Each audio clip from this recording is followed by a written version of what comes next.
All right. And we're live. Yeah. Yes. Exciting.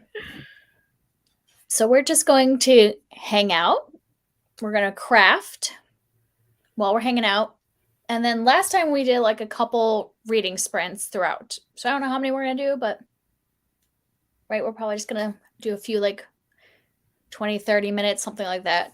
Quiet reading time. Of course, you could still craft, you could do cleaning, whatever, planning,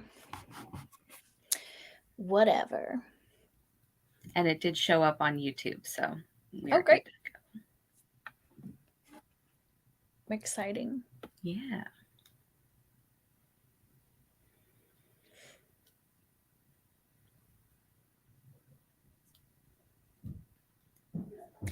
Great. So you can also chat if anybody's watching. You could chat with us in the comments. Or just lurk, whatever. Lurk silently in the sprints. We've all done that. That's all right. Yeah. I actually have my measuring tape. I actually have it and know where it is, and I'm going to be using it, which is great. So do you? Oh, I realized I stopped in the. I usually stop at the end of the road, but I stopped in the middle. Do you usually use the measuring tape to like? Are you measuring your gauge, or is you doing something where you have to have it be a certain size? Like the second one, I am a terrible example in some crafting things because I never do gauge. Like I never pay attention to it. I mean, a lot of the things I make, like gauge is not super important, but also I knit pretty like exactly to gauge, so I don't usually have to worry about it. Which you're still supposed to do, gauge swatch, but I do not. So don't do what I do. I can't recommend it, but. Well, I didn't gauge this. Like, I didn't check my gauge, and since this is like my first thing, I was like, maybe I should have checked. But I was like, it's a Afghan, right? And I'm like, it's long enough that it's going. I mean, it's long enough to be a blanket, and I'm just gonna stop when it's like. I mean, it's wide enough to be a blanket, and I'm just gonna stop when it's the length I want. So I'm like, what does it matter? Yeah, like blankets are one of those things that like gauge really doesn't matter. No, so I was like I'm not gonna take the time to check that. Yeah. All right, now how do I? Okay, I'm new to this, guy, so if I ask Cara questions, it's because I don't know what I'm doing. How do I push comments onto the screen? So they'll show up in the little comments tab, and then you just click them, and it'll like feature it on the screen. Oh, awesome. Okay, so Natalie's got her crochet ready. Awesome. I'm also crocheting my very first thing. So I'm sure, Natalie, you probably are more experienced. This is my first time. My mom came to visit a week ago, 2 weeks ago, and she taught me how to crochet.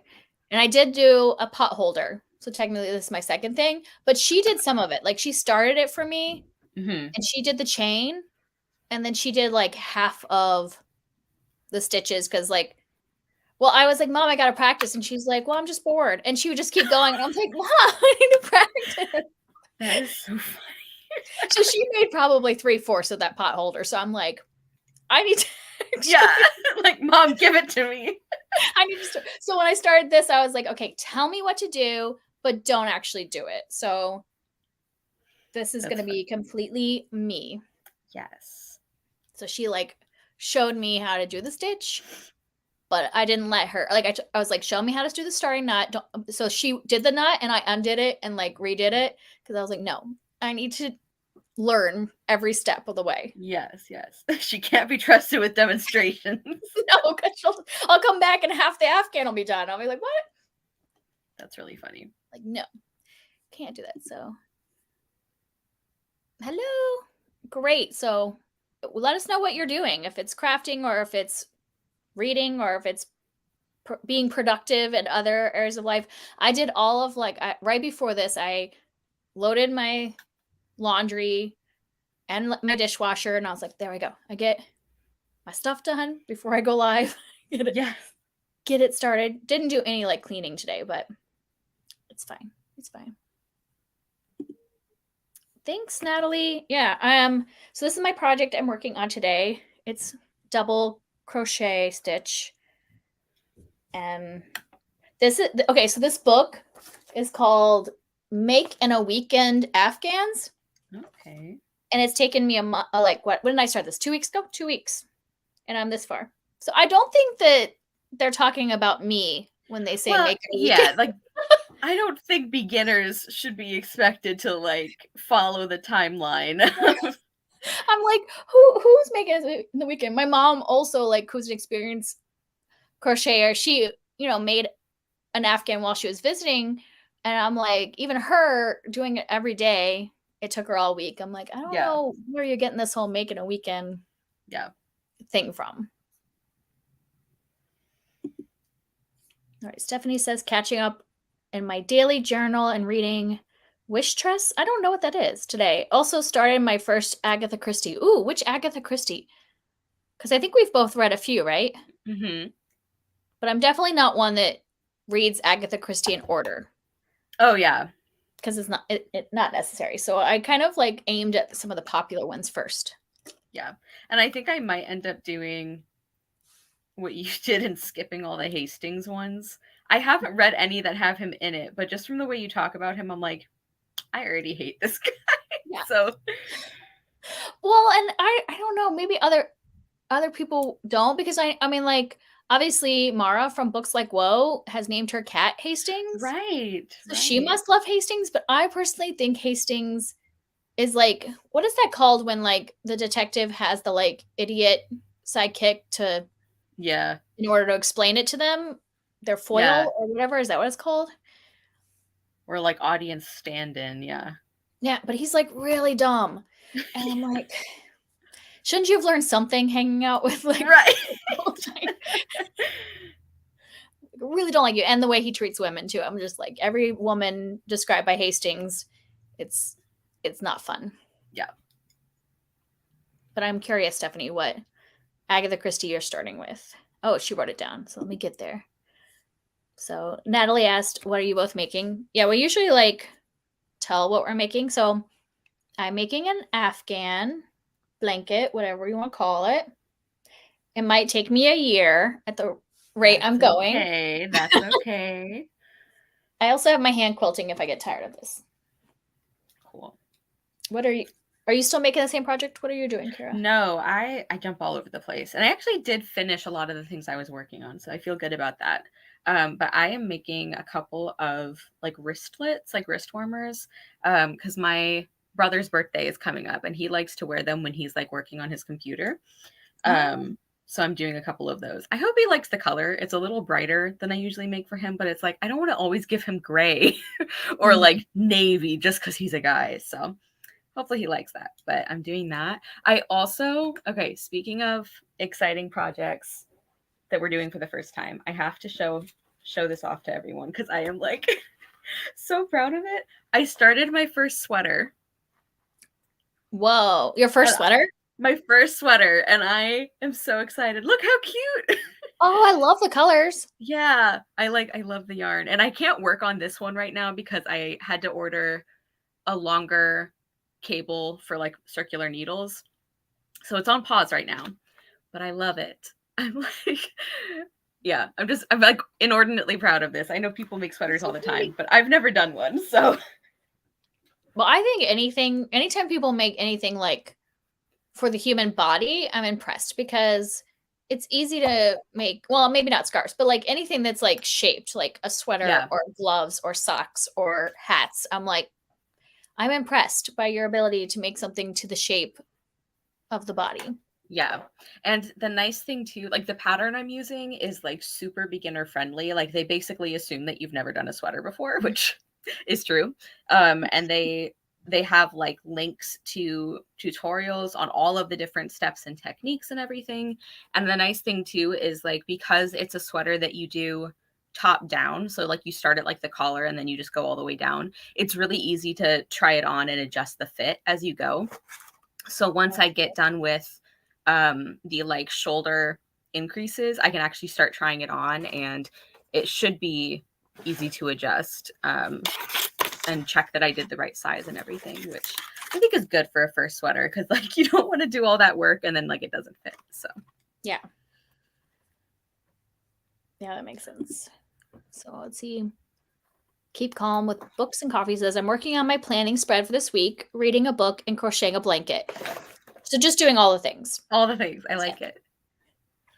That's it. So that's kind of like my day though, because I know I wouldn't be able to do like the planning during this.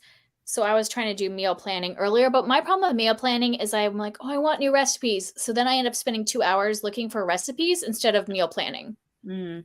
And so that's what I did today. I spent 2 hours just like, oh, look at these like meal plan lunches and those look great, but then I have to actually decide what am I doing because I want to like plan out February now to have it like ready to go. So let's see. Stephanie said she's reading The Murder at the Vicarage. It's the first Miss Marple. I've never read a Miss Marple, so I'd be really curious. I'm excited for those. I think I should try a Miss Marple since I'm not as big a Hercule Poirot fan as some people like are. Yeah. And I don't know. And I know it's not because I don't like Agatha Christie, because I liked the standalone ones I've read, like the ones that don't have a specific repeat detective. I've liked those a lot. But for some reason, I think it's the way Hercule Poirot like does it. He always waits like the last minute to tell you anything. Yeah. The big reveal. So I'm just curious if Miss Marple's like that too, or like if she spaces out more. Or maybe I would just like her personality more because it's like Miss Marple's an older lady, right? Yeah, and I love that she's like one of those people that, I mean, I haven't read them either yet. I just know from people talking about her that like nobody takes her seriously because she's just this nice old lady who sits around and knits and talks to people and drinks tea. And it's like she's incredibly brilliant, but people just assume she's not. And I find it really satisfying to just like watch people be competent like that. Like, yeah. I'm finding that this might be difficult to do my crocheting while I'm talking because I already was like, that's too many. I did do more stitches. Oh, she fell for the cover. Yeah. I mean, that happens to me. Like, I kind of like, oh, which looks interesting. Oh, thank you. She said, I can't believe you've only done a pot holder. And Cara, so impressed by the sweater. Thank you. I have tried crocheting like multiple other times, so I guess I couldn't say it's my own first thing, but I never like finished anything before. My mom kept trying to teach me, and I would do like her little sample, and then I'd be like, and I'm done. Yeah. I would give up, and then this time I was like, no, I'm not giving up. I'm going to like actually make something. The only problem is because this was my first one, I wasn't expecting it to be that nice, and so I bought like super cheap yarn, and it's just not that like soft for a blanket. I will say though, like, yeah, if you're getting like the cheapest, it probably won't feel as nice. But like in general, you don't have to spend a ton of money to get yarn that feels nice. Like I know some people can be like, you know, yarn snobs. It's like, oh, if you get it from Michael's, you're not a real crafter, which is stupid. And also like I understand having preferences for fibers and stuff, but I don't get the people who act like if anything has a synthetic fiber in it, you can't make anything good with it. It's like there, for one thing, there are some people who like literally can't use like wool or something, you know, they're allergic or whatever. But also like, yeah, maybe when like acrylic or nylon or rayon or whatever was first being developed, yeah, I imagine it was pretty uncomfortable and scratchy. But now like things have come so far that like there is like acrylic blends that feel nicer than like fancy merino whatever, you know. Yeah. And I have some more expensive like acrylic that I bought in like a kit, and that one like feels really soft, but this was definitely like, I mean, it's smaller now, but it was definitely like the giant ball. Yes. The one that's like $6 or yeah. So this was definitely not like a high quality at all, like, or even medium quality. Like this was probably better used for like kid crafts, but oh well. I figure it's the first one. Yeah, you don't want to stress yourself out by learning with something that you're like, oh, I spent a lot of money on this. Yeah, that's Better why I be was like, I'm good. not gonna spend money on the first one, but I bought some of that stuff for like next time. Yes, yes. Oh, thank you. My name is Julie. If you don't want to say the username, that's great. Oh, you're doing your first crochet project too. That's so exciting.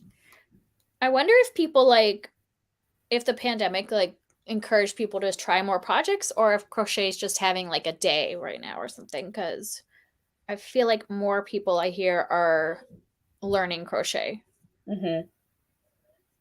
or knitting. Like the yarn crafts seem to be making a resurgence. Yeah, I think it's definitely partly that.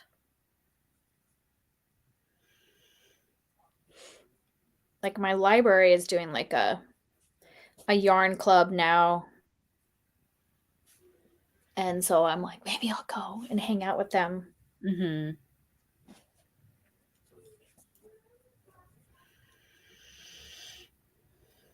What are you doing for your first crochet project, Julie? I'm just curious what people start with.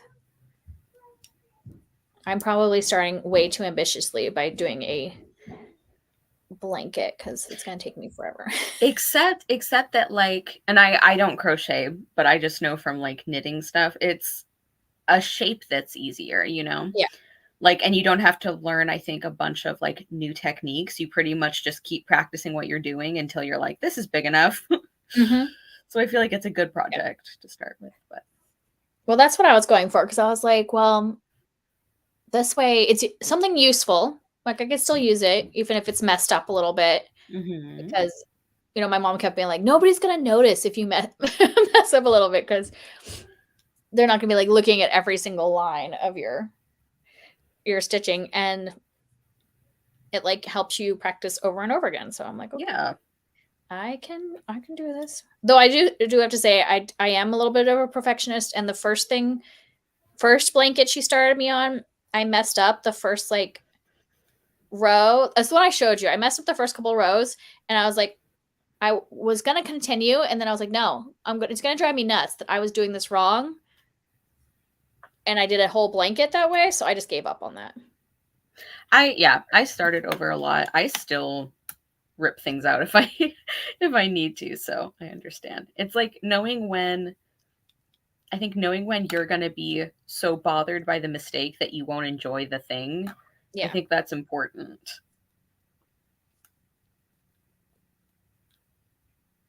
Yeah. And it's like I'd rather like quit there when I was only like 5 rows in than get halfway Yes. through the blanket and be like, I hate this. Like, what am I Yeah. doing? Exactly. Natalie says she only crochets in the winter. Is that the same for you? Well, since I am new, we will see this summer if I. Yeah. I know. I can I see need why, to. because especially if you're doing something large, it's almost acting as a blanket as you're Yeah. going. Yeah. I want to find more like lightweight projects that I can work on during like the warmer months. And even these that I'm doing now, it's like they're made of cotton because I'm going to do a pair for my brother that are cotton so that like he can use them when it's not as cold, and then like a nice like cozy wool pair. So it's like even stuff like this I can do in the summer. It's not summer now for me, but Yeah. theoretically. Yeah. I don't know. I think I would probably still do it in the summer because, I mean, not if I was like outside, but inside our house pretty much stays the same temperature. And I still sit under a blanket in the summertime because our temperature because we have geothermal. So it's actually better if you don't change your thermostat.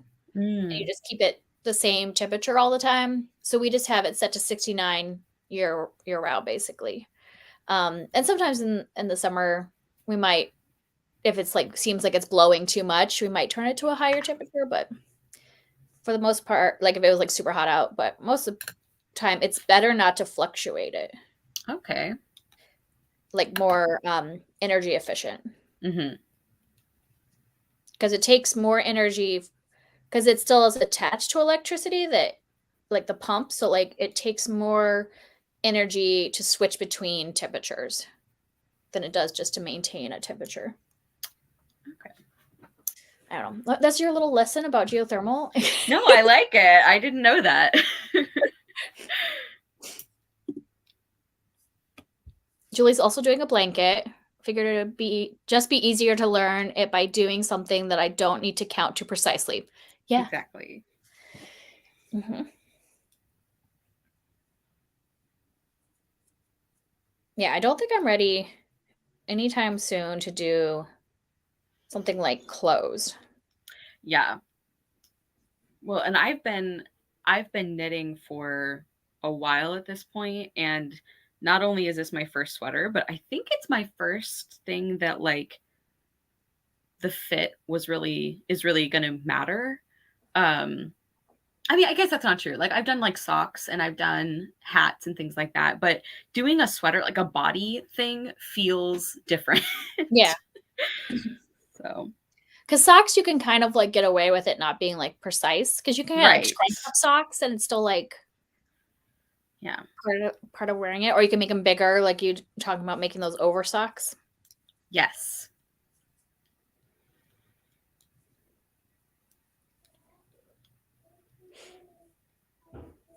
My mom has been doing like crocheting since she was little, and she actually crocheted her wedding dress because it was the 70s. Hmm. But she like crocheted her own wedding dress.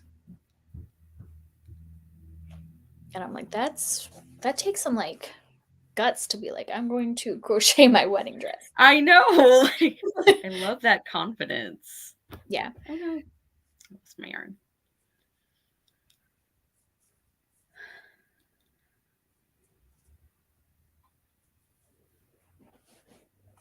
All right. Caramon said, hey, everyone. Hello. I'm just going to try. I want to see like how many people are watching.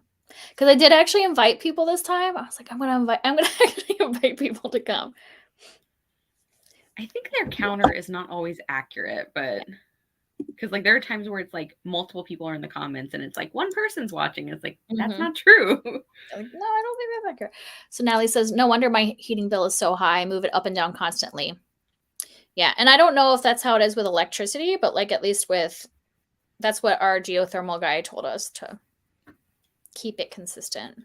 And I wonder if that would be the same way with something like if you had solar power. Yeah. Because I know like solar power also usually has a backup that's electric as well. Mm-hmm. I don't know. We're hoping someday to get solar panels. Like the goal is to like be more, reusable energy. It just takes a Yes. while because it all is expensive to get started. Yeah.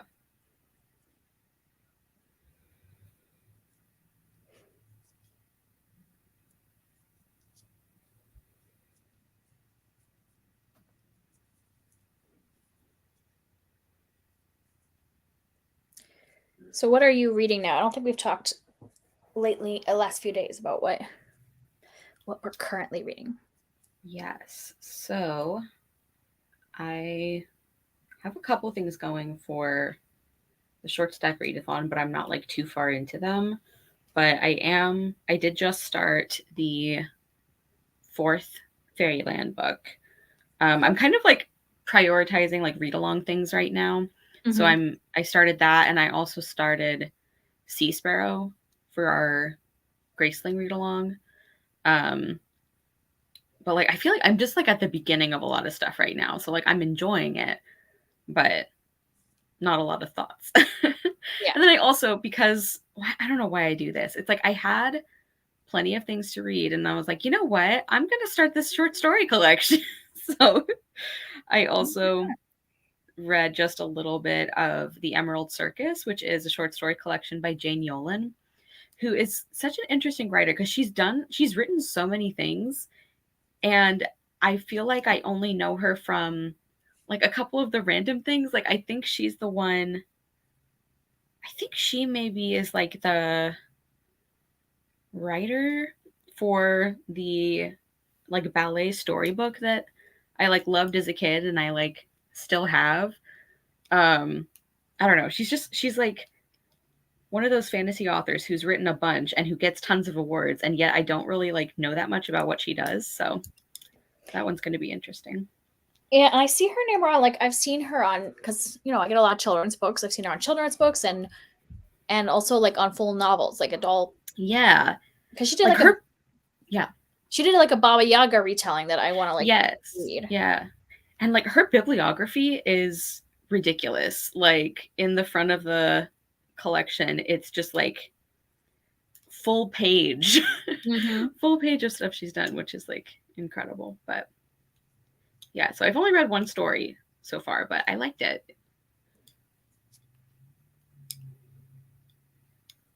That's good. Yeah. Yeah, someday I'll have to like actually read, because I know I've read her some of her picture books, because I remember like with my kids.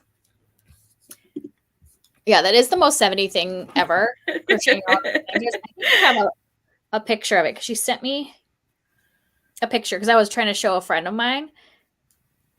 So I don't know. It might be hard to see. I want to see if I get the webcam. So I don't know if you can see the like the holes in the flowers. So that's very cool. That was her crochet thing. She said that she was still working on it the day before the wedding. I'm like, no, I would not be able to handle that. Oh my God. It's like, how do you take the stress? I know. I could not. Yeah. Oh my I was in a friend's wedding. It was before the pandemic, so it must have been like 4 years ago. And she has, I mean, like all through high school, she made her own prom dresses as part of like 4-H. And so she was like, oh, I think I'm going to make my wedding dress. And I'm like, and I was one of her bridesmaids. And I'm like, now let's think this through. Like, are you sure? She has a full-time, she's a teacher and a coach. And she had, and like, she was like, had 2 like future stepchildren, like, that she was, helping to raise as well. So I'm like, do you want the stress of making sure that you have the wedding dress the perfect way you want it in time? And they were having the wedding at her house. So then she's also doing like remodeling on the house. And so I finally was like, I'm not going to talk you out of it, but like, let's just try things on and see if you see anything you like, because this might be too much. Did she find one? She ended up finding one she liked. So she didn't.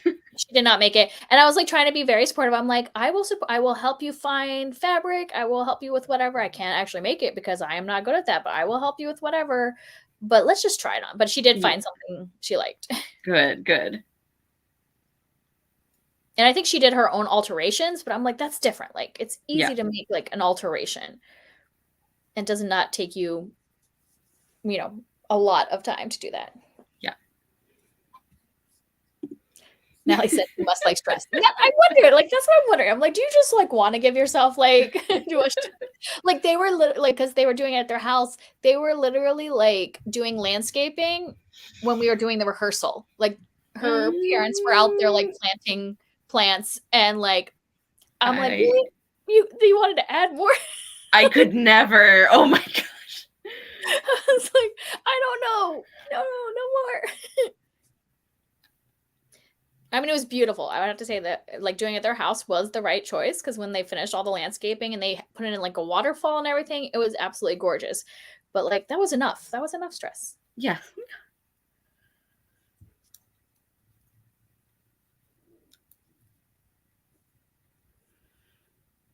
I'm like very proud of myself that I'm doing this while talking. Yeah.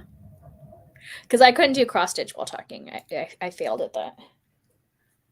I finally have a project that I can work on while talking and not like have to stop and count every 2 seconds. So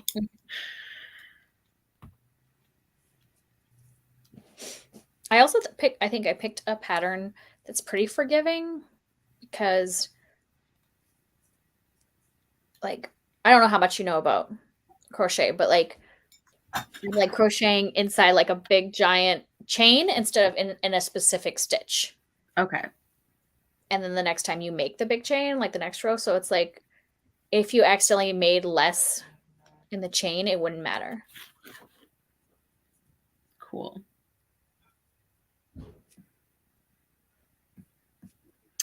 Huck just said she is in the waiting area on StreamYard. I totally was not paying attention. Sorry, Huck. Hi. Hi. Can you hear me? I don't think I can hear you. We can hear you. You can't hear us? Hold on a second. I might have to...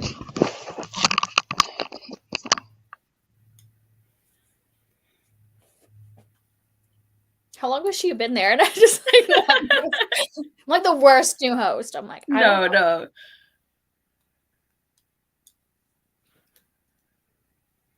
But now we can't hear you, Huck.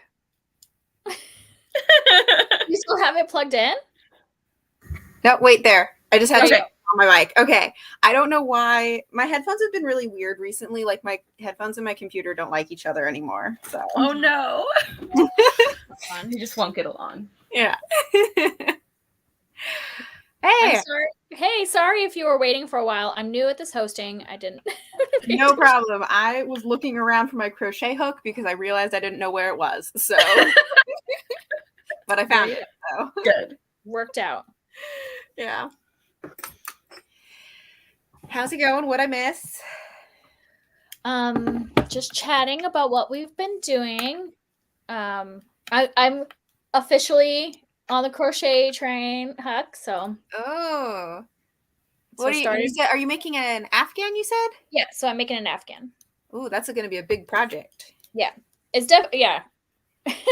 And this is not the one I put in the picture. I gave up on that one. So okay. It was mad because it wasn't right. So I was like, nope, I'm starting over. Are you following a specific pattern? Yeah, my mom gave me this like pattern book that was just like from Hobby Lobby, like a cheap little book. Mm-hmm. So I'm following the pattern. Cool. And is crocheting working out for you? So far, it is working out for me. After I but you know how I've said in the past that like I'm a perfectionist. So like after I gave up on the first few projects and finally got something right, then now I'm like, okay, I can do this. Yeah. So to like get into the flow of it. Mm-hmm. Yeah. I am working on the same project, but I have made some progress since I was last on here. So I have a larger rectangle now. Nice. For the giant sweater that I'm making. Ooh. So doesn't look very interesting right now, but Huck, I have to show you, speaking of sweaters, I already showed this off to everybody, but I'm going to show it again because I'm very proud of myself. I'm making my first sweater and I'm really excited. So it's from the top down. Okay. So like this is like the rolled like collar. Oh. And I'm doing like the shoulder shaping right now. And I'm very proud of myself. Wow. Exciting. What made you decide to take the leap into sweater making? I've been thinking for a while. I'm like, that would be one of the things that it's like an aspirational, like I'll feel like I'm really growing my knitting skills once I get to a sweater. I've just been seeing like I started following a couple of like crafters on YouTube lately, and just from like seeing them work on sweaters, and I'm like, the idea of like I have an idea of a sweater I would really like, and it's like I could make that. I could make that for me. And then I found a pattern on Etsy that looked really good for like beginners, like if you've never made one before, because it has like links to all the techniques and everything. And I had like a gift card to like webs or like yarn.com. So I was like, I could pick exactly the yarn that I want for it. So it was like a coalition of things that I'm like, it's time. It's time to make a sweater. And I love it so much so far. Those Etsy patterns are so tempting. I know. I've had good luck though. Like I have some, of course, that I haven't used yet, but like I've been doing pretty good on actually using them. Well, that's good. Yeah. I mean, the crochet patterns I've gotten from there have, for the most part, been really good. So yeah. And I can't, the only thing is like I really want to work on my sweater and I can't because I realized I had to order a longer cable for my circular needles. So I can't work on it. I just like keep looking at it like, wish I could do that. But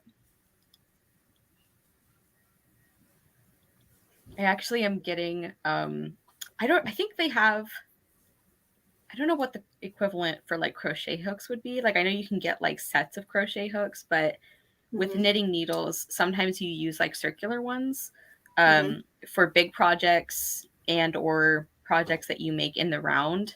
And one of the things that you can get that I never thought I would get because I don't know, I just didn't think I needed it is like sets where you can like, you basically always have the right needle size and cable length for whatever you're making because it comes with a bunch of cords and like a bunch of different needle sizes.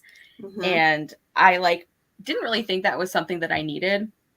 But one of the things that I realized, like we were talking about this before, how like being self-taught, sometimes you just come across things where it's like, I never knew that was a thing. Like I didn't know that mattered. So I never realized until pretty recently that like the length of your circular needles can actually really matter sometimes. Yeah. So yeah, that's why I have to wait. I can find. Yeah, I don't think there's anything that's exactly the same in crocheting, but there are some different kinds of needles. Like for the most part, you just use like a regular crochet hook. But if you do like a Tunisian stitch, which is what I was doing on the green sweater I've been working on, then you need a special hook for that because that is in some ways, I guess, a little bit more similar to knitting in that you get a bunch of like stitches, like the loops all on one hook. Okay. Instead of like most of the time you're just kind of working like one stitch at a time, but in the Tunisian style, it's like you get them all onto one hook going one direction and then you kind of go back the other direction. Okay. So they have to like stay on the same hook. So they're like longer and they have a little stopper at the end so they don't slide off the end. I have seen some where it does have like a kind of like a cord type thing. So if you're doing something even longer, it has like, you can, because like if you do a whole blanket that way, you would have to have like a longer cord, you know? Right. Okay. So. Yeah, that does sound similar to knitting. Yeah. Okay. I'm going to try using my headphones again, but I'm going to actually plug them in instead of using the Bluetooth. Okay. Just because, so sorry that everyone's going to have to deal with me like trying to figure this out. Sorry in advance. You're fine. I guess I could tell you guys what I'm reading while Huck's figuring me out. So I finished a novel and a short story collection recently, and so now I'm like in the middle of a ton of things because of course. Yes. Okay. So I start. Ask, can you hear me? Yeah. Yes, we can hear you. Then everything's working. Okay, continue. You heard us? Can you hear Yes. us? Yeah. So I started Minor Mage by T. Kingfisher. So towards the beginning of that, because my goal is to like kind of read the rest of her backlist this year, except for maybe not the Paladins series, because I know that we were talking about maybe reading Sword Heart together and then those, and so I'm waiting for you to. Which means I need to get in gear and read. I have to read that sequel. I know. I'm sorry. You need Fish Clockwork Boys so we can read it. I know. Okay, this is good though. I have like a specific reason I need to. Yeah, but I mean, I'm not as worried about that. But I own like probably 4 of her other ones that I have not read yet. So like I had Minor Mage and the Raven and the Reindeer. Is that? Yeah. I have that one, and then I have the Hollow Places and Wizard's Guide to Defensive Baking. So yeah, I own all of those. And I haven't read them yet. So I'm like, I own them. I should read them. Yeah. And then I own Sword Heart, but I will wait. I will wait for you. I will hurry. Do you have Illuminations? I don't have that one yet. I was going to buy it and I stopped myself from buying it. Good. That's good. I already own 4 of her books. Yeah, I do not need to be buying more just because there's another one. Yes. Unless you wanted to buddy read, and then maybe I can make an exception. I don't know. Like this is something I'm trying to like fight against, is when I have favorite authors, I just like hoard their books sometimes. And I'm getting better about not doing that, like in general, but there's still a few authors where it's like, I don't want to run out of stuff. Maybe I just won't read this. Like, so. But then you can always reread. I know. Yeah. Yeah. And sometimes things are even better on reread. This is true. Well, I think that's better though than like sometimes I think I'm gonna like an author and then I buy a bunch of their books and then I'm like, I've actually never read anything. I should probably try something before I continue to hoard this person's books. Oh, I do that. Yeah. I'm usually really good at predicting those, but every once in a while I will I'll blow it.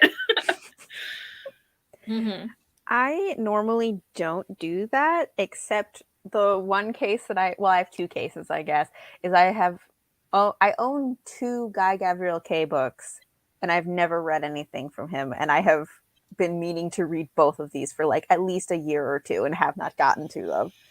And I also have I bought a bunch of Jacqueline Carey books after reading one book, and then I DNF'd 2 books from her, and now I still have 2 of her books, and I'm like, do I want to read these? Yeah. Because then that also, isn't that what led to you doing the one, what is her name? The woman who did like the Forgotten Beasts of Elf. Patricia McKillop. Isn't that what happened to you too, right? You read one, liked it, and then bought a bunch, and then you're like, wait, no, maybe I don't like her. I bought the other one specifically because I wanted to do that vlog. So yeah, it was a situation where like I had read like 2 of her books and I liked one and I didn't like the other, and then I bought a bunch of them to find out what I thought of her.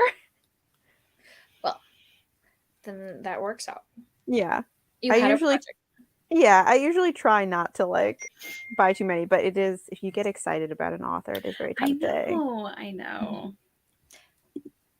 Yeah, Julie said that's a struggle for me, reading the last of an author's backlist. So you're not the only one, Cara. Yeah.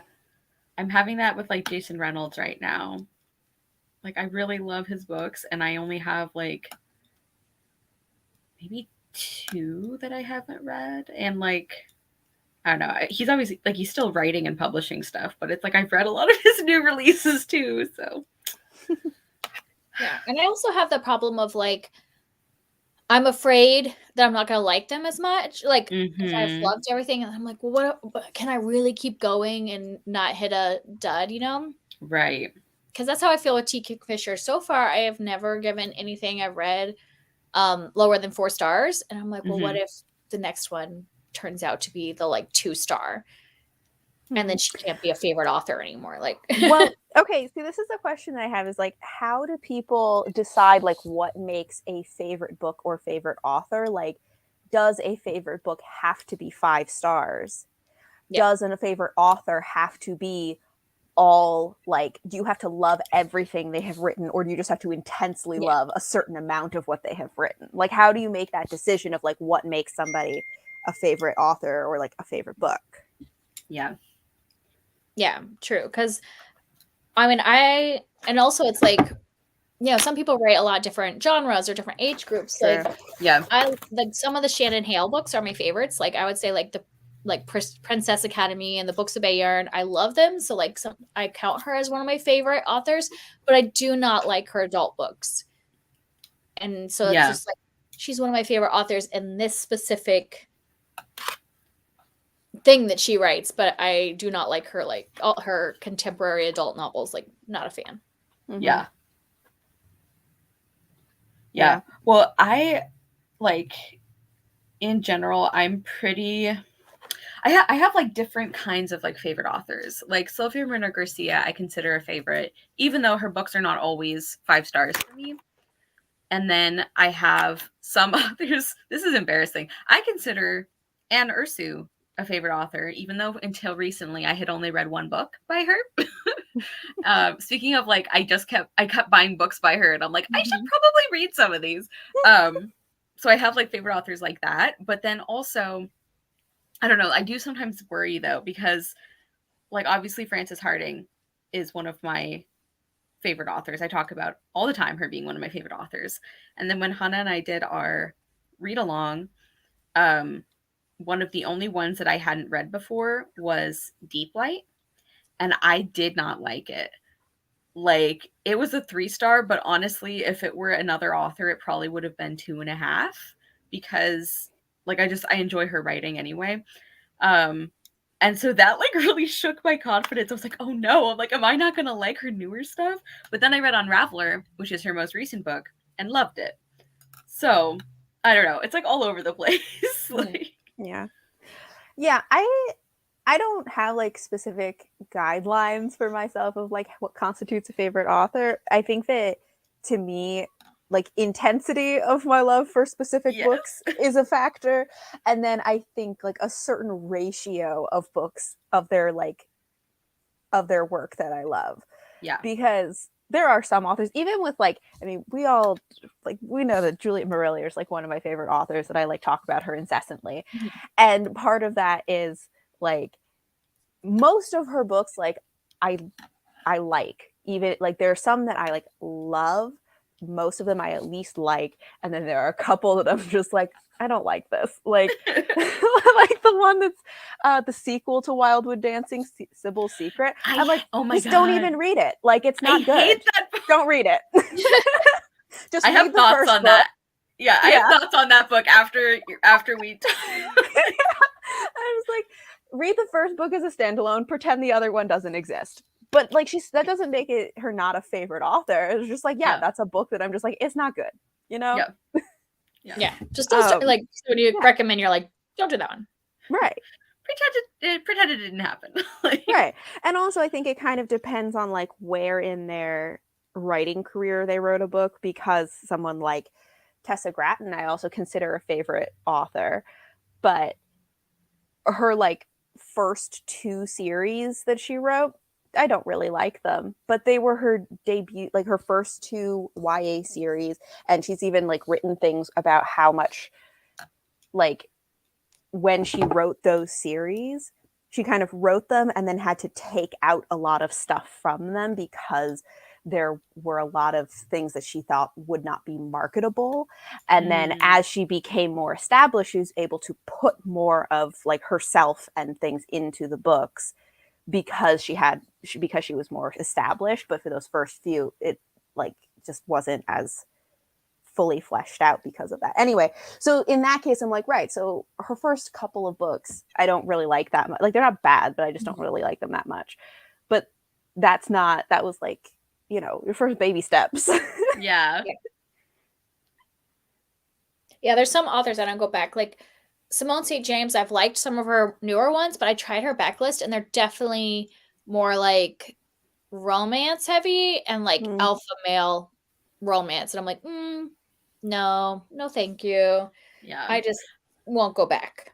I saw Mara reading one of her older ones and like really loving it and like really loving the romance. And I'm like, I don't know. Like the way she talked about it made me like kind of want to try it. But then I was like, I think that's one of the ones that Kelly read and hated the love interest. So I'm like, I don't think I'm going to like him. You know, okay, so here's the thing. Mara, like some of her stuff, I take her advice, but she does like when it comes to consent, I'd rather go with like what Bethany picks over Mara, because I know that with some of the like Ice Planet Barbarians and stuff, I wouldn't be able to handle consent. And that's the thing you should not read about that Simone St. James, The Haunting of Maddie Clare. There is some questionable consent. And so I don't think you would like it because of that. Like, I don't think that would reinforcing that. It was one where, like, with the sex scene where the woman you're in her mind, so you know she's enjoying it, but she is making motions that she is not to the male. I hate that. And so then it's like, how is he supposed to know? So like in my mind, I'm like, you should be stopping because she is Mhm. making physically and verbally saying no, but in the woman's mind, we know that it's okay. And I'm like, no, Yeah. it doesn't work for me Yeah. because I'm still gonna dislike the man then. I agree. Yeah, it's funny. There's like channels where I enjoy their content. I'm like, me and Mara have like very different book tastes. Like occasionally she'll talk about something in a way where I'm like, I don't know this would be for me, but I kind of want to try it. But a lot of times I'm just like, I'm glad you enjoyed that. Like, not for me. Yeah. I don't, I mean, like, it's with like romance for her. With me, like, I know that we don't have the same romance Yeah. taste, where Yeah. I would like take her like nonfiction advice or whatever, Yeah. or even her thrillers. I feel like at this point, most of the booktube that I watch is more for personality than for actual recommendations. So there are lots of people that I watch that I'm like, we have literally no reading taste in common, but I just like your chat. Like, I like their personality. I like the way in which they talk about books. Or it's like, it's more like a lifestyle channel, but with like a lot of stuff about books, you know? Yeah. But like, I would never take a recommendation, not because I don't like trust their recommendations, but because I'm like, I don't read like any of the same genres even. Like, yeah, there are people that I watch where I'm like, oh, they mostly read like mystery thrillers. I don't like mystery thrillers. I just like listening to them talk about it.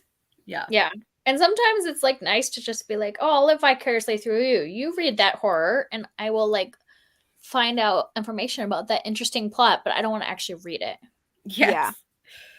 Yeah, sometimes that's also like, it's nice to like, I'll watch people do like spoiler vlogs for a book that I'm never going to read, but now I feel well informed about a genre that I don't usually read, and so then I'm like, oh, I could like recommend a book to somebody who reads that genre. It's like, it's so funny. Oh, sorry, go ahead. No, I was like, just like, I don't know if that's like a good practice of like, I haven't read this, but I saw someone else say it was good. I think that can still be like an informed recommendation. Like, yeah, I mean, it's better than like, I just picked a name out of a hat. Like, yeah, I mean, I do it sometimes. Like, I definitely recommend, even within fantasy, there are like certain books that I'm like, this isn't the fantasy I read, but I would recommend this to somebody. Yeah. Like, I've heard from people who like this kind of thing that this is a good one. That's essentially how I recommend books to my dad, because he also reads fantasy, but like, we don't have a lot of overlapping taste. And so I'm like, all right, well, I know that people who like Joe Abercrombie and Game of Thrones also like this. So you might like it. Yeah. I do that with my husband a lot. I'll recommend things that Murphy Napier reads to my husband. And I'm like, well, I'm probably not going to read that, but I'm sure you'll like it if she has the same, because like that's how I got him on Brandon Sanderson, based off of Murphy and that he read it all. And like I gave like, so a lot of the things like those high fantasy, I just like send him from her channel. It's fine. Natalie asked, what is the most books you've each had going at one time? And sorry, you like asked like 10 minutes ago, but we talk a lot. These are chatty sprints. We all know this. Yes. Yeah, I mean, we haven't even done a reading sprint. It's fine. We're okay. That's why it's crafting and reading, because we'll eventually get there, but like not now. You probably don't want to ask me this question because I usually have like so many going at once, because I am like very much like a mood reader. So I'll start something and get like 2 chapters in, and then I'm not in the mood for that anymore. So I'll start something else and then I might come back to that. So, I mean, and I usually always have going a physical book, an ebook, and an audiobook. But then there's like, now I have 2 audiobooks going because I have like a fiction audiobook and a nonfiction. So yeah, I would say on average, maybe 5. But that can be up to like 10. It can get bad. I think in a different sprint we were doing, you actually like looked at your Goodreads and it was like 19. Yeah, don't trust that, because some of those aren't actively reading. So actively reading that. Yeah. Okay. In terms of like actively reading, I would say I start getting stressed at like 5.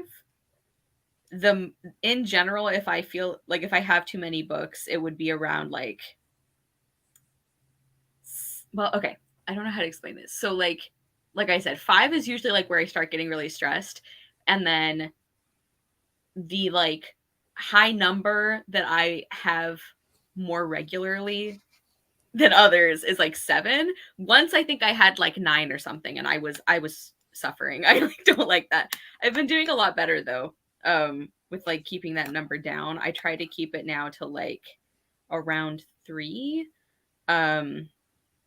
Unless they're things that I know won't take me that long, or if they're things where it's like, well, this is for a read along, so I know I'll be finishing that in time. But yeah, so I guess like the most books I've each had going would technically be 9, but that's very rare. It would usually be like 5 to 7 is like my too many benchmark. And those are like actively reading. Yeah. I don't know exactly, but I would think that, so my like average is probably, I usually have at least 2 to 3 at one time, because I do a similar, like I have 1 physical book I'm reading, 1 audiobook, and then if I am also reading a nonfiction, I usually listen to that as an audiobook also. So usually 2, sometimes 3.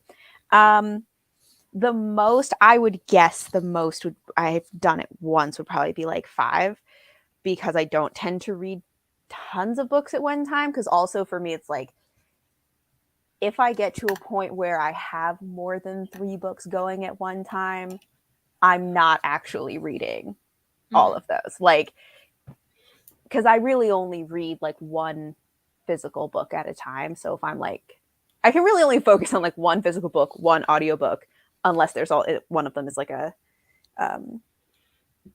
nonfiction. So like one of them would become inactive if I unless I'm like reading a physical book and then I like read a graphic novel in like one day. Yeah. You know. Well, and I also like, Kelly, you were talking about how you'll like read a couple chapters and you're like, actually, I'm not really in the mood for this. I do that a lot too. I don't usually put those on my currently reading, or like I don't keep them there.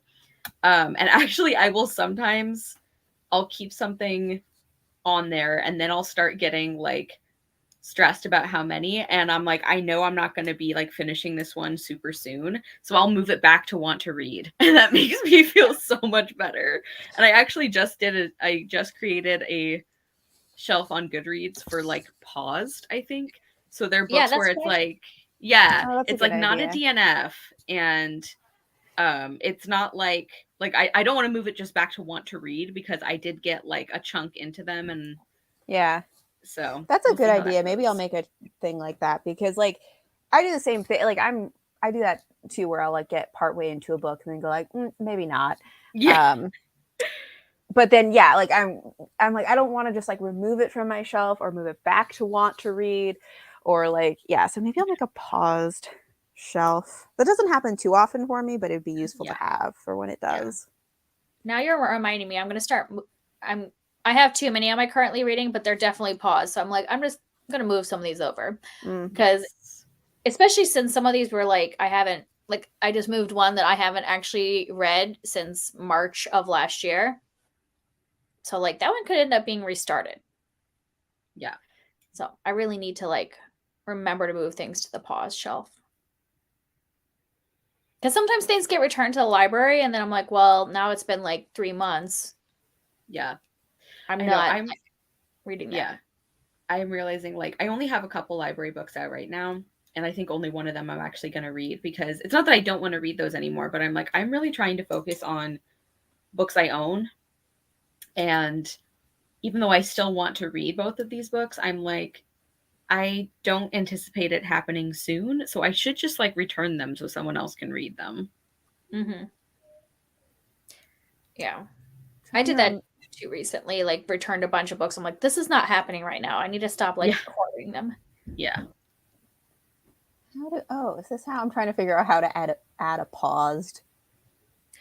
Here we go. Okay, I think I got it. And it has to be an exclusive one if you want it to. Yeah. Right. And I have way too many shelves that like some of these I don't actually use. Because there was one point where I was going to like really sort these out into like by like genre, and then is it like TBR or read within that genre, and then I like just didn't do it. Yeah.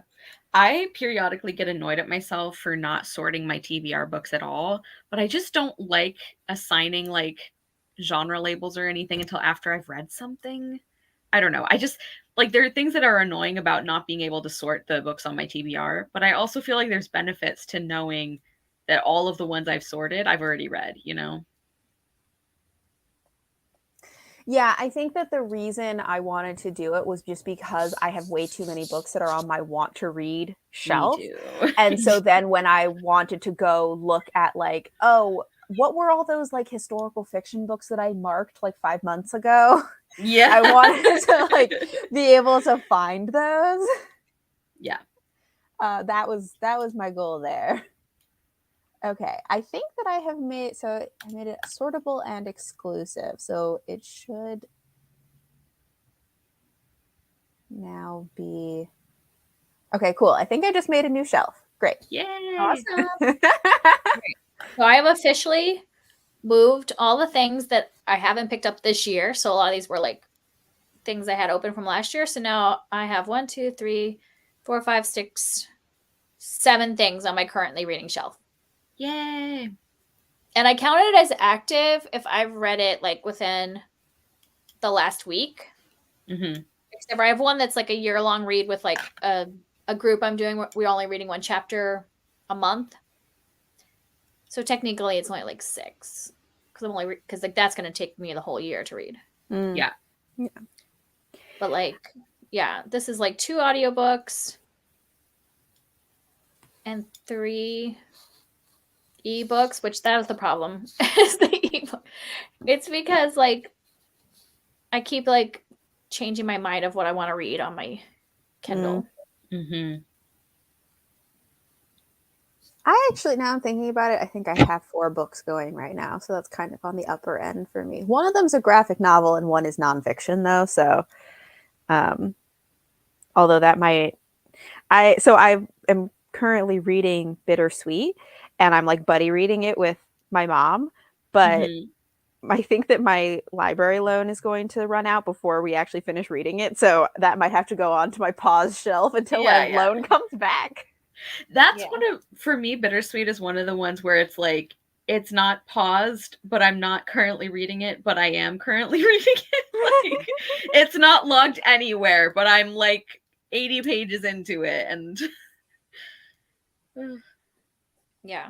I also had like where I had started Amari and the Great Game right before January, and then I'm like, well, this is not part of the short stack readathon.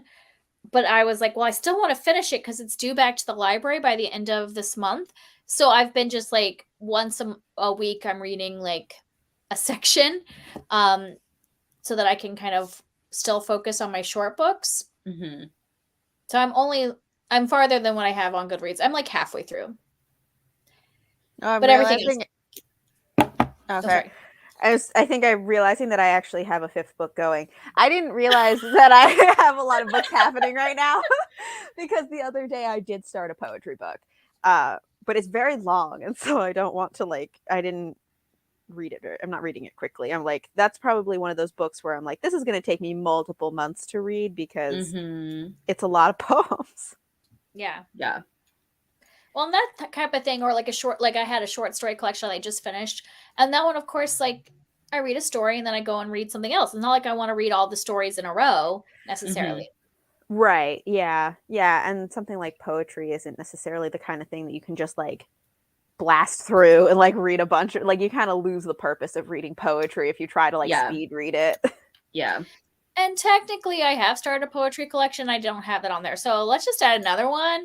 I've only read 1 poem. So does it really count? Does it count? I don't know. I have a problem. Yeah. But see, yeah. So I think I am starting to feel like I'm reading too many things right now, and it's probably because I have 5 things going. Yeah. Our new tradition will be a currently reading, like, check-in. Wait, how many books are you reading? Self-drag, yeah. Yeah. My pile of shame or whatever. Well, I have also anybody's though still watching, let us know if you are like a one at a time person or if you're like us and have too many things. Yeah, yeah. My mom makes fun of me for it. Yeah, my mom is a one at a time. And then she pretty much reads like I mean, if she's reading a lot, she might read like a book every couple days because she's just focusing on it. And where I like might take forever to finish, and then all of a sudden I'm finishing 5 things in the same like 2 days. Yeah, that's always like that's always a funny thing when you're like, yes, and then I just finished all of these things all at once, but I've been reading them for however many weeks. Yeah.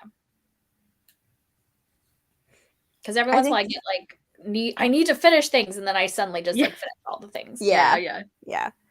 I was definitely like a one book at a time person before booktube because it didn't occur to me to read more than one book at a time. Yeah. I wasn't as bad as I am now, but I was still like I would still have like a physical book and an ebook and an audiobook. So probably I was a 3 at a time before booktube. And then there would always be like maybe that book that was like languishing and like never getting read, and I was pretending I was reading it. Yeah. So I was still not great even before booktube. And I also was like the only thing I did better was like reading series, but then I would still I would read them in a row, unlike now where I'm trying to start too many, but I would also quit after like 3 books. If it was longer than 3 books, I'd be like, and I'm done. I've always been bad at that. I like have never. Yeah. Oh, sorry. I was just gonna catch up on the comments. Yeah, go for it. So Garmin said, same. So many great booktubers whose reading taste diverge hugely, and I never read the same things. That was back when yeah we were discussing that. Also says definitely not one at a time. So there you go. Join us. Come to the dark side. Yeah. I skipped one. I have so many books going at once, usually one in each format, but it gets unwieldy. All right, Julie. So Julie's with us. Yep. As you guys are talking, I'm realizing I too am in the middle of a longer book collection. There you go. We're just making you remember all the things you're in the middle of. Yeah. Yes. Are currently reading check-in. I mean, I also though, like as we've been saying, there are sometimes where like it doesn't feel like a lot. Like if I have like 5 or 6 things going, but they're all things that I'm like actively enjoying and reading very quickly, that doesn't stress me out at all. But if I have like 3 books and they're all long and I'm not enjoying any of them, I'm like, this is too much. I hate this. Yeah. Right. And it also makes a big difference to me, like the fact that one of the books I'm like, to me, it feels like I'm only actively reading 2 books because the other 3, there's like a nonfiction, a poetry, and a graphic novel. And so like mentally those don't count. So I only feel like I'm reading 2 books because I have 1 physical like historical fiction book, and I just started a sci-fi audiobook. So in my mind, I'm only reading 2 books. Yeah. Well, there you go. Whatever works for you. Yeah. Yeah. I've decided this year though, because I have that problem, Cara, when I have like when it becomes a problem is when I have like a lot of things, but I'm not really enjoying it. So then I feel like I need to start more things. So this year I told myself I'm going to DNF more. Like, even if it's just a temporary DNF, I'm going to like say I'm quitting. I'm putting this off of my currently reading and really like trying to only keep things on there that I am like actively wanting to read. So let's see how far that makes. I mean, I've made it 3 weeks and I've DNF'd 1 thing. So I've already DNF'd 2 things. So but everything else I'm enjoying, so I don't like that's good. Need to, because so far everything I've read has been 4 or 5 stars. It's funny, like we were talking about the like how we were liking things from the readathon, and I was like, yeah, like I've been really enjoying pretty much everything too. And I like looked at my Goodreads, I'm like, there's more 3 stars than I usually have, or like 3.5 stars, which is still not bad, but it's just funny because having them be so short, it like doesn't like I don't get mad about like reading a 3-star book. I'm like, that was fine. Like it could have been a lot better, but I'm not mad at it. Whereas if it's like a 600-page 3-star, I'm like, Why would you do this to me? Like, I'm much more bitter about those. Yes. Or Or like like, feel like you're dragging through. yeah, like when I read Priory of the Orange Tree, like that was like a 3.5 star for me, but I was like, it's like over 800 pages, and so I was much more bitter about it than if it had been a short book, because I was like, it wasn't terrible, but it also wasn't worth 800 pages for me. Yeah. I quit that book. I think I was at halfway. I mean, I was like 500 pages into that book, and I was like, there was part of me was like, I should just keep going. I'm 500 pages in, and I'm like, no, there's like 300 more pages. There's like a whole book left. Yeah. Right? That's a whole book. If it was just like 50 pages, like if you're halfway through a novella, you're like, oh, well, that's just like 50 more pages. I'll keep going. But I'm like, no, I will not make myself read 300 more pages of this book. Yeah. Yeah. Don't give in to the sunk cost fallacy. I know. I think about that all the time. I'm bad about that though.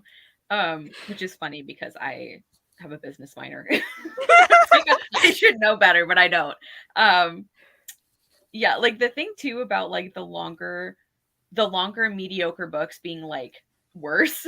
It's like I know a big part of it is just like, you know, you're like, we resent it, like we're bitter because we had to spend so long. But I also think that just by virtue of having a longer book that you're not loving, there's more time for things to happen that you don't like, you know, like so if it's like a novella, for example, and you're like, yeah, the main relationship wasn't like super well developed, but we didn't have to see that much of it, so whatever, it's fine. Whereas like if you're reading a really long novel and you're like, this relationship makes no sense, and I've been reading about it for like 300 pages already, you know, like yeah. Well, the also, bitterness grows. Yeah, especially though in relation to something like a romance or something in a book. Like in a novella, I go in with the assumption of like, yeah, it's not going to be as well developed because it's like they're 150 pages. What are they going to do? So if they can just kind of like get me excited about it, then I'm like, good enough. But if it's like a 600-page book, I'm like, you had all of this time to do something, so many words, and you did nothing. So like, what's happening? You gave me nothing. Right. And that's part of why I like was like, I'm doing this DNF thing, because a lot of my most disappointing reads I read, I think in like the last part of the year, there was just some like thrillers and romances where I was like, I knew I'm not liking it, but like I pushed through, and then I was just angry like the entire time I was reading it. And I'm like, why would I do that? Like, that's not enjoyable. And so then I'm going to like rant about it, but I'm like, I can't get that time back. That like I spent like hating these characters, so like not gonna do it this year. I'm like, nope. I fully support this. DNF things. So Garamond said, also for me, some books naturally need time to be processed midway through, and therefore may not feel like I'm falling behind, like with the poetry collection, since it's poetry and it's very heavy. Yeah, I totally, this is how I feel like when I have like a nonfiction going and I don't want to like speed through it because I want to take time to put it down and process before I pick it up, but I want to still be reading something. So I'll pick up my fiction, give myself a day to process what I read in the nonfiction chapter, and then come back to it. Yeah. So that's probably the same with like poetry, like, because I do that. I also like, I've been reading stuff too that is not just for the readathon. Like I've actually been reading a lot of short things, but there's also been a couple other things where I'm like, this doesn't count, but I need to read it, or I want to read it, or I've like already started it. So, but I think variety is good for me. That definitely helps me make spice of life. Yeah, definitely helps me make more progress too. I think part of why I was trying to stick with the short things was because I really want to be reading books off my physical TBR this year, and I thought it would help like get a lot of physical stuff read because I'd be reading short things, so I'd feel like I was starting that goal like and doing well by reading a bunch of my physical TBR in January. And I don't know, because I still am like at 50% library books so far. So I do not know if I'm making that happen. Yeah. This is making me adding things to my Goodreads now, like the book I just started today. So I'm like, I should actually have these things on here. Yeah. Natalie said, oh, sorry. No, go ahead. Natalie was saying, I'm a mood reader and I have 10 going and I'm so Ooh. overwhelmed. My concentration has changed with social media. I do not want to finish most of them by the end of February. Oh, I do want to finish most of them by the end of February. I don't recommend 10. I totally get that. I feel like my concentration has changed since, like, you know, shorter media has like changed my attention span. I think that's probably happened with me as well. And I've just sort of like started, I don't know, like a new like system almost, especially if it's a book where it's like, maybe it's not that I'm not enjoying it, but it's like, I can't, there's some books, you know, that you can't wait to pick up again. And then there's some books where it's like, I'm enjoying this, but I still could use extra motivation to read it. Yeah. And so I'll like read a couple chapters and then I'll go do something else. And just having those like little like checkpoints almost helps me so much, which probably is an attention span thing. I don't know. But I found that helpful for me. Yeah. And there's some books that like aren't propulsive. Like I am enjoying the writing, I'm enjoying it, and I'll probably end up giving it like a 4-star or something, but it doesn't like propel me through the story. Yeah. So I try to make those my evening books. So it's like before bed. So, okay, I'm only doing this like one chapter at a time and it might take me the entire month to read it, but I'm not like disliking it. Yeah. It just really isn't pulling me through. Yeah. I have been trying to do more like reading first thing in the morning, like before I do anything, because I feel like one, then I've never been like very structured about when I read, but I've been trying to do this recently because that way at least I read a little bit. And also I feel like it sets up, you know, what's that thing that's like start as you intend to go on or whatever it is. So I'm trying to do that like each day, be like, I start my day reading with the intention that I will read at some point later today, like to kind of break the ice with it for the day. And I feel like it's been going okay. It doesn't always work, but like I feel like it's been better than not when I haven't done this. So yeah. Are you a morning person though? Like no. Okay.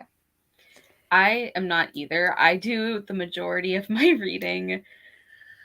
Oh, this is embarrassing. Like my sleep schedule right now is like on fire. Like it's so bad.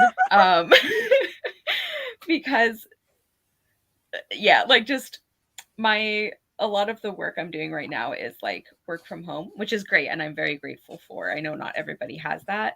And I also feel like I've always had trouble sleeping, and so I think that just even when I'm not like actively having insomnia, I think it just like I just don't get sleepy until super late. So this is my very long excuse for why a lot of my reading happens like between midnight and like 2:30. Oh gosh, yeah. Sometimes later. Yeah. Well, yeah, because I know sometimes you've sent me like Voxer messages where I look at it and I'm like, this was at least 1 or 2 a.m. when you sent this to me in your time zone. I know. It's bad. But oh, sorry. No, go ahead. I was the morning thing sounds so lovely. Like in my mind, I vision like sitting with a cup of tea, reading for a little bit, like starting the day with intention. And then I have children wake me up at 6 a.m. Yeah. So I'm just like, what would I have to do? I would have to set my alarm for like 5. Yeah, and hope that they don't hear me making my tea. Like, so it just doesn't fit that makes my sense. life. But I have also this vision that's nice. Yeah, I mean, that totally makes sense. Also, though, like the way I'm doing it is not like cute and cozy like that. It's like literally the first thing I do. Like I don't make tea or breakfast. It's because I'm like, I don't want to get out of bed. Yes. And so instead of going back to sleep, I'm going to read my book for a little while. Okay. So it's like your snooze thing. Yeah, instead. Yeah, I like essentially don't move. I like it. Oh, that'd be smart. I could probably do that with my ebook so I didn't wake my like husband up with like a light or anything. Yeah, it's not like cute and cozy, but it does mean that I read at least a little bit. Yeah. That would mean I'm picturing you laying down and just like sitting up like a zombie and like picking up your book. Honestly, no. like I've done that though. Like I read no judgment. most of the time when I'm reading, I'm just like lying in my bed. I do not Me too. like sit. I don't. Sometimes when I do vlogs, I'm like, oh, I should like set up a cute little scene where I'm like sitting and reading, and I'm like, but I never sit and read. If I'm in my house, I am always lying down when I read. So I'm like lying like yeah. like this is not cute and aesthetic. I'm like half under my blankets, like. Yeah. No, I I'm know the same. The times I have like read for a vlog, I'm not like truly reading. Like I'm videotaping myself for a minute, like staring at a page, and then I'm like turning that off and actually getting comfortable. I've done both, and it's like, but it's so hard to concentrate when the camera is on you, and I'm like, are they really gonna watch me just like? And also because I'm like, reading is so slow, you know. So it's like every like couple minutes I flip a page. That's not interesting. Yeah, because I've done that before for my like triad chapters, and so like I just feel like I can't concentrate if I know that the camera's on me. Like, am I like doing a weird face? Am I, I don't know. I'm always like you have to like think about like, am I like sitting in the right position? Yeah, to, like... yeah. Yeah, does this look normal? Like, what's happening here? Yeah. Right. Well, it's like even on like reading sprints, I always get a lot more reading done when I'm not the one hosting. Even though it's like the exact same like level of engagement, it's like there's just more that you're like thinking about and planning when you're the one who's like leading it. And even though you have the exact same amount of quiet time to read, it's like I never seem to read as much. Yeah. So yeah, in vlogs I've done both. Like I do have some where I like actually was reading, but I've also done ones where I'm like, I'm just filming myself slowly flipping pages so it looks like I'm reading. Yeah. Just letting you into the secrets behind the curtain. I know. Yes. Let's show you the behind. This is why I don't put very often. I don't vlog that often anyways, but I don't do very often where I'm just like sitting and reading on camera. I'm like, because like, I know I'm being disingenuous. I am not actually doing this. I'm not sure I've ever done a like actively reading clip, and I bet that's why. I think it kind of depends to me like what type of vlog I'm doing also, because there are some where I'm like, if I'm doing something that's more of like an experiment vlog, I don't really do a lot of B-roll or anything, and I really only like talk to the camera. But then I do some that are more like aesthetic vlogs, or it's like a cozy weekend vlog kind of thing, and that has more B-roll and involves, then I'll do like something where I'm actually reading. And like it also depends to me like what my background is, because there was one where like I was over the summer I was like sitting in my backyard and there was like a fountain and there were birds chirping, and I was like, I'm actually reading in that clip because I was like, this is just like cute, you can like hear the birds and everything. But like if I'm just like sitting in my room, I'm like, probably not. Yeah, and I'm like a weird person that fast forwards through a lot of B-roll.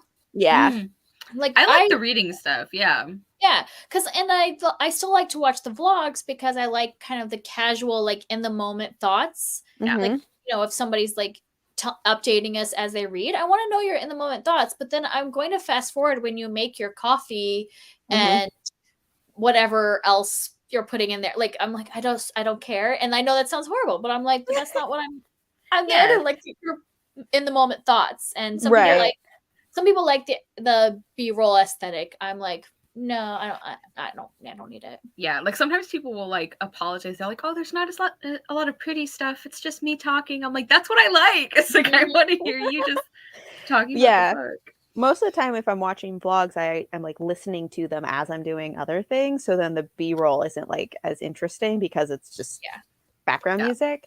But if I do put B-roll in mine, I usually try to keep it like it's not, I keep it pretty much to a minimum because I like having a little bit, but also sometimes it's like too much. I am at a part in my pattern where I have to go grab stitch markers. I didn't realize I needed those, so I will be right back. Okay, well, we can go through the comments because I've gotten behind a little bit. All right, so Julie said, I've DNF'd more than I finished so far this year. I'm proud of you. Good for you. Yeah. I'm going to say, I know Cara's gone now, but like Cara doesn't like to DNF, but obviously Huck and I are like, go, you do it. I'm a big fan of DNFing. read what you enjoy what you're reading. And I know, like, in the past, I've been better at DNFing, and I think because of the channel, like, sometimes I'm like, well, I gotta give my thoughts, and I'm like, no, this year, I'm living life for me. And you can find out that I didn't like it enough to finish it. I don't know why that just is so funny. I'm living life for me. But it's true. And like that's the thing also is like if you don't DNF books, it just like it slows down all of your other reading. And then you have to spend so much time on this thing that you don't even want to be reading when you could be spending your time on things that you actually like. And you'd probably read a lot faster. And it's just like, yes. So it just. And you're slogging through. Yeah. Yeah. Big fan of DNFing. I actually, before BookTube though, I like never DNF'd books. I was very like, if I start it, I have to finish it. But my mind has changed. Yeah, I definitely was. I just didn't know what it was. Like, I didn't have a name for it. Right. But I definitely quit. I mean, I very specifically remember quitting The Three Musketeers and Tom Sawyer and like several other. Oh, Firefly Lane by Kristen Hanna. Like, there were so many books that I DNF'd before I had a channel. I just didn't know that that's what it's called. I was just like, it got to the point where I wasn't reading anymore and I hadn't read it for like months. And so I would just be like, and I'm getting rid of this book. And I just didn't know that there was a term for it. I think I was a lot more like all or nothing or very like stubborn with my reading before BookTube. And now I'm just at a point where I'm like, but there are like so many books that I want to read that I don't want to spend my time on things that I'm like, I know about so many more books. And and also this is a thing that matters to me from having a channel is that if I'm not reading books that I actually like, then I don't have books to recommend. Yeah. Because like I can still make videos and I can talk about books that I dislike, but I can't actually recommend things to people if I don't read new things that I like. Because at a certain point it's just like, oh, I'm recommending the same like 3 books over and over again, you know? Yeah, and I'm tired of, I mean, there's things that people can get out of a negative review, like if they like the trope that you don't like, but I don't feel as comfortable like endorsing because there might be other things that they don't like in it. So I'm like, what am I serving anybody? I know there are some people that get a lot of views off of like rant reviews, but I don't really do like rant reviews. I do my most disappointing of the year and I will talk about like a book I don't like in my wrap up, but I don't like do dedicated reviews about the ones I don't like. So I don't feel like I'm really helping anybody with making myself finish those books. Yeah, I mean, I guess there are probably some, but like I once in a while will do a negative, like a standalone negative review if it's something that I have a lot of thoughts and feelings about it and I actually finished it, which doesn't happen too often, but every once in a while I'll be like, well, I'm this far in and now I need to finish it because I don't like it and I need to like justify why.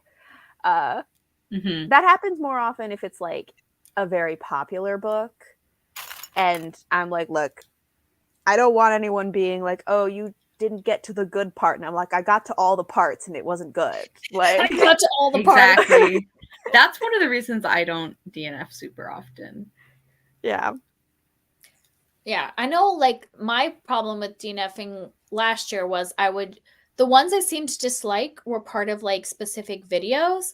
Like I did those like they were kind of try chapters where I was ranking the new releases and then like finishing them. And it seemed like most of my disappointing reads came from those videos. And I'm like, I felt like I had to finish them because I was doing a dedicated video about these 5 specific books. And I'm like, but if the point is that I'm ranking them at the end, can I just say, well, I hated this enough that I DNF'd it, so it's obviously at the bottom of the list. Yeah, I mean, I get that. Like, I definitely can feel that. I don't know if it's pressure, but like that wanting to like if you're vlogging something or doing a specific project around it, not wanting to DNF it.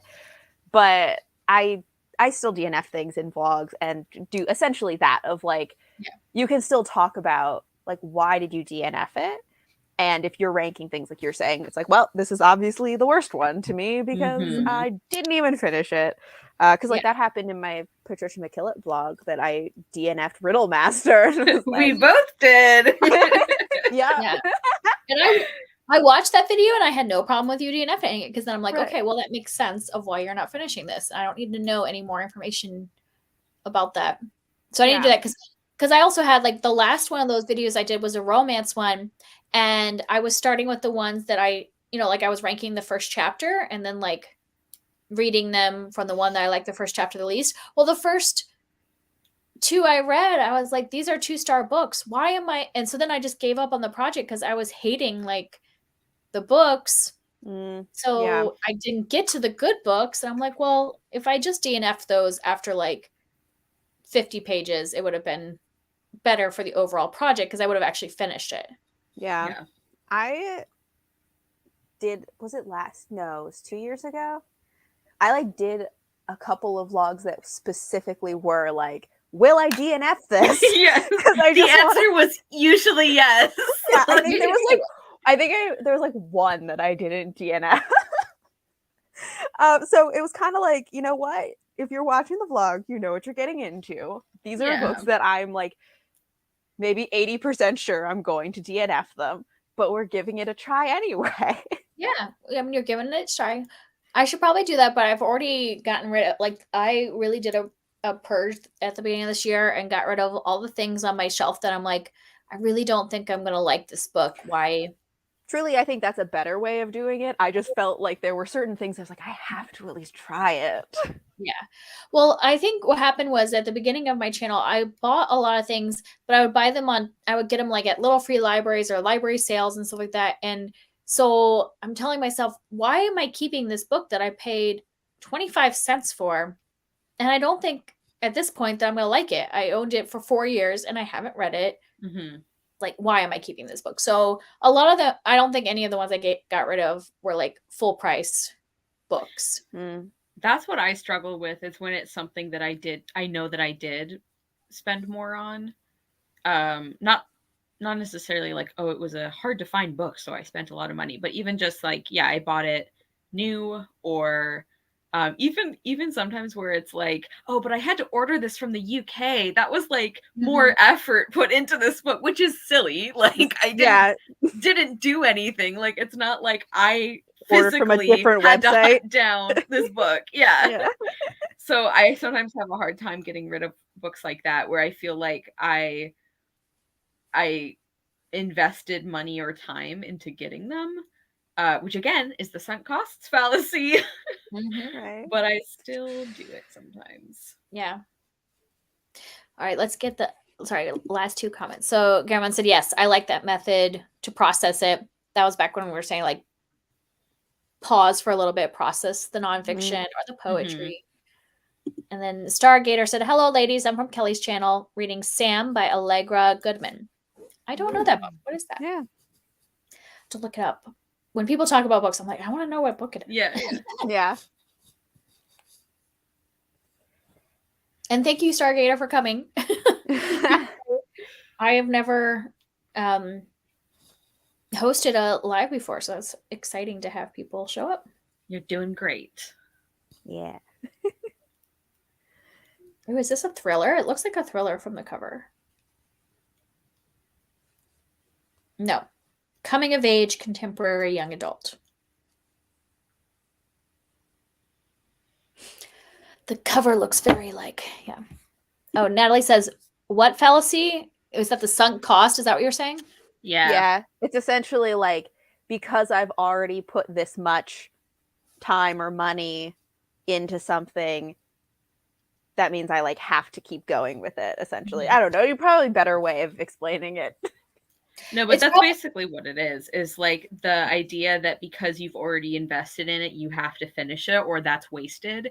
And what you're supposed to actually do is think of like, okay, pretend that I haven't done that because there's no way I can recoup that, So just looking at what I would invest now, is it worth it? But like we all do that, Well, I mean, it's why how many people have, and I've done this before too, how many people have like memberships to the gym and then like haven't gone in like 5 months. Like you're still paying that monthly fee, but you know you're not. But you're like, well, I can't quit because I've already paid for 5 months. I need to start doing it now and go every day, and then I can make up for those like 5 months that I didn't go. It's like, no, you're not going to do that. Like, Right. Yeah. Yeah. So I just Googled it and it says the phenomenon whereby a person is reluctant to abandon a strategy or course of action because they have invested heavily in it, even when it is clear that abandoning it would be more beneficial.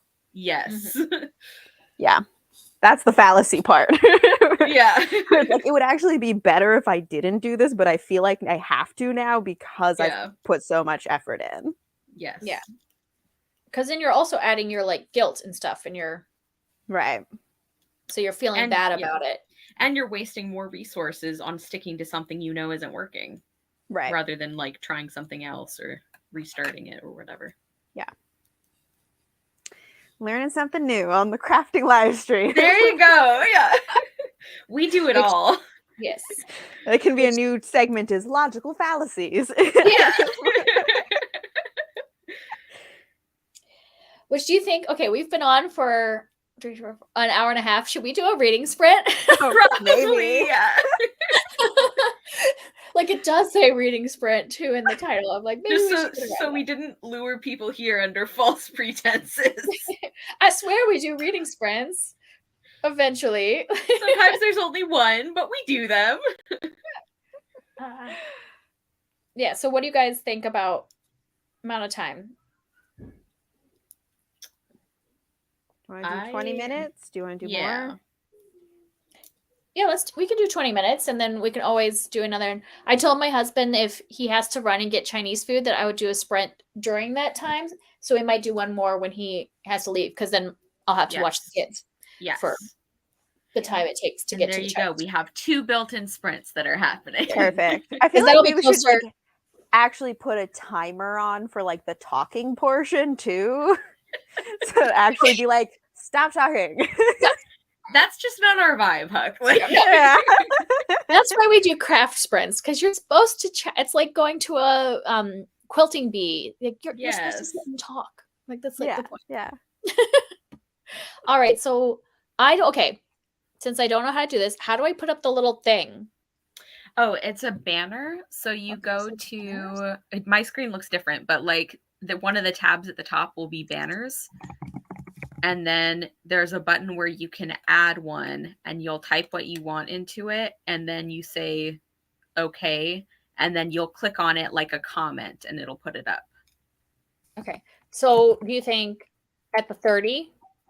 That's technically 23 minutes. Yeah, that sounds good. Yeah, we can do that. So a reading sprint till 30. Let's see. So if I do that. Uh-oh. Do I have to take off the like comment? Is that? Yeah, the comment will go away. Okay. Is it there? We're good? Yes. See it. All right. So we'll mute and we'll be back at the 30.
All right.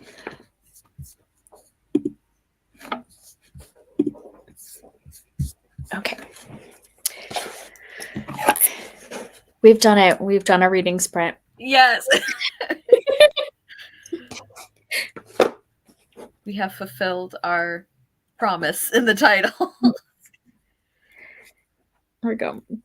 Were you reading during that or still working? I was until like the very end. I read about 4 or 5 chapters of Sea Sparrow, which is the Kristen Kishore book.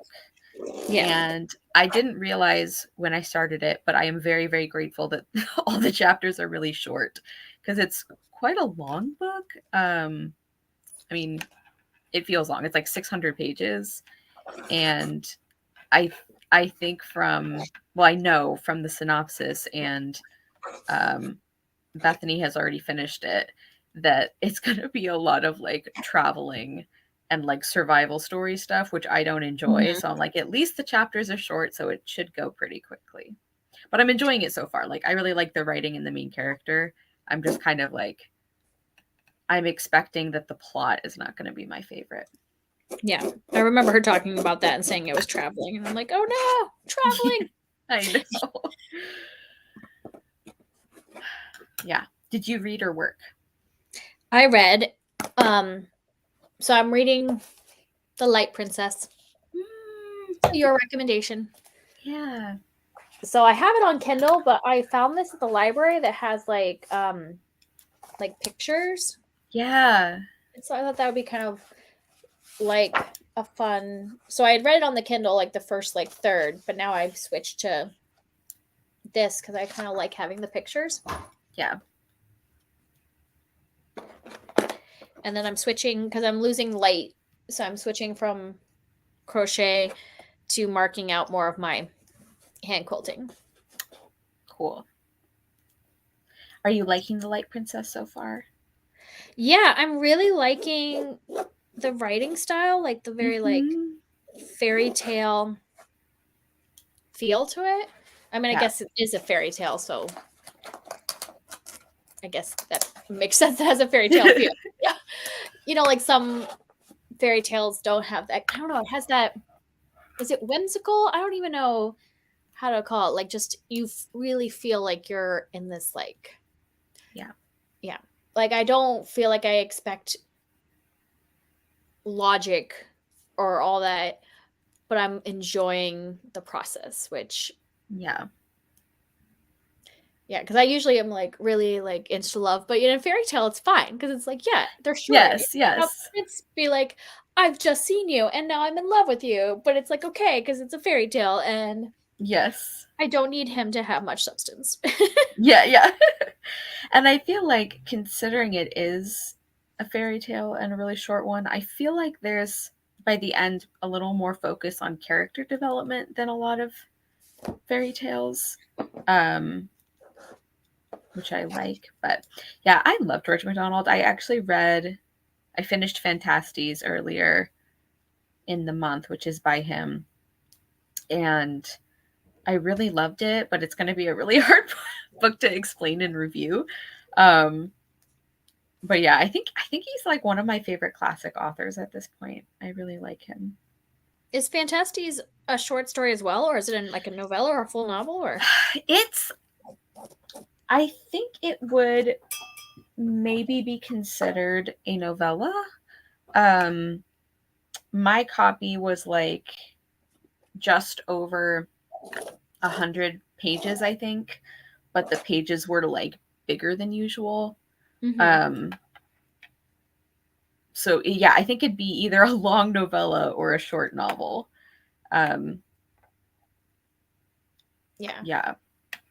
Well, like I know this one, I thought it was a short story, but then when I got the book, I mean, this book is 100 and some pages long, but it also is very big font. Right.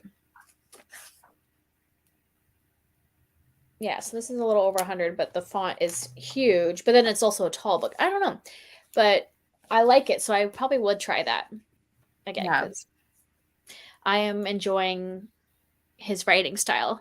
I could see enjoying more of it. I probably wouldn't read like several in a row.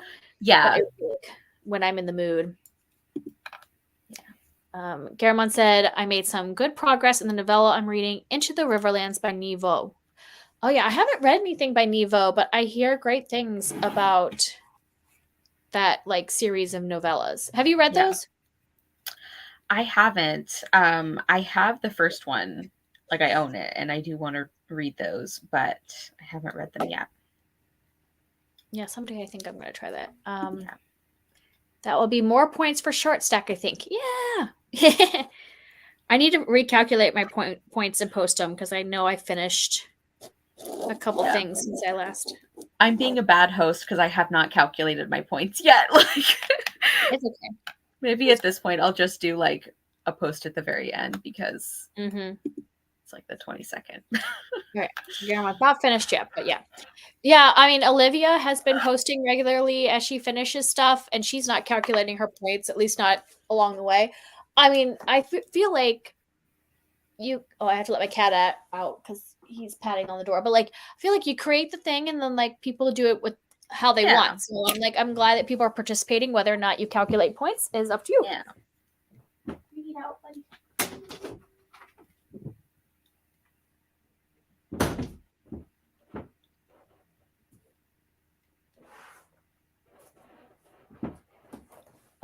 Yes. It turned out 2 cats wanted to get out. So I had to let them escape. Yes. I needed to figure out a different because I don't like the way this box sounds as I'm doing. So I'm like, well, maybe this binder will sound better because I don't like the loud scratchy sound.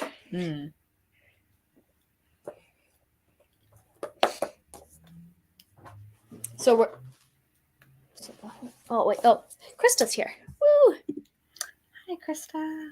I'm glad you're having sprints today. I've been sitting here wanting to read or get stuff done, but I just keep falling asleep. Aren't you having sprints today, Krista, too? I thought I saw that they're doing sprints later. Or what day is it today? Yeah, aren't you doing sprints later on, Krista? Because I was like, oh, Krista's doing sprints tonight. I'm going to go from like one sprint to another, maybe.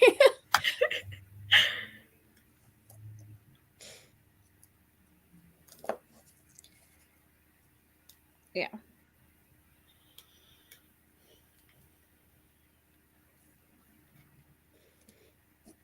Yeah. It's more slippery, though. I don't know.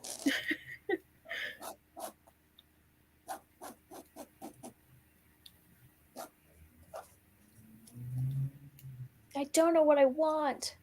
Can't make up my mind. Maybe book on top of the box. Maybe that'll make less room.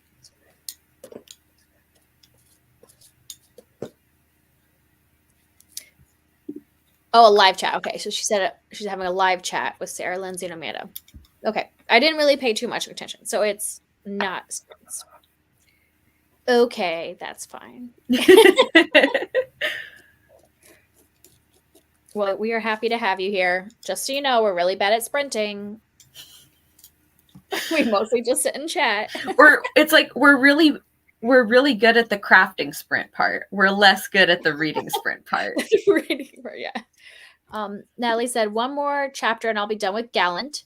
So I'll only have 9 unfinished books. Go. You go, girl. Yeah. Nice. Feel accomplished. Hey, sorry I'm a little late back. I was eating dinner. Oh, no problem. All good. I had a snack during the sprint, so I'm probably going to eat dinner late. Because now we're not going to have Chinese because it continued to snow. Oh. Yep.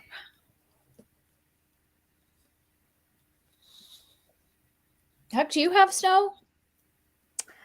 No, we have we pretty much hadn't had any snow. There was like one day where it snowed for like 2 minutes and then it was done. So we're having like a weirdly warm winter. Like we never get a lot of snow around me, but like by now we usually would have gotten like at least one like real snow. Mm-hmm. You're on the East Coast, right? Yeah. So you'd think, but who knows? we're not getting much snow. I mean, like, this is definitely not a lot of snow, but it's like freezing rain, I think, underneath. So it's not much snow, but yeah. What time zone? I think both. Wait, Huck, are you central? No, you're No, Eastern.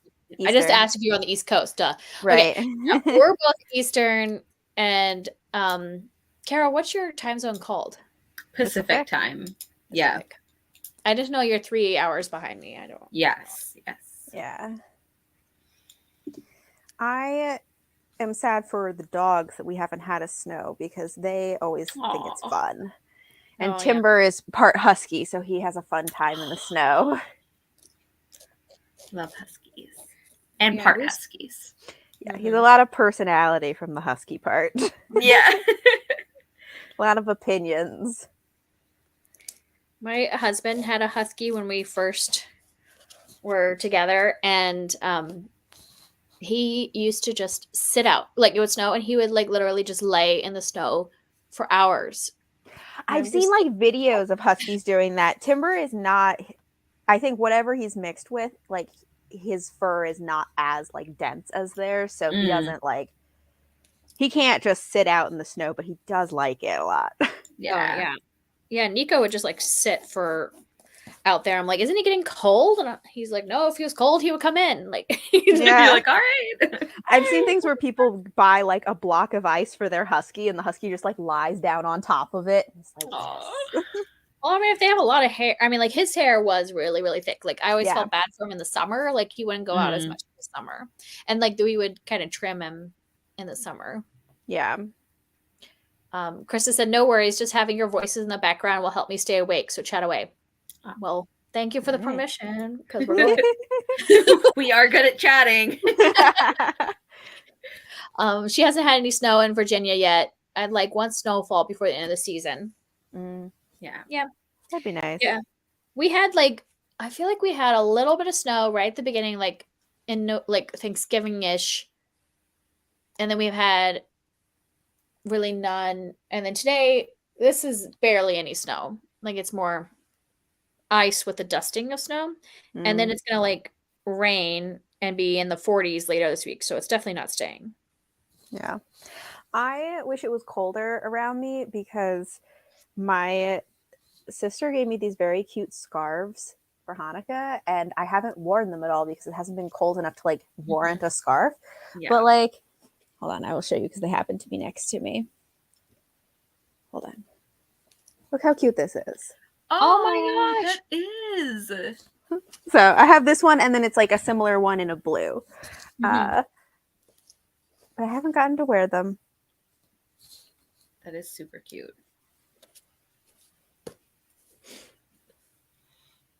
My daughter got a pair of pants for Christmas that looks almost just like that scarf. Oh yeah? Yeah. That's super fun. Yeah, my friend, she makes like clothes that are meant to grow with your kids. So like they can be rolled up or rolled down or whatever. And so she makes them, and so she made one with like, it has mushrooms and squirrels, and it's like olive green. Oh, that's cute.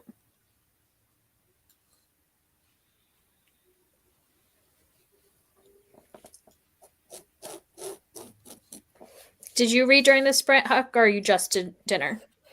I listened to a little bit of my audiobook. Not a lot because then I got distracted by eating. But today I just started listening to The Warrior's Apprentice by Lois McMaster Bujold, which is sci-fi. It's part of her Vorkosigan saga, which is like a 14-book series. Before this point, I've technically read 2 books in the series, but they were like prequels that were written later. And I've just now like kind of gone back to the beginning of like the main series to like start the actual series. So not very far into it yet though, because I like just started it today while I was getting ready. So, but so far so good. You know, I don't have a lot of opinions yet, but I know that people love the main character in it. And so I'm hoping that I will. I like her characters a lot of times. She just writes these very like, they're just very sensible, you know, and I just enjoy that. Yeah. Natalie says Colorado has some snow and lots of sunshine. Well, that's good. I mean, I always like sunshine. If it's going to snow, I want it to be sunny. Because then it's pretty. Mm-hmm.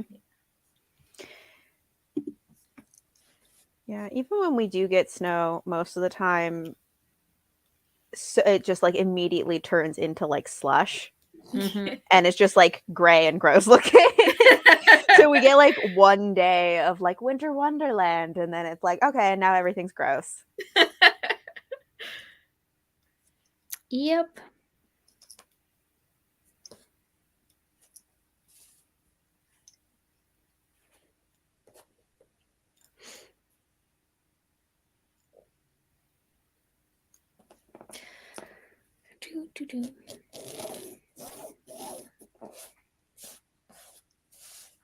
Did you all do anything this weekend that was fun? I mean, I hung out with a friend of mine. We went shopping and just kind of like just walking around and stuff, which was fun. We haven't like hung out a lot recently, so it was fun to like get together again. I did not have a very exciting weekend. I actually like ended up having to do some work stuff yesterday. Which, you know, never like your first choice of what you want to do on your weekend, but it was okay, and I might be able to. I'm hoping to maybe take off tomorrow because of that, so we'll see. But yeah, pretty chill weekend for me. Besides my sweater excitement, nothing else has happened. I really am going to be insufferable about this sweater. I apologize to you guys in advance. I'm excited so for you. So I want to see the progress. I mean, it's always fun to see a craft project progress and change. Yeah. Well, thank you for your support. Yeah, the only thing I did today was the thing I was doing before this is I had a call with one of my brothers I was doing a resume review for him because I used to work in career services a couple of years ago, and he's like going to be applying to some jobs and stuff, so we did like a little resume review session. Oh, nice. So that was today's excitement. Nice.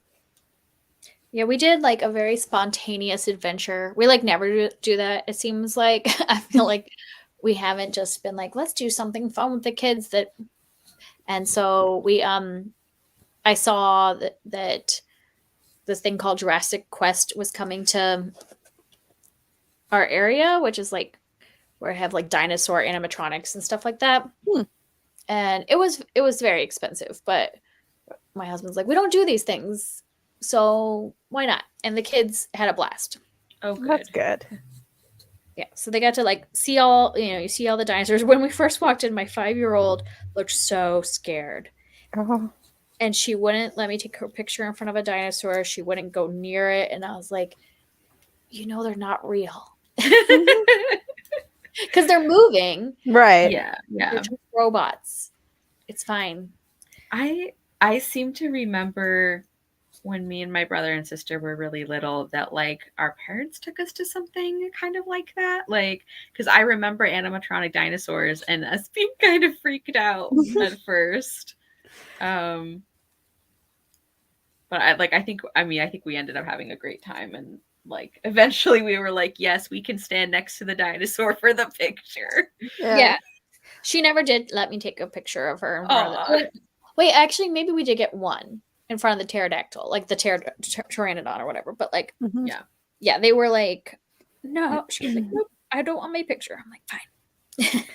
Has she ever encountered those, like, what are they called? When it's like a person in like a full suit, like when you go to like Disney World or something and there's like, oh, it's Chip and Dale in like a whole outfit or something. Like, has she ever encountered one of those people? Because like those always freaked me out as a kid. I like a mascot type person. Yeah, like that kind of, yeah. I don't think that she has or at least not that she would have remembered, because like, you know, she was, by the time the pandemic hit, she was what, like right. 2.5. So she probably, like, we probably didn't take her anywhere before that. Right. Like, Makes you know, sense. a 2-year-old a little bit. And then like we only just started doing these kind of, this was like the first time we went to something, I think, that would have been like hundreds of people in the same building Right. in like years. So Yeah. Yeah. I Yeah. just remember being little and like I was always very freaked out by those like full costume like Mhm. characters. My older sister was terrified of clowns, but clowns didn't bother me because you could like see the actual person. It Yeah. weirded me out that there was a person inside of those things that you couldn't see. Yeah, you're like, I don't know what this person is like. Yeah. That's legit. Yeah, I feel like that makes sense to be like alarmed by. Yeah. Yeah. I know my older one has, because I remember she had gone to, like, before the pandemic, she had gone to an event where there was like an Easter bunny, Mm-hmm. like it was like a egg hunt type thing. And she did take her picture with the Easter bunny, but my little one would have been a baby back then. Right. So she didn't seem worried about it, but I will say that neither of them will go to see Santa. Like, Mm. which we don't like make a deal about Santa, but like this year we went to an event with some friends and Santa happened to be there, and my older one absolutely refused to even go talk to Santa. And then my little one was like, she knew that you got a gift bag if you went and saw Santa. Smart girl. And she wanted the gift bag. So she went up, she wouldn't sit on Santa, which I was like, you totally do not need to sit on this strange man's lap. And but she like stood, like she didn't even stand next to him. She was like, Daddy, hold me and I will say hi to Santa because I get a gift bag. That seems like a good compromise. Yeah, I respect that. Like, Yeah. Like, give me my candy. Hi, Santa. Yeah. I feel like I would have been freaked out by Santa as a kid. But I mean, like, my family's Jewish, so we never like did the Santa thing. But I feel like if we had, like, I would not have been into it. Yeah. Right. I was not big on strangers as a kid. Which, you know, they teach you that. So yeah, so why do we like so many of us in society are like, oh, it's perfectly fine to go sit on this strange man. Like that just seems yeah. This kind of stranger's okay because it's festive. Like yeah. Right. Yeah, and I mean I think it's probably different if you're at like, you know, because sometimes it's like a party and you know the person that's dressed up. Like I think that would be different, but like you go to like the mall, I'm like, I don't know who that guy is. Like what he's doing when he's not Santa. Like I don't So we've never made, we did, the only other time we've gone to see Santa was when before my little one was born, my mother-in-law wanted to take my older one to see Santa, and she screamed and cried the entire time. And so I was like, nope, I think we're done. So since then we've never done it again. It just happened to be at this, like, it was like at a community center and we were doing it like crafts and things and happened to have Santa there. Yeah. I am gonna run and grab more yarn because I ran out. I'm so prepared, you guys. I didn't think I would run out. I thought I'd have enough to finish at least one of the mitts, but no.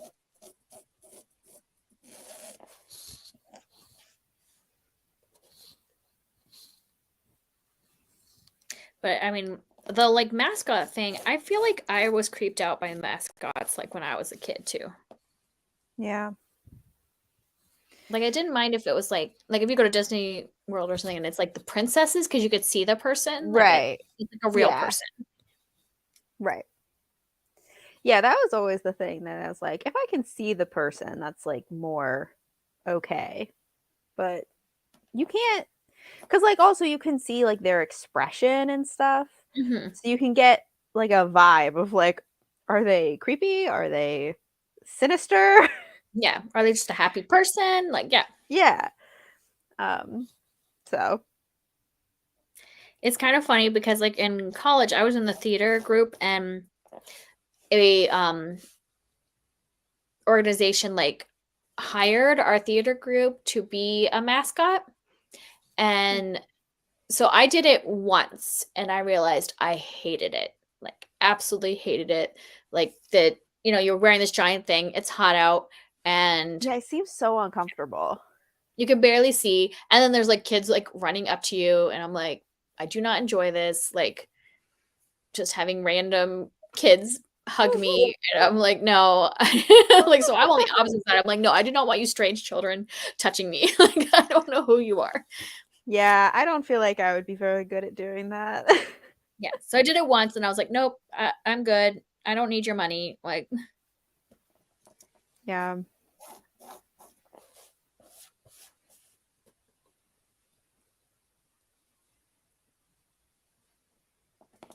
I feel like it would be really hard to be just any of those people that like those people that get hired for like kids' birthdays to be like a character, even if they are like a princess or something, so they're not in, like the full suit. I just feel like that must be so hard.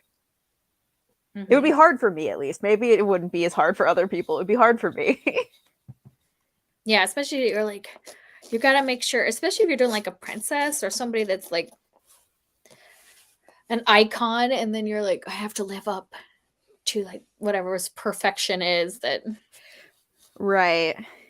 Yeah.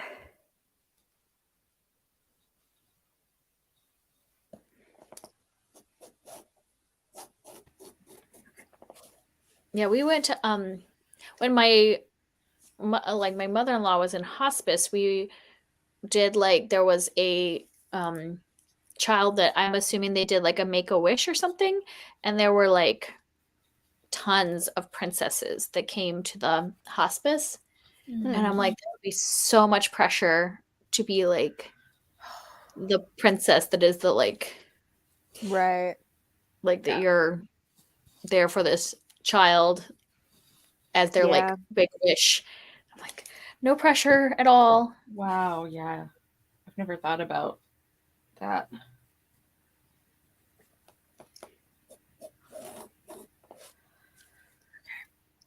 I was going to be lazy and try to just work from.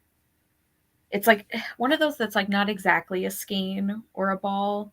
So like I thought I could maybe get away with it, and I'm like, every time I have thought that I could do that, it has bitten me in the butt. So not going to do that because I don't want to spend like 3 hours untangling yarn if I don't have to. Yeah. Cameron said, no fiber of my being is suited to the type of work that people who play characters do. Yeah. Me either.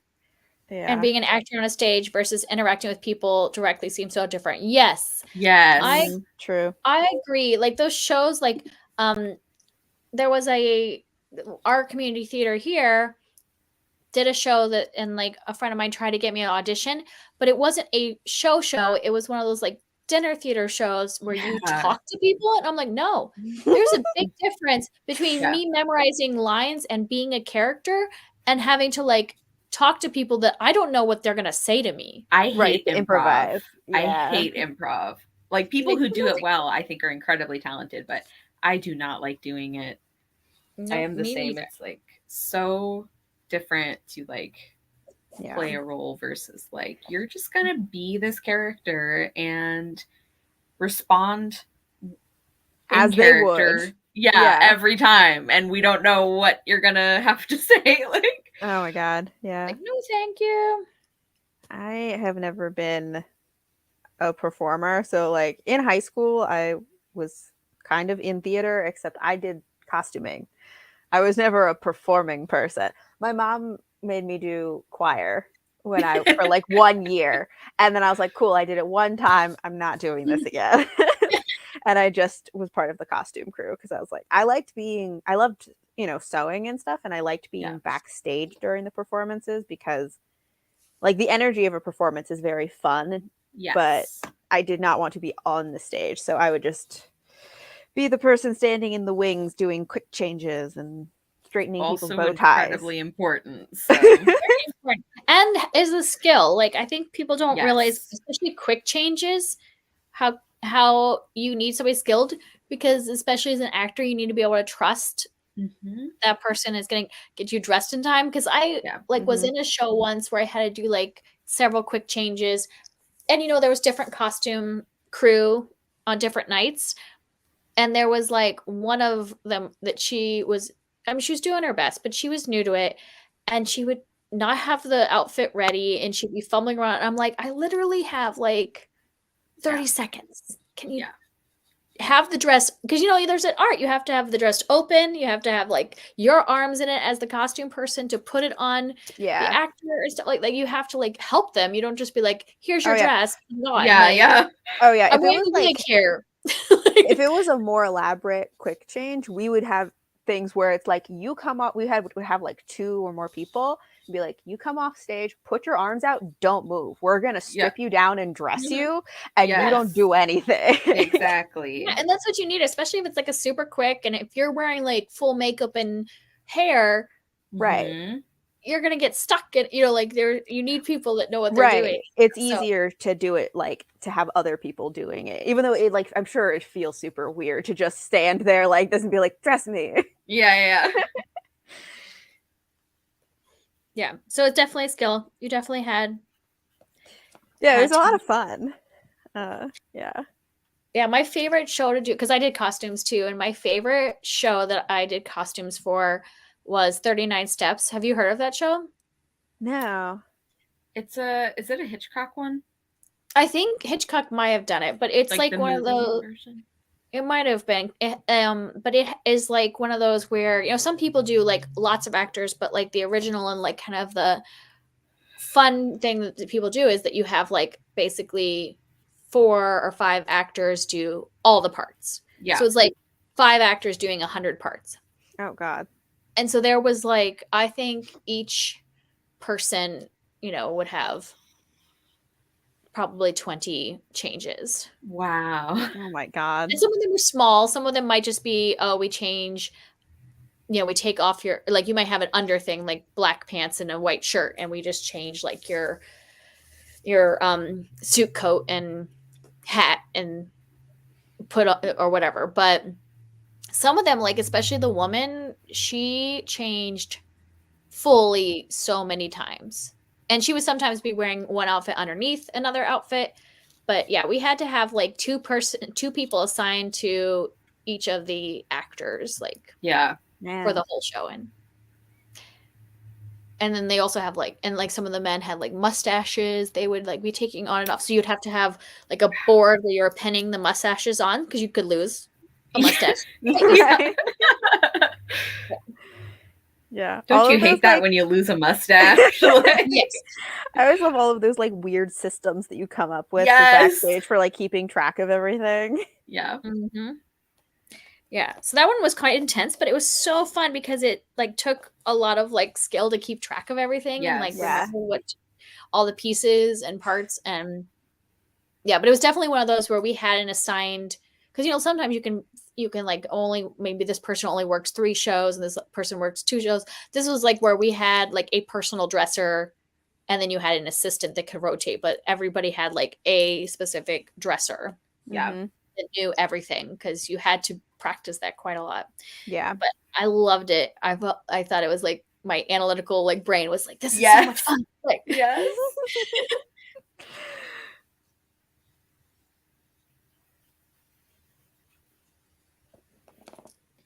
Me and my sister have kind of a, I don't know if it's like a reference or I don't know, it's like a running joke at this point where it's like, because we talk about that stuff, those things that it's like, it's so satisfying to like figure out, and to accomplish, like especially like organization things like that or whatever. And so we'll talk about like if it's like a pattern or something, or if I'm telling her like why I love doing cables, even though they're like, very focus heavy. A lot of people hate them because they're kind of fiddly and they can be complicated, but they're really satisfying to do, to like get right. And so like when me and my sister talk about something like that, where like pattern make brain go like, I don't know where we came up with that, but it's like this little thing in your brain that's like, yes, I'm happy. I like this. I've heard a similar thing online where it's like make brain go purr. Yeah. Yeah. Mm-hmm. And I'm like, that's it. That's like the best way to describe that feeling of like doing a complicated thing and it works and you're like, Yeah. Yeah. Yep. I think I usually hear people describe it a lot of times in terms of like reactions to certain sounds, though, where they're like, this sound makes my brain purr. Yeah. I definitely have the opposite though. Those sounds that I'm like, I can't handle Oh, yeah. this. Like my dentist wanted me to do an electric toothbrush, and I've avoided it for so long because it like that sound literally makes my skin crawl. Mm. And I'm like, I get the health benefit, but like to spend an entire 2 minutes twice a day with like chills going up and down my back, it just is like I'm like really struggling with it. Yeah. Yeah.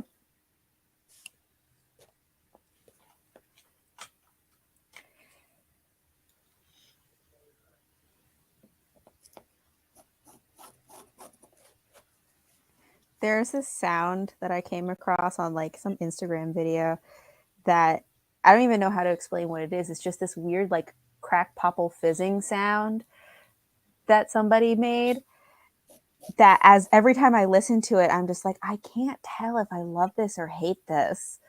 But like I have to listen to it. But it was on this video where people were showing off like crystals that they're like, this looks like something you want to eat, and everyone in the comments was like, I want to eat this sound, and I was like, same. I don't know what that means, but I want to eat this sound. Yeah. The sound is crunchy. Right.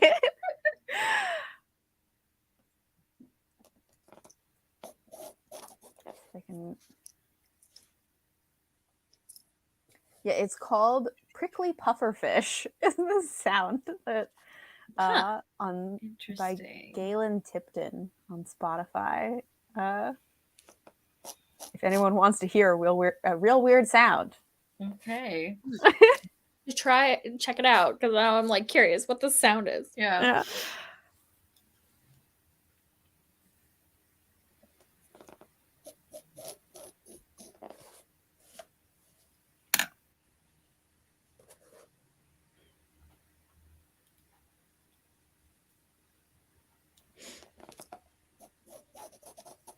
So I'm still like behind on watching end of year videos. I can't remember. Did you guys do like TBR for the year? Like give yourself specific book things? Because I know like if you haven't seen me comment on your end of year videos, because I have like a giant like save for later, playlist. Honestly, I'm the worst at commenting on people's videos. Like I always am like, I'm a bad YouTube friend. I feel like we talk about this a lot. I'm like, I watch videos and then I just don't comment on them, but I'm like, great job in my head. I totally understand being behind on a watch list, because like I try to comment, but like I haven't gotten around to watching everything yet either. But I have not posted it yet, but I am doing as you guys both know, because you suggested books, I'm doing the like 12 books 12 friends thing. So that's the only like yearly TBR thing that I have that has like specific books. I realized afterwards that I should have picked a different book, but like I'm so excited about the book that I picked, but I was like, oh, I should have picked this other thing. It might be okay. I'm curious about what it is, because there's one on that list that I'm like, oh, Huck might be excited that I'm reading this. I feel like I should have picked a Psalm for the Wild Build. Oh no, it wasn't that one. Yeah, making me try Becky Chambers again. You know what? It was a good one. I do think I would like it a lot more. You would. I didn't do that whole like 12 friend ones because I did do myself a 23 book story in 2023, which I just filmed today, so it'll be up soon. But I didn't want to do the Friends one because then I feel like I'm letting someone down if I don't Yeah. accomplish it. Where at least if I choose the 23 and I don't read all 23, I'm like, whatever. I set this myself, but I would feel like really bad because I would be like, oh, I missed like Cara's recommendation and now I feel like a terrible friend and I will. So I felt like the pressure would be too much to like have somebody else do it. I was a little like hesitant about doing it because it's like, you don't know what people are going to suggest and what if you don't like it or you don't get to it. But I feel really lucky because like almost all of the books are ones that I already like want to get to. Like a lot of them I actually already owned or I was planning to own. There's only maybe one or two that it's like I don't know that I would have picked this up myself. So I think it's good to have like a couple like that, but I feel more confident that I'll actually complete it. Mm-hmm. Oh no, what happened? Why did you do that? Okay. When I saw those, I was almost like, maybe I should just like, can I do like 12 from one person? Can I just pick my Cara pick? Because when you picked my birthday ones, like you picked, I think I ended up rating all of those 4 or 5 stars that I read. So I'm like, I mean, I would love to pick 12 books for you. I should just pick up my books. Like you picked better than I picked for myself. Like I seriously like liked all of those books more than some of my normal TBR. So I'm like, really, Cara should just pick my books. I mean, I will do that. Like I would love to. You're gonna get a message from me later that's like, here's your yearly TBR, Kelly. You're welcome. Here you go. These are the you read. Well, they have to be books I own though, because obviously I need to accomplish that goal. Do you like track on Goodreads what books you physically own, or ebooks, I guess, but like just books that you own versus ones that you don't? Yes, Okay. I have like a shelf I have 3 different like physical like own books. I have a Kindle content because I always forget what's on my Kindle, so I have to have like that or I will like forget. And then I have regular physical TBR and then I have a middle grade physical TBR because sometimes my middle grade I don't want to count it because some of those books I've bought specifically for my kids. Yeah. Mm-hmm. So I don't want to like be like, well, I don't have to finish all of these because I'm waiting until my kids can read them with me or whatever. So yeah. Right. Yeah. So I try to keep that number separate. But yeah, I do have all of them on there so that I can see how many books I own. Yeah, I hope you're okay with this happening now, Kelly, because I'm absolutely going to pick 12 books for you. That's fine. You know what I should great. do is like I'll send it to me and then maybe I'll just pick a month and I'm like, I'm just going to read this month from Cara and I want to compare it to another month and see if I actually do, if my ratings are higher when you pick my entire TBR. I would love that. That would be so fun. Yeah. That'd be awesome. Because I only did it for like what, like a week and a half when you did my birthday one. But I just feel like that one, like compared to the rest of the, like, well, and that was like one of my best reading months the entire year. Because I think almost every book I read that month was 4 or 5 stars. It's because it was like all yours. And then I think I was like specifically picking like 5-star predictions. Right. For myself. So I should just pick a month and be like, this is the month of Cara. And I love that. and see how it goes. This is great because this is going to be like a fun challenge for you, but it's going to be really great for me. Probably. I hope. Like, yeah, well, that's fun. It's fun to recommend to your friends. Yeah. Well, it's funny too because or I'll wait till after you do. Oh, Natalie was just asking if we're on Storygraph. I am not. I have a Storygraph. Yeah. But I actually use Goodreads more. Yeah. I keep meaning to get a Storygraph, but I'm just like it's like you can't teach an old dog new tricks. Like I'm like, this is what I know. And yeah. And there are things I like about Storygraph, and I would love to not use something owned by Amazon, but there are like specific things about Goodreads that I'm like, this is what I really want though, and I don't feel like Storygraph has all of the same capabilities. Yeah, I really just use Storygraph because they give you statistics. However, this is the first year that I have started using like a spreadsheet that calculates things, for your reading. And I mean, I've only been doing it a couple of weeks now, so we'll see how long it lasts. But if I like that better, then I may not even use Storygraph because I can get my statistics from somewhere else. Yeah. And also, I honestly have way too many places where I document my reading. Although it is kind of fun for me because when I finish a book, I get to like write it down in so many places. But at this point, I'm like, I have Goodreads and Storygraph and just a place in my notes app where I track it. Then I also have my reading journal and now a spreadsheet. So like, I don't need this many things. I used to have a reading journal, and then I realized I just was not good at like keeping up with it. So now I have a spreadsheet, but I'm not even like doing any kind of fun data. Like I literally just have my physical TBR written on there, what year I got it, and then I put when I finished it, so I can kind of track like, am I reading the books that I buy, and am I reading them in the same year? But I'm not doing all the like stats because then I would probably give up on that too. Yeah. Like I know myself. I tried the reading journal where I calculated like which ones are audiobooks, how long are they, like are they diverse all this stuff, and I just like would make it till like February and then I was done. Yeah, I don't get really complicated with my stats because I'm not gonna keep track of it that closely. I just like having a little bit of like pretty basic stats.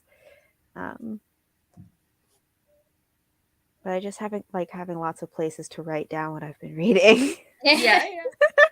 I get to check off things in so many places. Yeah, I should probably just try Storygraph because I haven't actually even tried it. But because I know that you can like import from Goodreads. Yes. So I don't know, maybe I should try it for a few months and see if I use it. But it's not like I'm that great at Goodreads either, because I'm always like, why like when my friends don't write reviews, I'm like, oh, but I want to know why you like this book. But then I never write reviews. So right. I'm such a hypocrite. Like I've been doing a lot better at doing more reviews, even if they're just really short and basic. And it helps so much when I do wrap-ups. Like it makes such a difference. And I should do that because then even like, do you take notes anywhere else while you're reading? No. Oh, I take notes while I read, but yeah, I have a Post-it in the back of the book where I take notes. Wow. So it's not like they're fancy or extensive notes, but I do take little bits of notes. That's actually a really good idea. Yeah. Huck, you're blowing my mind. Happy to help. Sometimes I think I want to take notes, but then I'm like, well, where would I put the notes? They probably would end up getting lost, like, because sometimes I do that with short story collections. I create a note on my notes app and then record what I rate each one. But wouldn't it just be so much easier to write it on a Post-it note on the back? With short stories, I do that with Goodreads updates. Yeah. Oh, that's smart too. Yeah. Yeah, I usually write, if I'm listening to an audiobook, since I don't have a physical book to put a Post-it on, I usually will put it in my notes app. But honestly, I think writing it down on a Post-it somewhere would probably work better. Yeah, because you could even get those Post-its that are kind of like longer and have lines on them. Yeah.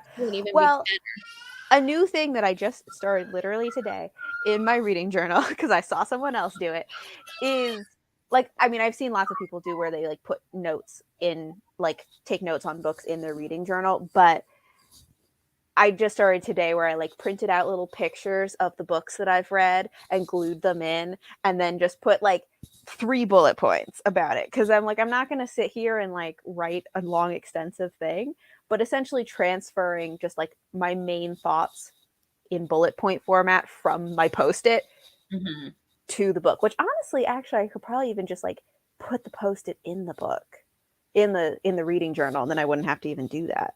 Anyway, just to kind of consolidate it, We're innovating over here. Yeah, I know. Okay, so Krista says, I think Storygraph is great if you're looking for trigger warnings or if you want to look for a book by mood.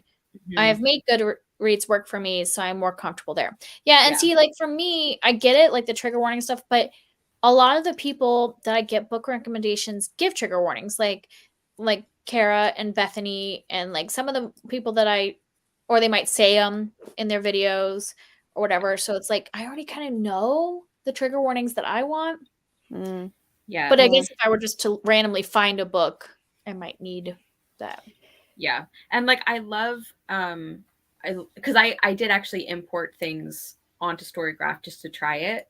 To see how I like it. So it's like very out of date at this point, but like I have tried it, and there are things that I really liked about it, and I like the books by mood thing, and I like the statistics, but I also don't know. I don't always agree with like the way they categorize things, which obviously That's affects what I like was your gonna statistics. say. Like they told me that I tend to like fast-paced books, and I'm like, What?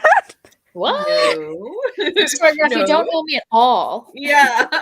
Well, yeah, that's, I mean, same. Like, I don't always agree with the mood categorizations that they put on things, but also, yeah, like pacing. Like, I recently was thinking about this because I had put the Becky Chambers Psalm for the Wild Built and a Prayer for the Crown Shy, and they were marked as like medium pace, and it's like these are very slow. Like literally, like almost nothing happens in this book. Like, well, and I think my idea of pacing is different than other people, because when I read, what's the first one? Psalm for the Wild Built? Yeah. I read it very quickly. And so, like, in my mind, it was fast paced. But then when I think back, I'm like, no, it's not fast paced. It was just very engaging. What is it called? Like, eatable, you know, like consumable. Digestible. Like, where there's some writing styles that, like, flowery writing styles for me are hard, like, are slow paced no matter what's happening, because it takes me a while to get through the words.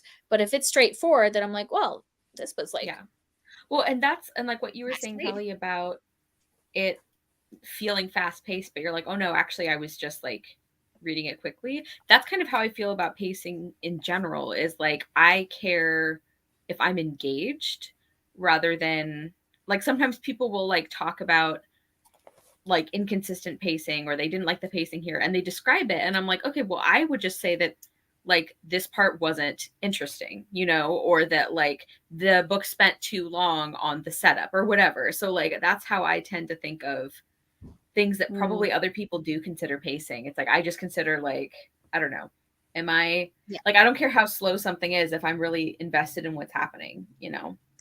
Yeah, it's like when I was talking to you about Daughter of the Moon Goddess, and a lot actually happens in that book, so it probably would be called a fast-paced book, but it was so terribly slow for me, because I would be like, I hate this big thing, like the relationship, and so then I'm like, I'm slogging through, where it's not like those parts were necessarily paced slow, it was just that I really hated those parts. Yeah. Or like there's a lot happening, but I don't care about any of it. So even though technically you could say this is a fast plot, or there's a lot of plot, it's not a fast read, you know? Yeah. Right. Krista said, I gave myself a goal this year of writing at least 2-sentence reviews for every book on Goodreads. I'm hoping that'll be enough to trigger my memory when I do wrap-ups. Like, that's what I need to do. Yeah. I have found it makes a huge difference. Even short reviews, like, because there's some where it's like, I don't even try to make it like, not like thorough in any way. I'm just like, really like the writing, and the character development was like so much more than I expected. Like, this is also my favorite trope or something. And even just having that is so easy. It's so much easier when I'm like planning and filming my wrap up. So I would recommend it. Like, even really, really short reviews, I think helps a lot. Well, and I wonder if doing the posted thing would help me, because my problem is that I should do the reviews right after I finish them, but then I end up with this like little book coma or hangover, or whatever you want to call it, where I'm like, oh, I don't want to sit down and do my computer. I'm relishing in the end of the book, and I want to like live in this like ending. And then by the next day, I've moved on to another book. Where if I just post it as I was going, like you said, then I could next day just write from the post-it and not have to actually like engage my brain to like write something coherent. Yeah. And it just has to be things that like Cara was saying, it's just things that would trigger your own memory, not necessarily things that would like make sense to people. Yeah. So I think I should do that, because that's my problem with reviews. It's like, when do I write these reviews? Because I even tried last year to like set myself a reminder, like Wednesday evenings at 8 o'clock, I'm going to write reviews. And then I like never did that. Like, what was I thinking? Like, no, never once did I keep that appointment. I had it on the calendar the entire year. And no, I did not do it. Yeah. So I don't know how to like convince myself to write reviews. So I'm going to try the post-it All method. right, well, keep me posted on how it works. I know. I was like, Nothing like a pun. Yeah, that was not a great one, but I just had to. It's all right. I'll take Anyway. it. Oh, I have like a husband that does dad jokes, so I'm not usually a big punny person, doesn't but take like, much. yeah.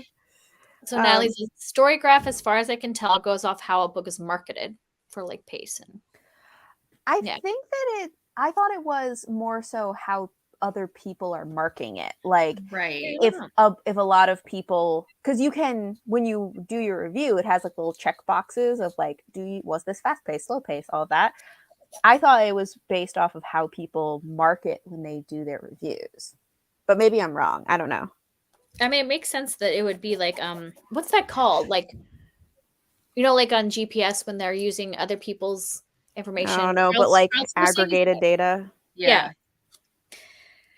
Like, it would make sense it would be that. But then I'm like, I feel like sometimes I'm an outlier of what other people think of certain things. So I'm like, I'm not even going to agree with the majority. Yeah. This is the other thing though, is because, so this was annoying me about a Psalm for the Wild build, is I was like, this is not medium pace, this is definitely slow pace. So I don't usually like put those in my reviews. I usually just rate it. I don't do the little check boxes, but I went back and checked off like slow pace to see if it would change it, and it doesn't. And I'm like, what I want is for story graph in the statistics to reflect my feeling about the pacing, not the average feeling about the pacing. So if I say it was slow paced, say it was slow paced for my like for my statistics. Like other people, I don't care if their statistics show it. Yeah. So I was annoyed because of that. I've never actually used the like mood thing for like searching for anything though. Never really thought about doing that. Yeah, I wonder how that would work for me, because usually when I like I said, I'm a big mood reader, so usually what I do is like I either have to just be sitting in front of my bookshelf and just what calls to me. I'm just looking at all these titles, I'm looking at all these, or I go on to Goodreads and flip through, and I'm like, I'm seeing the pictures of the cover, what is calling to me in the moment. Mm-hmm. So it's not necessarily I'm looking for a specific mood. I'm seeing what like is calling to me, like what stands out in that moment. Mm-hmm. So I don't even know how if I would be able to recognize what mood I'm in. Yeah. I also feel like they don't have enough moods listed. Now, are there moods? My emotions are more complex than this. So what is it categorized as moods? Like, are they like genres? Or? No, it's like emotional, reflective, exciting, see, sad. Those are so, like, emotional can mean so many things. Right. What kind of emotions? That's what we're asking. Like, oh, oops. Like, are you just telling me it's going to make me cry? Or is it like a wide range of emotions that I'm going to feel like anger and sadness and happiness all in one thing? Like, that's a big difference. Yeah. Right. I think a lot of times people use emotional to mean sad. Yeah. Which that is not. I'm going to go look at. Now I have to go look at Storygraph to see, like, what is it? Yeah, like I have emotional, reflective, hopeful, adventurous, and mysterious are the ones that are apparently associated with the books I've read so far this year. But like, this is also the thing that always really annoys me, is that most fantasy is tagged as adventurous, even if literally none of it involves adventure. And I'm like, I hate that, you know? Yeah. Because there's a big difference between quest fantasy and like there's lots of Any different other fantasy, yeah. cozy fantasy. There's a million different genres and Right. subgenres of fantasy. And so many of them do not involve adventure at all. Like, just because it's in a fantasy world doesn't mean it's an adventure.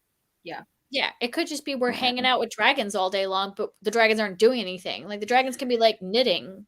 Right. I love that. Now I want to read a book about knitting dragons. I know. I feel like that has to exist. Yeah. I was like, what would be like, they would have to have very giant needles. Like, well, maybe they're tiny dragons. Fire resistant yarn. Like, maybe they knit with like wire, like. Yeah, and maybe we are judging the size of the dragons. Like, maybe these are like miniature dragons. Yeah. I really want to read about these knitting dragons now. Yeah, no, we write a book. Well, I mean, who's the woman that, or I don't know, actually know their gender, that writes the Tea Dragon Society? Oh, Kay O'Neill. Because they do, aren't they dragons drinking tea? I mean, the dragons. No, it's a. This is the part that's weird to me about it. I love tea dragons, but it is a little bit weird. Is that the dragons grow the tea leaves? Oh, and then you make the tea out of their tea leaves. But I'm like, that's a little weird to me that you're like picking leaves off of a dragon and then making tea out of it.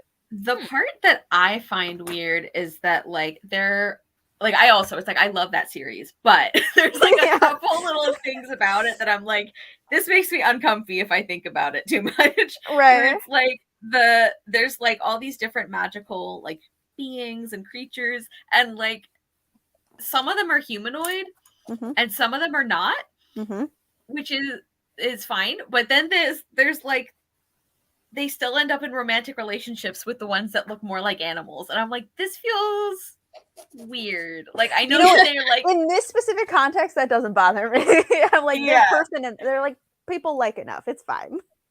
I mean, when they're a quadruped, it weirds me out. I think that's one of the things. Like, maybe that's a little weird, but I don't remember that happening. It's like a really sweet relationship. It's like the blacksmith guy and but he walks on two legs. Okay, but he looks like a dragon. Like, does he look like a dragon or does he look like a bull or something? I mean, I just remember that he looks like an actual like animal. Like, he looks like the level of animalness that like the tea dragons are. He's just bigger and he talks. Right, but he walks on two legs.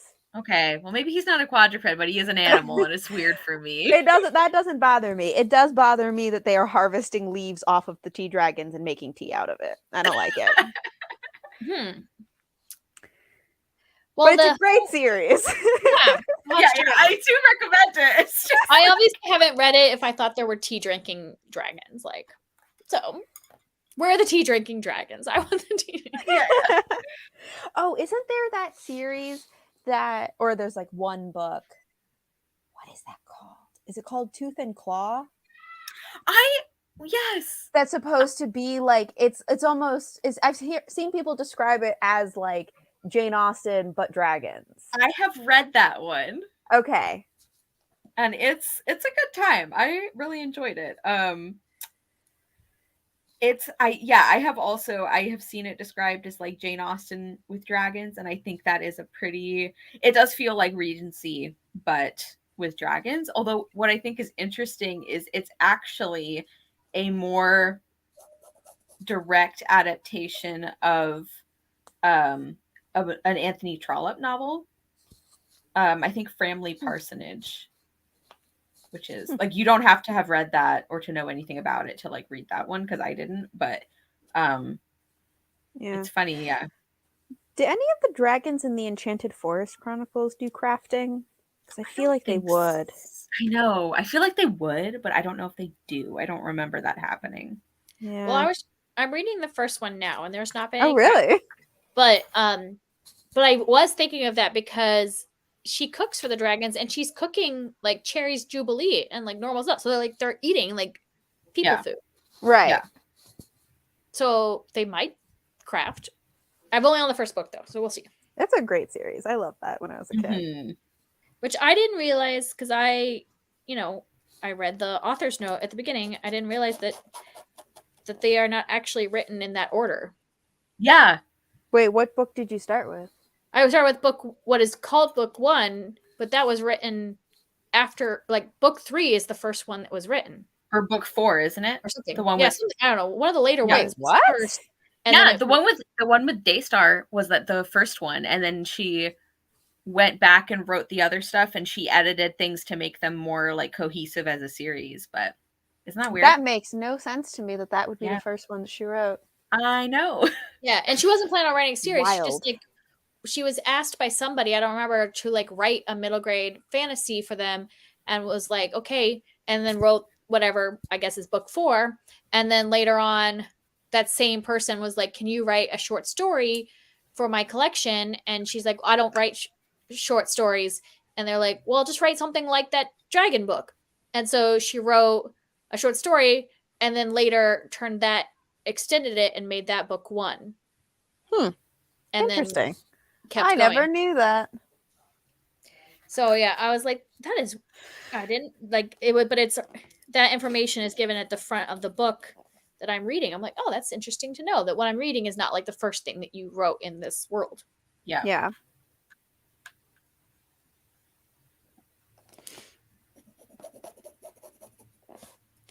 But that's one of the ones, like earlier where I was saying, where I am liking the book, I'm liking the writing, I'm liking the characters, but I'm reading it very slow. Mm-hmm. Like, I basically read one chapter at a time. But it's not like I'm not liking it. I just don't need to read more than one I don't know. I just feel like no need to continue. I read a chapter and then I put it down, and then the next day I read another chapter and put it down. So it's taking me like the entire month to read one middle grade fantasy novel. Yeah. The historical fiction I'm reading right now is kind of like that, where I'm reading like 1 or 2 chapters at a time, and then I'm like, okay, we're done now. Yeah. I think it's kind of, I mean, you know how Legends and Lattes was so huge? Mm-hmm. And I also enjoyed Legends and Lattes, but I read it the same way. A lot of people are like, oh, you can read it in one day because it's so short. But I read it one chapter at a time because it's like I wanted that cozy feeling, but then I was like, and I'm done. Yeah, well, and sometimes it's like sometimes I don't feel a book seems as cozy if I read it quickly. Yeah, because I just wanted to kind of like sit in it a little bit each day and not rush through the coziness. Yeah. And that's how I feel about dealing with dragons, because it's not action packed. It's just like we're just chilling with this princess cooking for some dragons. Yeah. Yeah. When I was little, I was obsessed with dragons, and I had a whole collection of dragon stuffed animals, and one of them was named Kazel after the dragon in those books. Yeah. At one point, I need to actually Google how we're supposed to say that name, because I think everyone basically I always said Kazel, but my sister, who also read them, always said Kazul. And that's I'm how like, saying it, Kazul. Yeah, I'm like, how do you say this name, Patricia? I always said Kazel. How do you say the main character's name? Cimarine. Me too. Okay, that one's more straightforward. Cimarine. Yeah. Cimarine, yeah. Yeah. We can probably find an audiobook and find out how it's done in the audiobook. I don't know. But I think a lot of times the people who do audiobooks are just pick something and go for it. Like, they're not necessarily pronouncing it the correct way, if there is a correct way. Unless they're checking with the author. Yeah. Right, but I don't think they always do. Yeah. I was actually like thinking, because I'm only like 30% through the book, or maybe I'm a little farther. Maybe I'm a little farther, but like I was like, should I just stop reading this and start reading it with my daughter? Because I actually think she would enjoy it. And because now I'm like, well, if I finish it, I'm not going to want to reread it right away. Yeah. And she's not old enough to read it herself. So I'm like, or not like, she's old enough, but she's not skilled enough to read it herself. Yeah. But I'm like, oh, well, now I'm stuck. Do I go back and start it with her? Yeah, I think actually the first time I read them, like my mom read them out loud to me as a kid. Because then it would be, because it makes sense, because when she and I read ones, we generally only read like a couple chapters at a time, unless it's like a book we just cannot put down. We read it like a couple chapters a night. So this would be perfect for that, since I'm only wanting a couple chapters at a time. Mm-hmm. So I don't know. Yeah. Maybe what I'll do is I'll see if there is an audiobook and like have her listen to the audiobook, or listen to the audiobook with her of the first one, and then we could read the rest of them together. Mm-hmm. Yeah, that might be a good idea. But are they all kind of similar in terms of like age? No, that's the only thing, is like I feel like, well, and Huck, you can weigh in too, but I feel like the first one is definitely the one that would make the most sense for for kids, like for younger readers. Because there's no romance either. Yeah. In the first one. Yeah, but I feel like the romance that comes up later is like, it's pretty minor, yeah. It's not like, I don't know. I mean, it's been a long time since I've read those books, but I don't remember it feeling like the books were for like different age groups. Like they felt very middle grade the whole way through to me, and also I don't remember how old I was actually when I read them the first time, but I remember they felt very like age appropriate as like a child, or my mom reading them to me as a child. Yeah, I think they're like classified as like younger YA, but I would call them middle grade, but I mean, like, which is weird, because like the characters are adults, especially in like, yeah, but that's the thing, is that like age categorizations aren't necessarily about the age of they're meaningless. I have issues with no, but like it's not necessarily about the age of the people in the story, because there are books that I would consider adult that are about children, you know? Right. But I feel like I think that age categorizations are useful to a degree. I think we probably make too big a deal over it. But anyways, sure. I always thought of the Enchanted Forest series as middle grade. I don't think that they're YA, personally. Yeah, because there's like stuff like, well, it depends on content. Like something like the Books of Bayern, like the Goose Girl and them, like those feel middle grade, but they have romance in them. So like certain middle grade kids are not going to be like, I would not read those to my daughter, because she's like kissing. Ew, don't. Yeah. Don't How do old that. is she? She's turning 8 like next week. So. Okay. Yeah, I mean, I guess the middle grade, maybe they're like a little bit older middle grade, but even so. Because middle grade is technically like 8 to 12, but there's a big difference. There's some middle grade that I would say like 8 and 9-year-olds would enjoy more than like 11, 12-year-olds, you know? Yeah. Or the other way around. Like, yeah. Like the Books of Bayern, I probably wouldn't like give those to her until she's closer to 11 or 12, because then she might not be as like, ooh, kissing. But like right now she's like, just skip over that part. Yeah. Yeah. It's so like I wouldn't the do Princess Bride movie, like yeah, that's totally where she's at right now. Yeah. Well, yeah, I mean, that's the thing. Even when I was little, my mom also read some of the Tamara Pierce books out loud to me. Oh. But she would just edit out.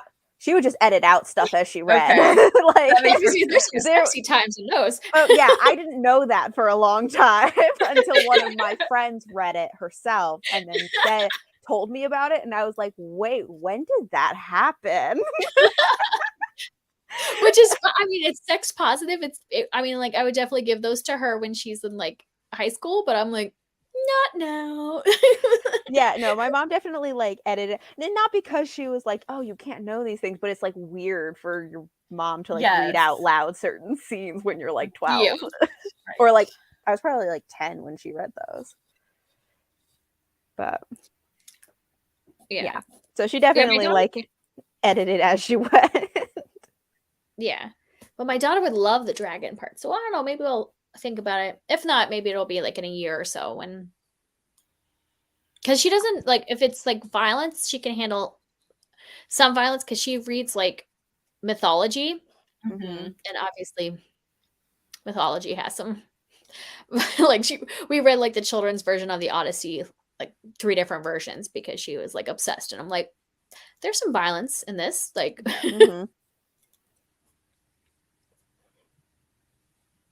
but the kissing, that's too far.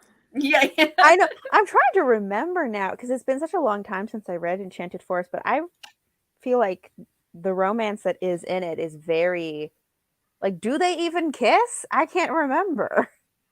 I think they do. But it's not like very descriptive about it. Right. I feel like at most it'd be like, and then they kissed, and then be like, okay, cool, we're moving on now. Okay. Krista's saying goodbye. Oh, I'm going to bye. get things done before my live in an hour. Thanks for waking me up and keeping me company during my grilled cheese and tomato soup dinner. That Have a sounds great night. Good. Super Have cozy. fun. That does sound good. Makes me want to go have that. I know. Yeah, well, what I was gonna say. She's so funny though, because my daughter, she likes a lot of like nonfiction. She likes to learn things. So even though she doesn't like, we read the Our Shaw series together, and there's like, I think maybe 2 kiss scenes in the entire series, but both times she was like, ew, ew. And then, but we have this like human anatomy book that's like for kids, and she has me read the like reproductive system like section multiple times, like every week probably we're reading this, and I'm like, so you have no problem like learning about like the process of like making a baby, but it's just the gross feelings. Right. Like the mechanics are okay, it's the emotional stuff that's like, oh, nasty. Crushes, yuck. Like, yeah. That's funny.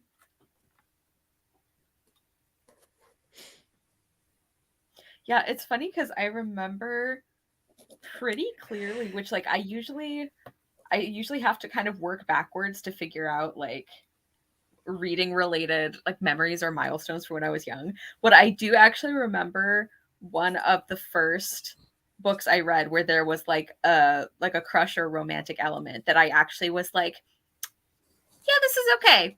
I like this. Like I'm willing to see where it goes, which was The Ugly Goddess. I don't remember the name of the author, but that just has always like stood out to me. I was like, oh yeah, that was like around that transition period where I went from like, ew, gross, to like, okay, this is sometimes interesting. Yeah.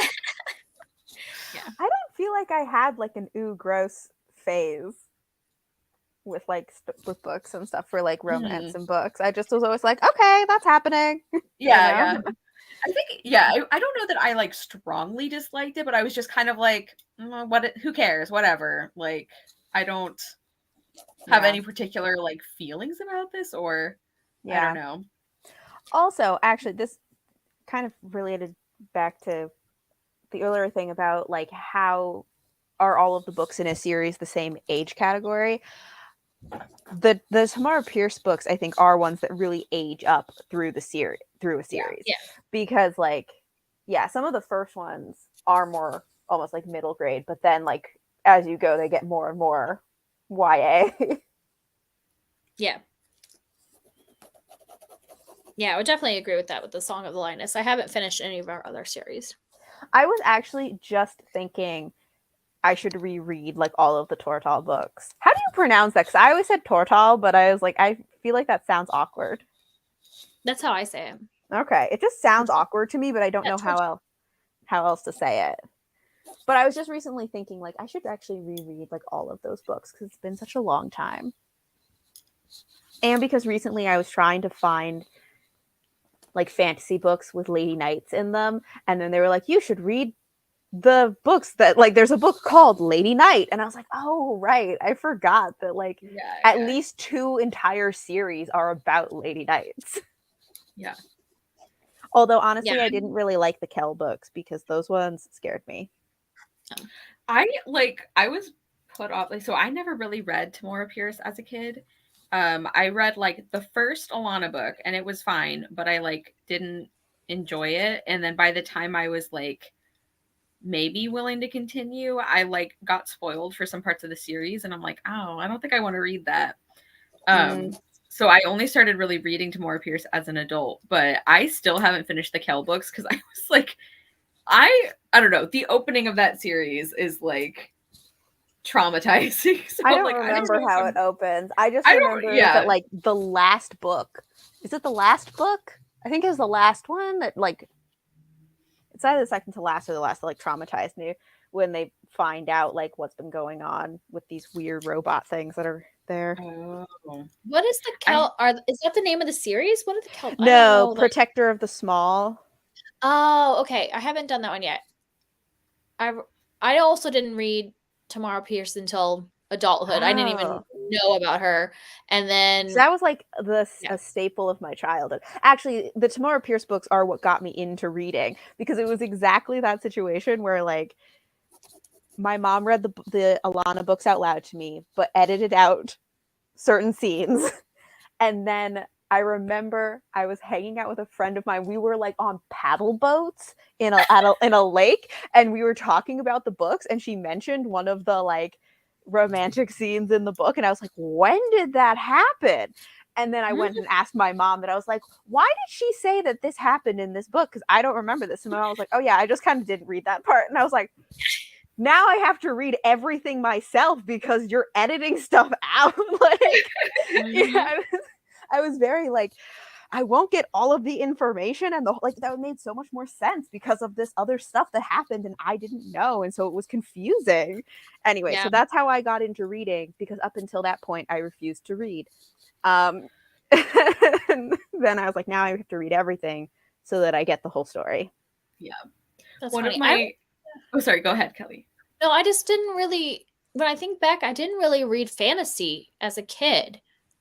That was the only thing I was interested in.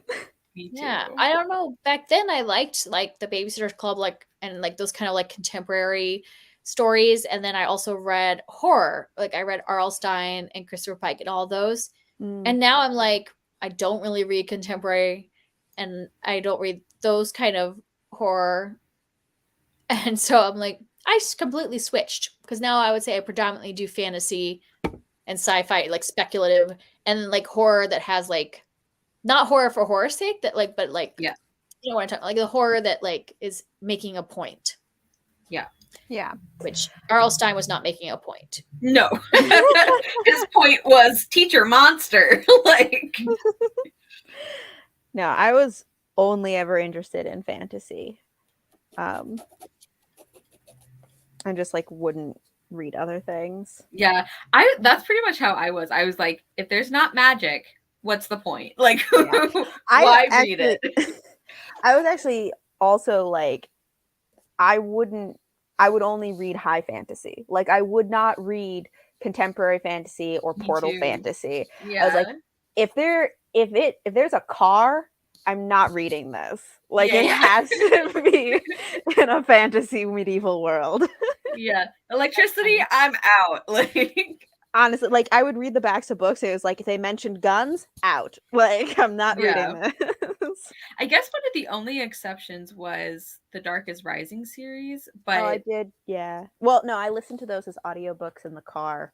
Yeah. So. And I guess okay, wait, but then also the Charlie Bone and Artemis Fowl. So I guess like I was very particular about like the fantasy I read that had modern elements, but in general, I read a lot more high fantasy than anything else.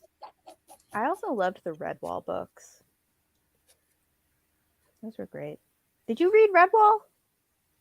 I did not. My brother was super into them. I think I maybe read one or part of one, but yeah, never. A couple of years ago, I reread the first one, and I was like, "This is a lot more violent than I remember." I mostly just remembered like cute mice, and they drink like elderflower wine, and yeah.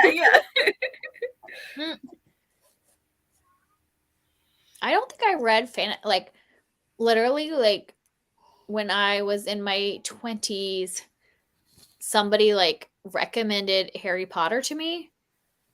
And that like started it all. Because then I was like, well, I want to read other things like this. And then that's when I actually started like reading fantasy. I was like 22. Yeah. Yeah. Or 23 or something like I could not get in. Like, at this point, I have read the Harry Potter books, but I didn't like them as a kid. Because I was a very stubborn child and refused to learn how to read until I was 9. And my mom tried to bribe me with Harry Potter books. So she'd be like, if you read one chapter on your own, I'll read a chapter out loud to you. And I just like wouldn't do it because I was like, I don't care about this story. This isn't worth it to me. One of my dad's favorite stories of when we were little is that so my sister is about 2 years younger than me. And so when I was like learning to read, she was still like too young to be really doing that. And I would like read, I'm sure, like partly out loud, like around the house, because like I got into it pretty much immediately. And my sister, being very practical, is like, I don't have to learn to read because Cara will always read for me. And like, my dad thought that's like the funniest thing. And I'm like, honestly, that's pretty smart. Like, you're a little kid and you're like, this is a lot of work. I don't want to do it. That's what my sister's for. It's like, Exactly. Even though I like didn't want to learn how to read, I did try to teach my dog how to read. Oh my gosh, that's hilarious. I made like a little book for her with like the alphabet so that she could learn it. Oh my gosh, were you just the cutest child? You want to know the story about my dog? Is that I used to play, I would play Go Fish with the dog, and I would always let her win because I thought it was unfair that I had to look at her cards in order to play, and if I won, it wouldn't be fair. So she always had to win. Oh my god. My child logic. I feel like my daughter's gonna be like that, my older one, because she is constantly like, she's like, I'm just reading this book to my cat, and the cat is sitting there like wiggling and like trying to get out, and she's got like death grip on the cat, and it's like, he loves reading books with me. And I'm like, does he really? Oh my gosh. Because to me it seems like he's got a little Stockholm going on, because he eventually just gives up and like lays there because he's tired of like struggling. Oh my god. She's like, look how happy we are.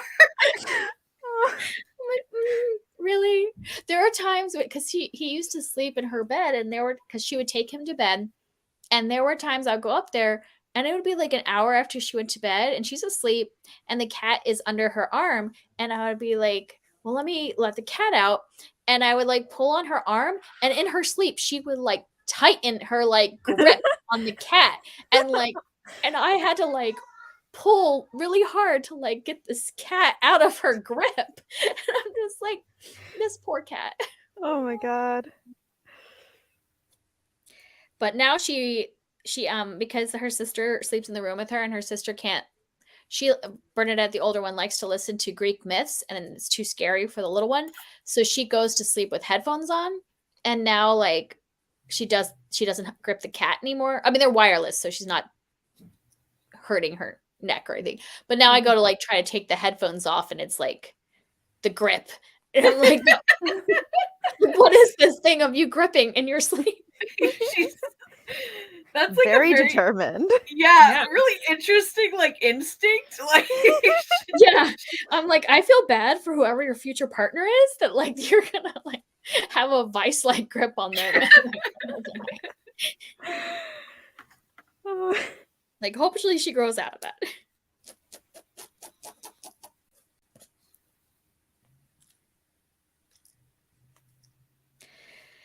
My goodness.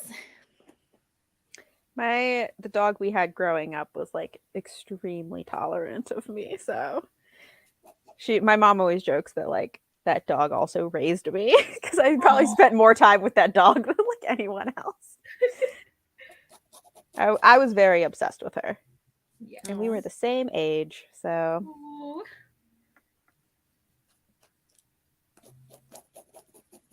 That's cute. Yeah. Well, I'm trying to finish the Immortals Quartet this year, going back to Tamora Pierce. Oh, yeah. That's my goal, because I've read the first 2, so I need to finish the next 2.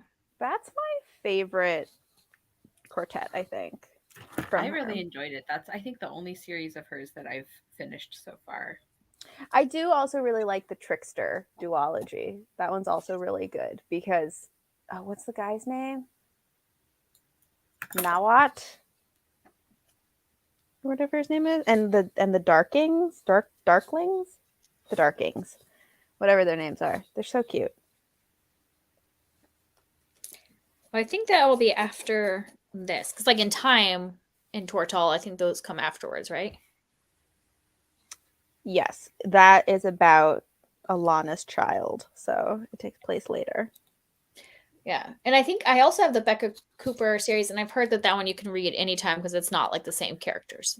Yeah, Becca Cooper takes place like 100 years before any of the other books because it's about the great great grandmother of one of the characters. So it's like really, so it's like technically connected, but story wise, it doesn't like do anything. Because I mean, like, I'm glad I didn't read the Immortals first because I mean, Alana shows up in the Immortals, right? So then you would be spoiled for some things of like what happened with her story. Yeah. Although I guess Kel probably comes after. Now I can't remember. I guess Kel comes between the Immortals and the Trickster books, I think. I'm not really sure. So that I'll have to look it up because I'm like, does anybody have to get those? Because I don't have them. I told myself I need to stop buying Tamora Pierce books until I finish the series because I read the Song of a Lioness and then I just like kept buying her books and then I am taking forever to read the Immortals. Right. So like I need to like I'm gonna look this up. Tortal books timeline.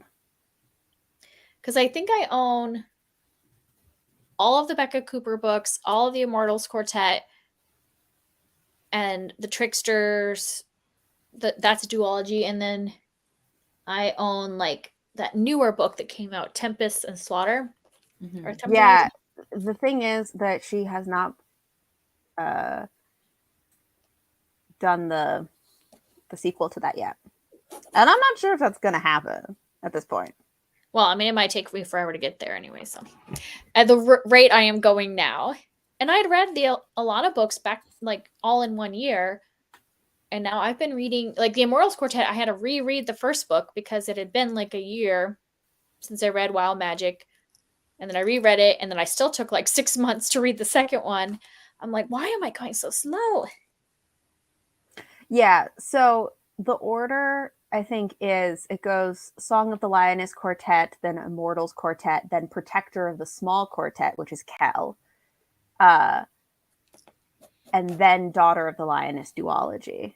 Okay. And then Becca Cooper and the Numere Chronicles are both ones that happened before any of those. So like chronologically they're before, but they were published later. But yeah, the books, the Protector of the Small, the ones about Kel, also are the ones that have like the least magic in them because she doesn't have magic. And pretty much every other character in like any of the like a main character in these books have magics, and she's the only one that does it. She's also part of why I was not as into that series. Although that is a series that I have a very clear memory of reading, and when I was younger, my dog would like sleep in my bed, and I remember reading it at like 2 a.m. and getting to a scene where like these two characters like finally kissed, and I was like freaking out, and I was like, I can't tell anybody because it's 2 a.m. And so I like woke up my dog and was like, wake up, I have to tell you about it. And he woke up with his eyes wide like, what is happening? I must protect my person. I probably scared him. Just like shook him awake at 2 a.m. And then I tried to explain the book to the dog, and he just like, why are you talking to me? Why are you telling me this?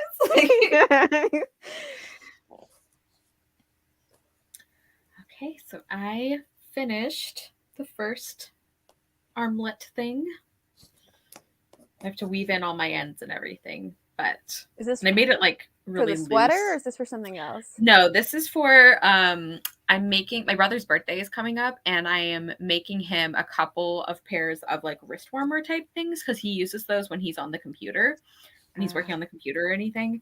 And so I did these that are like super loose and they're made out of cotton. So like when it's not as cold, but then I'm also going to make him like a cozy pair. So Got it.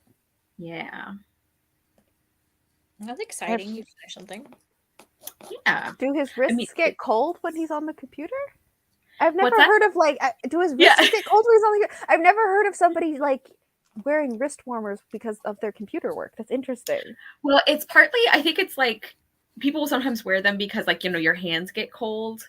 And the reason I made them like longer is because he uses like one of those like wrist rests type things like for your mouse pad. And he doesn't want that to get like worn out, basically. Because that's happened before. So yeah. I just was wondering, because I was like, I don't know if I ever heard of someone doing that. Yeah. Okay, so question.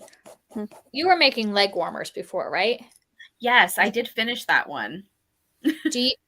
Tell me how you wear leg warmers.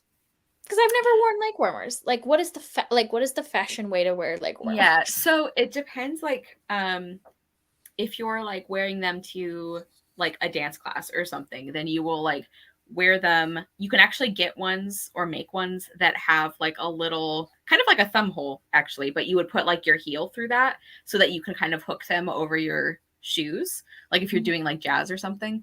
But if you're just wearing them like normally, generally you kind of just like pull them down partly over your heel. So that's the only thing is like I would tend to wear them like around the house mostly because otherwise they're going to get really dirty and torn up.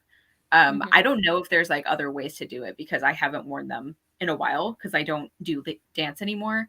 But yeah, that's just kind of how I've always done it is I sort of treat them as like extra layer of socks or slippers. So pretty much wearing them around the house. Okay. Because I think I've seen some people wear them with like boots. Yes. And leggings. And I'm like, so do they just wear them above their boots to like be like... Yeah, I think that would be how people wear them. And you can also do like there's actually like boot cuffs that you can get, which are like, or I've made some before where it's like they're shorter and they kind of just go at the top of your boots so they can keep you a little warm, but you don't have to worry about like wearing multiple layers of like tights or anything. So yeah. Interesting. Yeah. Yeah. I'm just not very fashionable, so I just have to like I'm like, somebody explain these things to me. Well, I mean, I haven't worn them in a while, so yeah, sometimes I will see references to things like, did we talk about this last time? I saw this like headline a year or two ago that was like, the scrunchie is coming back. And I'm like, what do you mean coming back? It's like, I've been wearing scrunchies. Like, if you have a lot of hair, you use scrunchies. Like, why is this something that is like seasonal? Like, well, I think for a while there, people didn't want the big ones. They were using like the small hair bands, but really scrunchies are better for your hair because they don't. They are, and like hairs. I'm telling you, there are some hair elastics, like smaller ones that I can use, but I have a lot of hair, so like I need like a big scrunchie to like corral it and to not give me a headache. Like, stop trying to make me feel bad, like Teen Vogue or I don't know who said it. I think it was just like a random article or something, but it's just weird. Yeah, it's like I don't think of this as something that goes in and out of style because to me it's like a practical thing. Like like you're actually, because I did wear scrunchies all the time as a kid, but I had really long hair as a kid, so like it made sense I wore scrunchies, and then I had my hair short in like high school and college, so I didn't wear scrunchies, and I guess that was also about the time when scrunchies went out. Yeah. And I had short hair, so like there wasn't a reason to have scrunchies. But now I like my kids have some scrunchies and I steal them. And even though I wear the scrunchie because I'm like, it's so much more comfortable than wearing a hair elastic.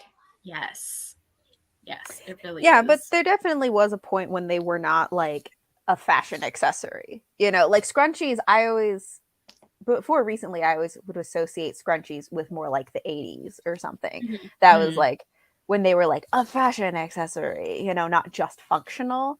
And then Yeah. I think they did kind of go out of fashion for a while, and now they're much more back as like a fashion accessory. Yeah. Well, and I like recently, or not that recently, I guess this was a couple of years ago, but I like started wearing them a lot more because my hair is probably the longest it's ever been. And I don't like to have to use a bunch of clips or bobby pins because number one, it doesn't work. Number two, it's very painful. So I was like more actively, I guess, seeking out scrunchies. And so I got a lot of ones that have like cute patterns on them. And yeah, I think that is something that was not always a thing that people thought about. Yeah. I actually got some scrunchies recently because like my hair has grown out now that I can actually wear the like use scrunchies again because it was so short for a while. Yeah. And also I've recently been like, I should get into like hair health, you know? I got like honestly, I got like 2 silk pillowcases for Hanukkah so I can be like, they're so fancy and it's supposed to be good for your hair, you know?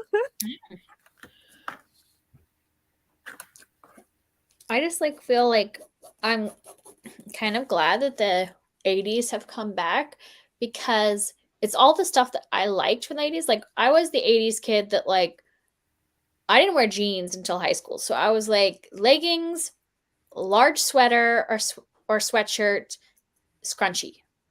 Yep. And that was my style. Your time is now, Kelly. And I'm like, I am Are back. the 80s coming back now? Well, I mean, everybody's wearing leggings with big sweaters that go off the You're shoulder. making a big sweater right now, Huck. Not because it's fashionable. I mean, I don't know if all of the 80s, like I wouldn't say like the 80s colors are coming back, like the neon, but I see like the high-waisted jeans and the high-waisted corduroys. That's totally like I had high-waisted corduroys as a kid and like the bigger socks. And yeah, I just feel like I wouldn't say the colors of the 80s are coming back, but definitely like the comfort clothes of the 80s are coming. And I wonder if it is because we've all kind of realized that comfort is I think priority. a lot of the things that are coming back are, well, I think it's like one of those things where a lot of the stuff that's been coming back is from like the early 2000s, but that period was drawing from the 80s, and so it's kind of like yeah, it's sort of like the next iteration of it. Although recently I feel like a lot of 70s stuff has been coming back, and I am surprised that I'm very into it. I've never been like super into the 70s, but now I'm like, you know what, I like it. Yeah.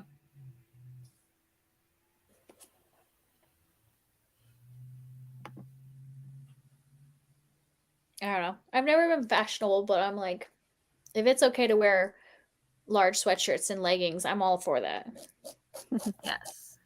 And maybe I'm a few years behind. Maybe that was like a couple years ago. I don't care. I'm going to still wear it. I feel like a lot of the, I don't know, like Y2K fashion has been coming back, but like not all of it in a good way. This is the thing. I was actually just walking through a store the other day looking at stuff and being like, I'm very on board for like the cargo pants coming back because I loved that like Kim Possible silhouette of like the baggy cargo pants with like the tight top. It was very like pop punk, and I had a big pop punk phase in like high school. So I'm like very on board for that. But then like there's a lot of weird ruching that they're doing, and I have never in my life liked ruching. So I don't know. And I There's don't some even questionable know choices.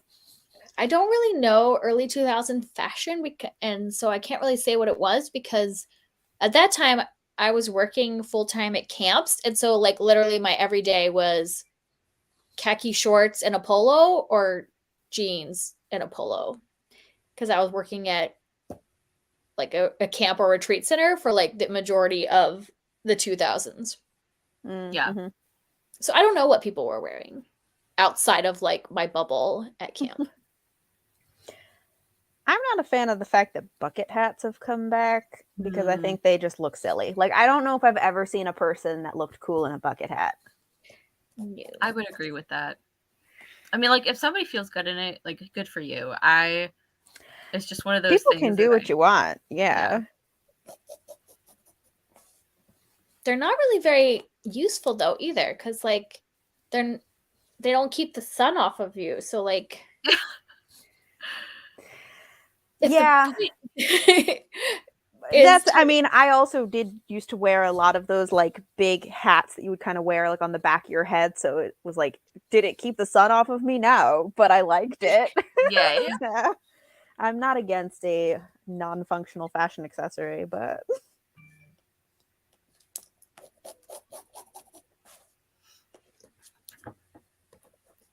I'm currently putting together my list of books for you, Kelly. Oh, it's so exciting! Now I'm gonna have to do another video.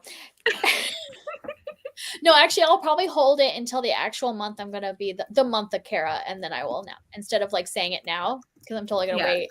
I'm gonna make a month of Cara. Wait, when's your birthday? It's in April. April should be month of Cara. I would love that. This is like the best challenge that somebody else could do for me. Like, this is great. It's like one of your goals, but I'm the one who's going to be living my best life. Like, yeah, but you should tell me the books now. Like, give me the list now, so that way I don't read them until April. Yeah.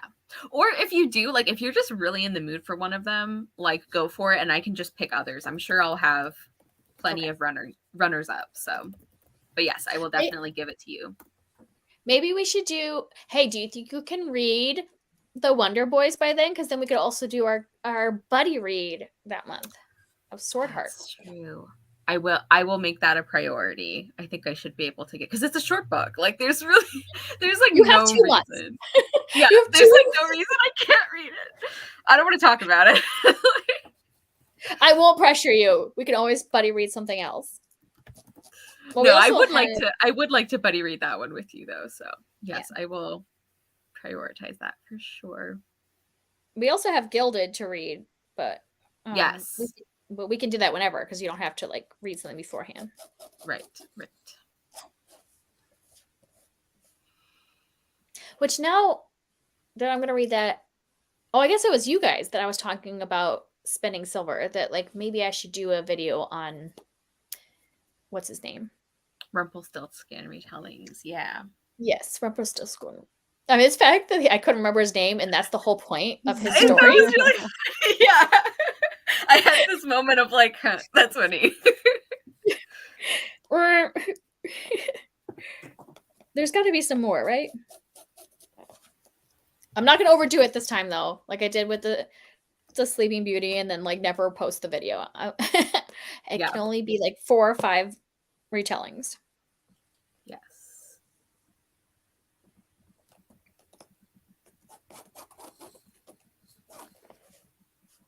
I feel like when we start in the afternoon, we go way longer. Because we don't have to like go to bed. Which I am not opposed to. I'm not saying anything wrong with that. I had nothing to do today. I'm just hanging out. I might actually go grab food and then come back and like we can just chill. I'll like is anyone bothered by like eating on camera? I will like mute my mic and everything, but I know some people really don't like that. It doesn't bother me. I mean, do we want to do a sprint so you don't feel like you're targeted? Either way is fine. Then we'll get 2 reading sprints in. Look at us. I might actually have to go get something also. So it's a good time. A little food. So how long do we want to do so we have enough time to eat and come back? I am pretty much like, I think around like 25 minutes should be fine. Okay. Let me do my little banner. I don't even know if anybody's watching us because nobody's commented in a while, so we just might be so. I mean, it says people are still watching, and I mean, we know that their numbers are not always right, but so reading sprint till let's see, it's 20, 30, 45. Yeah, that should be good. Okay, we'll do that so we can all eat a little bit and then we can hang out, because I'm sure by now my husband's already started putting the kids to bed. So you're home free. I good. Okay. Let's make this. Okay. There we go.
Hello.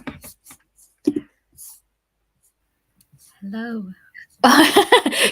Oh my goodness, we're still here. We are still here. We are. Yeah, you were playing already. Yeah, we took a dinner break and then we kept going. Ah! I'm sitting on my shawl. Okay, that's better.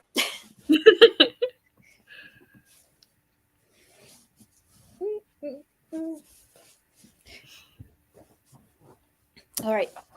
Now I'm ready. How's it going? You guys have some food? I did, and I read a chapter, and I'm getting closer to being done with your list. Woo! Exciting. Yeah. I ate some food and read a chapter as well. And said goodnight to the kids. I pet Timber and then did absolutely nothing. I just went on Instagram for a little while. Absolutely nothing is doing There's fun. that's important. Yeah, I really want to finish the story today because for some reason I feel like I've been reading The Light Princess for longer than it needs to be. Like, I think I was just taking too many breaks because it's not a very long story. So that is my goal for today. Probably won't happen like in the sprints, but I'm like far enough that I think I could do it tonight. Yeah.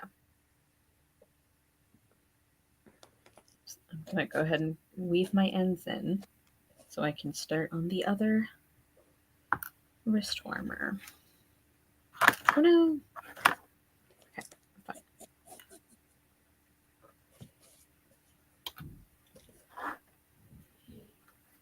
I still was like too ambitious on my TBR this month, even though it was all short stuff. I have not read as much short things as I thought I was going to read, which is fine. I just need to be less ambitious.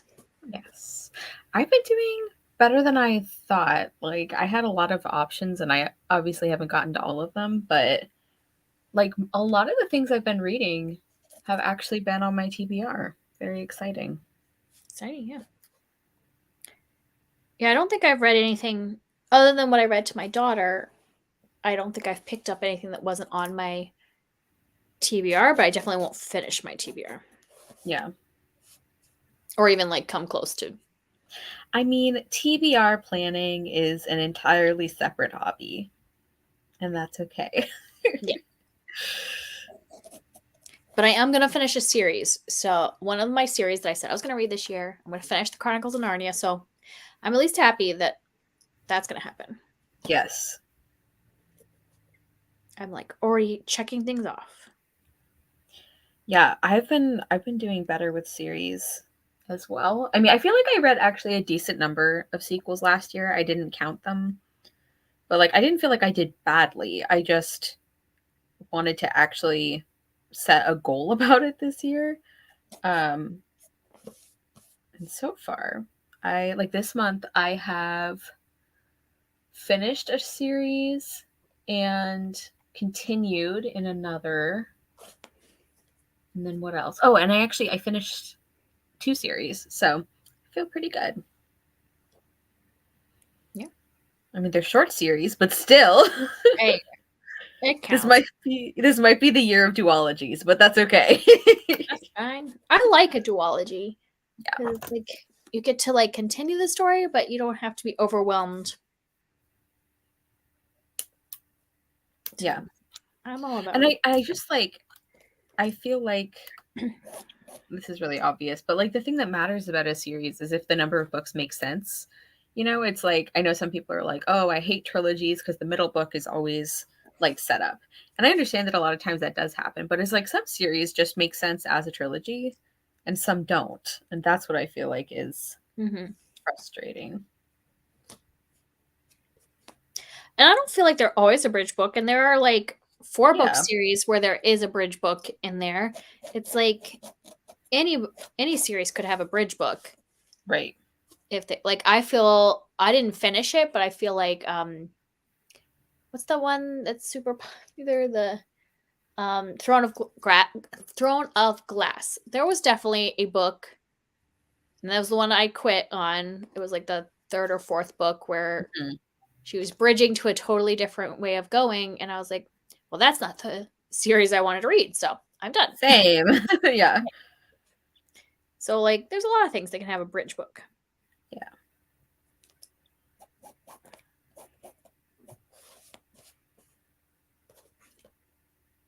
I feel like the sound of your fabric cutting is very soothing. Oh, really? You like that? Yeah. I thought maybe it would be, like, annoying. No. I mean, I like it, personally. What is it that you're doing? I've been wondering what that sound is, actually. Oh, I was marking my piece. I don't know if you can see the pencil marks. I was marking them yeah. Okay. for hand quilting. Got it. But now I'm done. So sorry, my soothing sound is done. That's okay. That's okay. I thought it would be obnoxious, but because I'm gonna try to crochet again and see if I can see well enough. Sounds like the children are not having a good time. There is crying. Oh no. So if I mute, it's because there's screaming.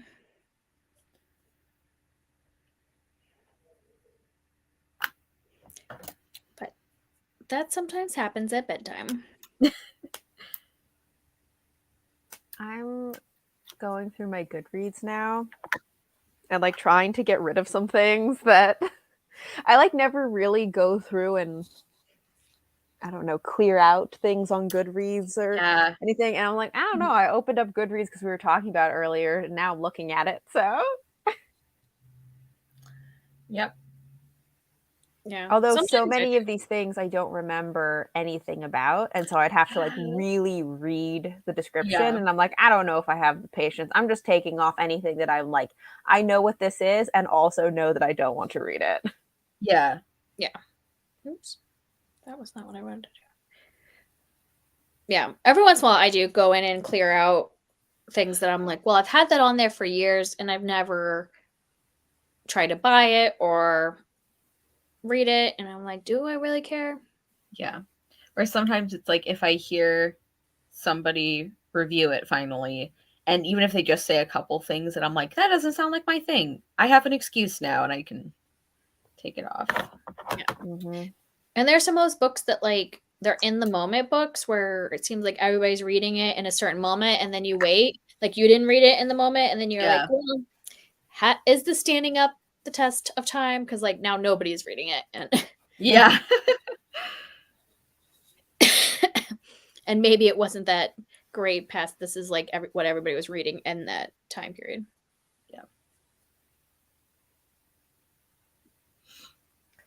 Yeah, and also like my awareness of my own reading taste has changed over time.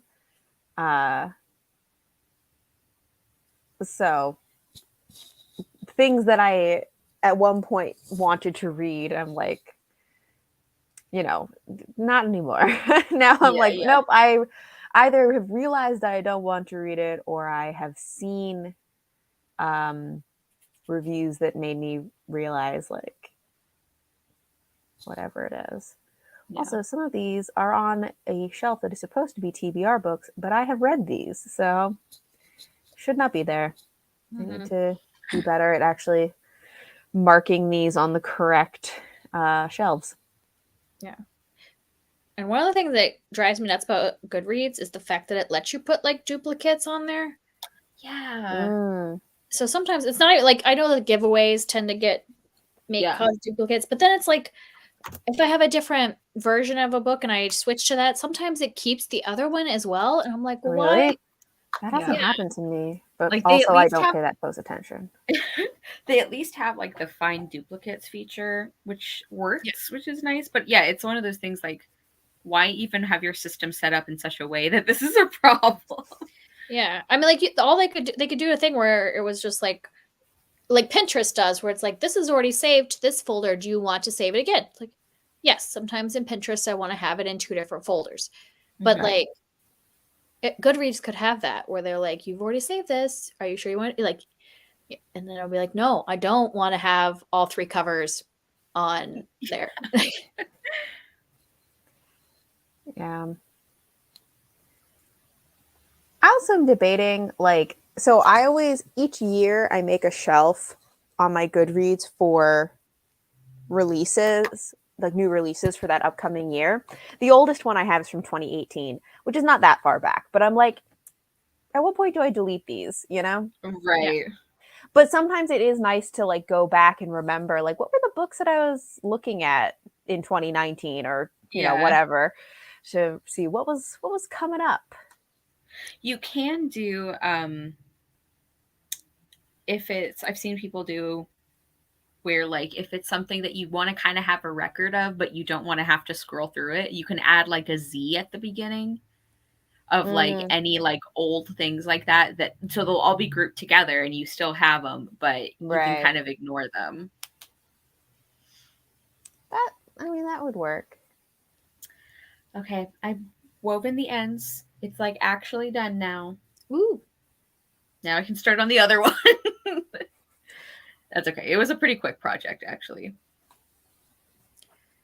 Yeah, I don't keep the new release, like, because I have new releases once, but I don't keep them after that year. So I've already taken, like, so the 2022 releases, what I did was I take them and I go through and I just put them in my other categories. So, like, want to read fiction, want to read nonfiction, you know, like the kind of categories I have, and then delete the 2022 releases thing. And then as I'm doing that, I'm like, oh, I'm not really interested in that one anymore. And I don't know if that's just because I don't like to have too many shelves, or I just don't really care that they're new releases at that point.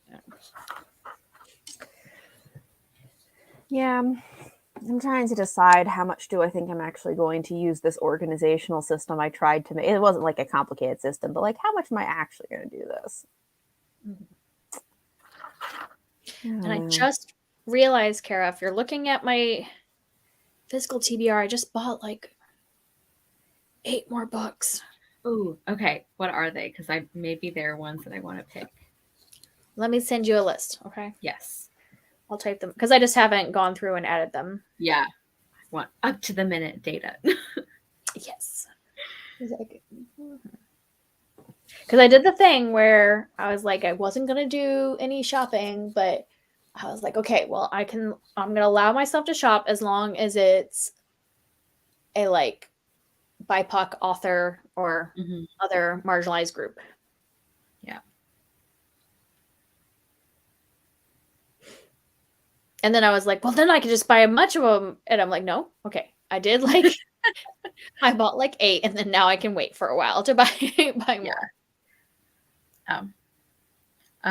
I know Huck and I talked about this, but I don't remember if you were, Kelly, I don't remember if I mentioned this to you, but I'm doing like a physical TBR challenge with Julia from Shakespeare and such. We like blatantly took this idea from Olivia, Savannah, and Hannah.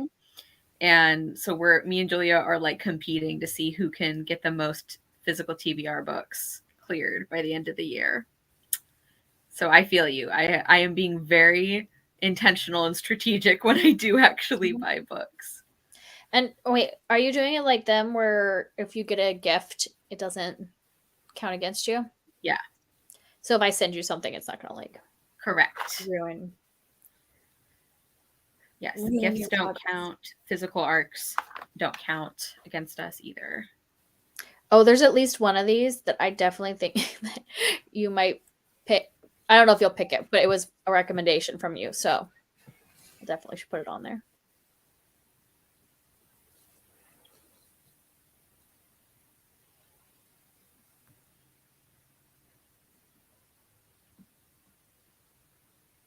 I just have to find my whole list.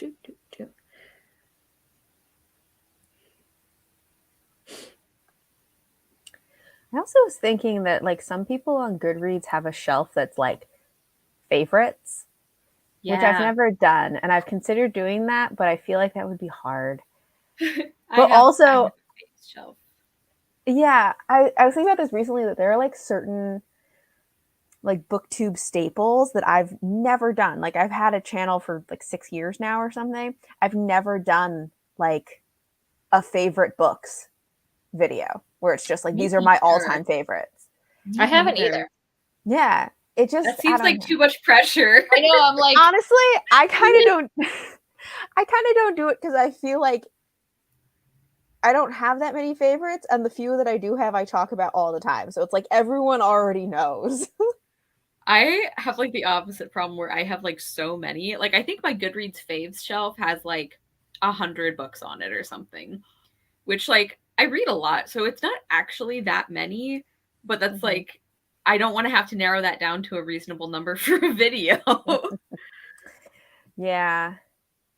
And I'm always like thinking, I forget things so easily. I'm like, is this book still a favorite? Do I want to say it's a favorite? And then if I were to read it now, because I have a couple that I had owned from a long time ago and I have good thoughts about them in my mind, and then I reread them, I'm like, this book is terrible.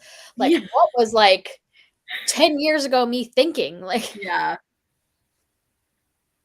All right, I sent you the list. Because at least like some of those are from your recommendation. Yes.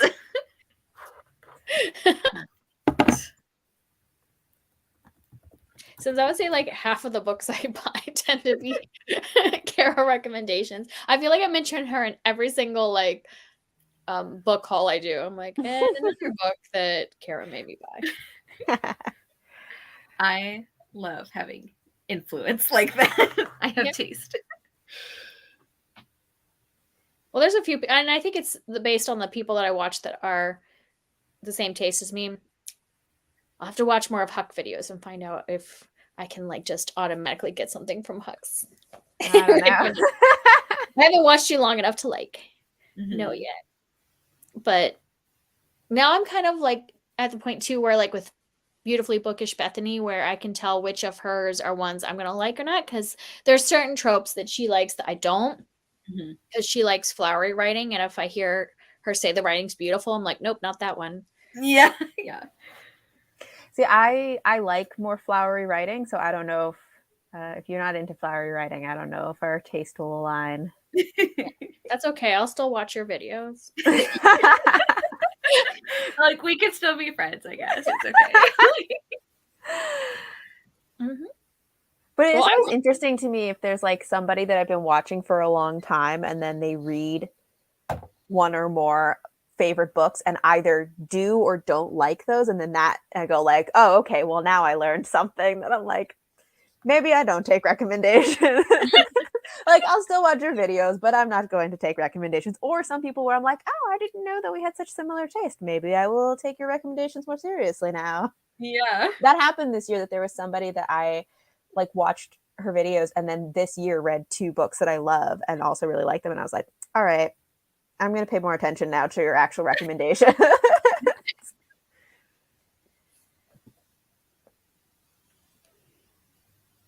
Oh, it's so hard because I feel like I have a lot of eclectic taste and like specific taste. So, you know, people talk about like their book twins or whatever. And I'm like, I don't have a book twin, because even like Cara, like we have certain ways we diverge, because you do like some that are more flowery and like, because like, oh, what's her name? Like Sylvia Moreno Garcia. Like, I have realized she's not for me, but she's one of your favorites. Like, I've given her 2 books and gave both 2 stars. So I was like, okay, there's probably a point where I should stop like forcing this thing. You know, so like I don't have like anyone that I would say I'm 100% like, if they like a book, I'm going to like a book. But that's fine. Like, I can now kind of know myself enough to be like, okay, these are the things that we have in common. Right. And these are the places we diverge. Yeah. Well, and I feel like that's what ends up happening for me a lot too, is like there are specific like intersections of our taste that I know like are similar. So like I feel like we tend to have similar like middle grade like favorites and like ones that we enjoy. Yeah. I don't know that I guess I have like me and Hannah I think have very, very similar taste in like most genres. I guess like my only true book twin at this point is Huck's mom. So Yeah. to be continued. We'll have to. Yeah. Yeah, I don't know if I don't think I have super eclectic taste, but I feel like it is rare for me to find people that I feel like it's like a book twin. Like there are definitely people I have similarities with and will take recommendations from, but it's not like book twin kind of thing. Yeah. Yeah.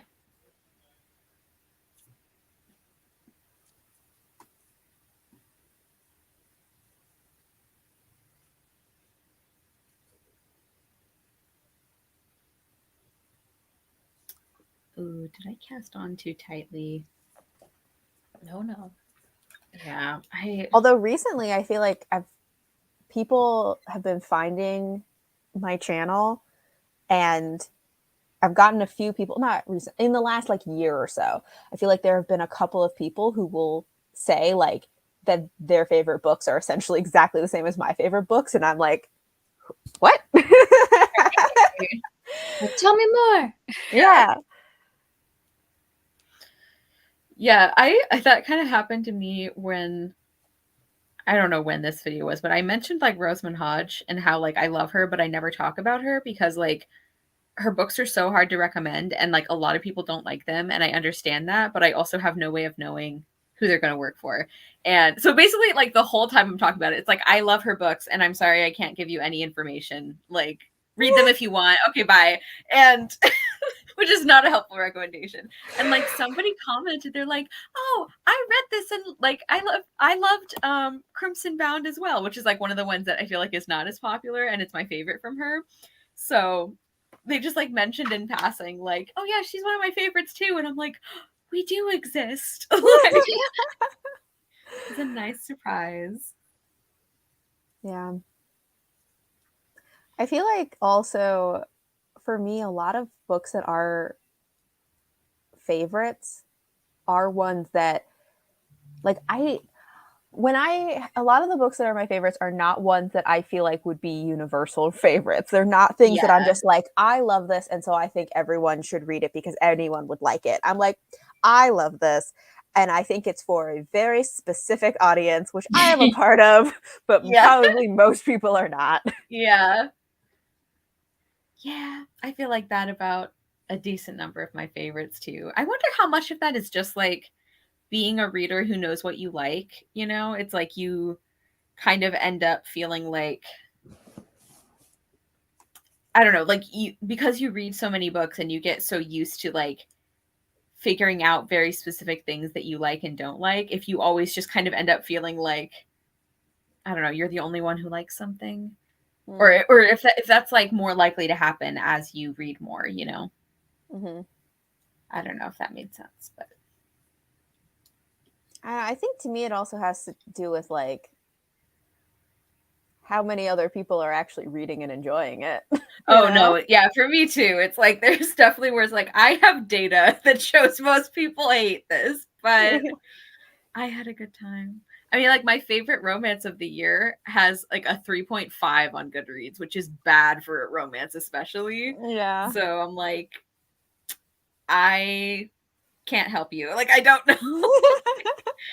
I don't know if you'll like this.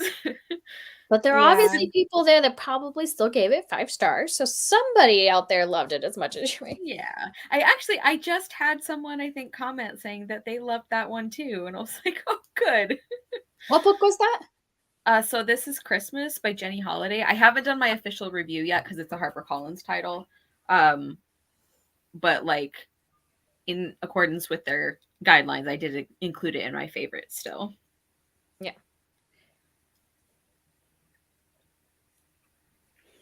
Yeah, I think I'm actually... No, those aren't HarperCollins. I was gonna say, I think I have like 3 books that I was like gonna read next, and I think that's part of why my reading has been so slow. I'm like, do I want to read them? I don't know. I go back and forth, and I've been a slacker of like, do I read this? So far, the only ones have been the Narnia books or HarperCollins. But then I don't even feel like bad about not reviewing them because everybody knows about them. Yeah. Like, if you're interested, I'm sure you already know about these. Yeah. I feel really bad about the one book I'm reading now, like the nonfiction, because I think it's a really important topic. And I'm like, I want to make sure I record a review for it so I can put it up later, because Yeah. that one I do want to make sure gets out there once, I'm allowed to like freely talk about it, because I think it's really important. Yeah.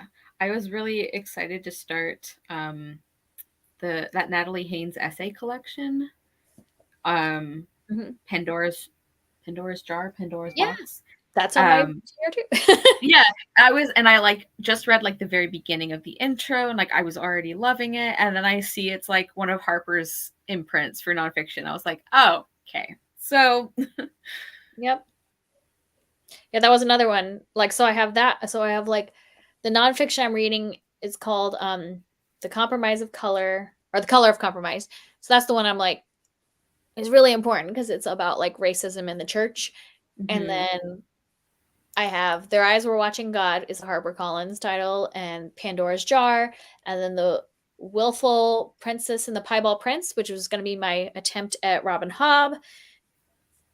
So all these were ones I was going to read, and I'm like, no, do I want to do it? Yeah, I think I have read accidentally one HarperCollins book this month, but because I was kind of like trying to avoid them because I didn't want to have to like leave them out of my reviews. So, but it's also like it's honestly I've read 4 books so far this month, and they've all been rereads. So I just reread a bunch of stuff this year, but I reread The Two Princesses of Bamar, and I was like, I don't need to review this, you know?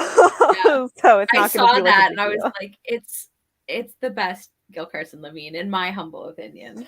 I think, I think we were talking about it recently, which made me think of it. And then I was recently reorganizing my bookcases, and I found my copy, and I was like, I should read this because we were just talking about how it's the best one. Yes. There was another one I liked that I don't think it's a popular opinion. I have to look it up. Is it Fairest? No. Okay. I think I only gave that one 4 stars. Let me see. It's the one that's kind of younger.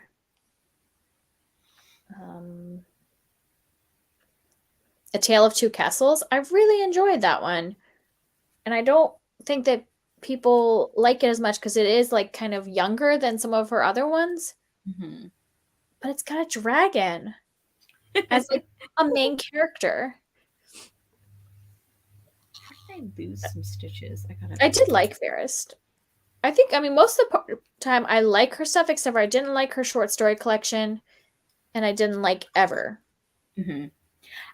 I like didn't care for A Tale of Two Castles, but I also wonder if that was because like I was expecting something different, because I think that was the first Gail Carson Levine I'd read in a while that wasn't a reread. I think that's what it was. And I think that can sometimes throw off how I feel about stuff. But I actually really enjoyed, like, I didn't like Ogre Enchanted. I didn't like that one very much. But I really loved The Lost Kingdom of Bamar, which is like her recently published, like, kind of prequel, but like it's basically an entirely separate story because it happens like so long ago. But like after I didn't like Ogre Enchanted, I was like, maybe I just don't like her recent stuff as much. But I actually really enjoyed the Bamar prequel. Yeah, I actually started reading that after rereading The Two Princesses of Bamar, and then just kind of put it down because I was bored. So yeah, it's like more, I think it's like a theme driven book in some ways. Yeah. So this is why I should write reviews, because I would like to know, like, what was it I liked about that? Yeah, I mean, sometimes I like those kind of books, but that one just like wasn't doing it for me. I don't know. Maybe I'll come back to it someday. Have you tried her newest? Because isn't her newest one not even magical? It's like historical fiction. Have you read that one? Oh, is that the one that's like a ceiling made of eggshells or something? There's that one, but Yeah. she also, I just saw she might have another one that's even more recent, or maybe it's coming out later this year. You know, this is the thing, is I'm not sure I actually like her as an author overall. I think I just really like The Two Princesses of Bamar because that was the one that I read as a kid, and so I'm very like nostalgic about it. Yeah. But well, as a kid, I also read Fairest and Ever, and I think I might have read Ella Enchanted, but I didn't like any of those. So I think The Two Princes of Bamar just might be the one that I like. She has one coming out. Oh, she had one coming out. Came out in October, yeah. So there was a more recent one. But I was thinking about The Ceiling Made of Eggshells because it was like historical. Yeah. I might read that at some point, actually, because that does sound interesting. Yeah. I'm curious if do you know if she's Jewish? Because it's about like she is, I think. Okay, because it's about the expulsion of Jews from Spain. And I was like, oh, I was going to read it this year because we're studying the Middle Ages, and I think that was in the Middle Ages, wasn't it? I don't know. I think that's when that took place. So I was like, oh, maybe I should read that this year. Mm-hmm.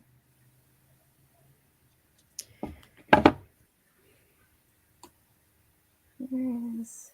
And I think the one that just came out in October, is that historical or is that fantasy? Don't know. I'll have to look. Sorry. No, I'm looking up when this happened so that I know if it's Middle Ages. Yeah, it was in like the 1400s. So that's still the Middle Ages.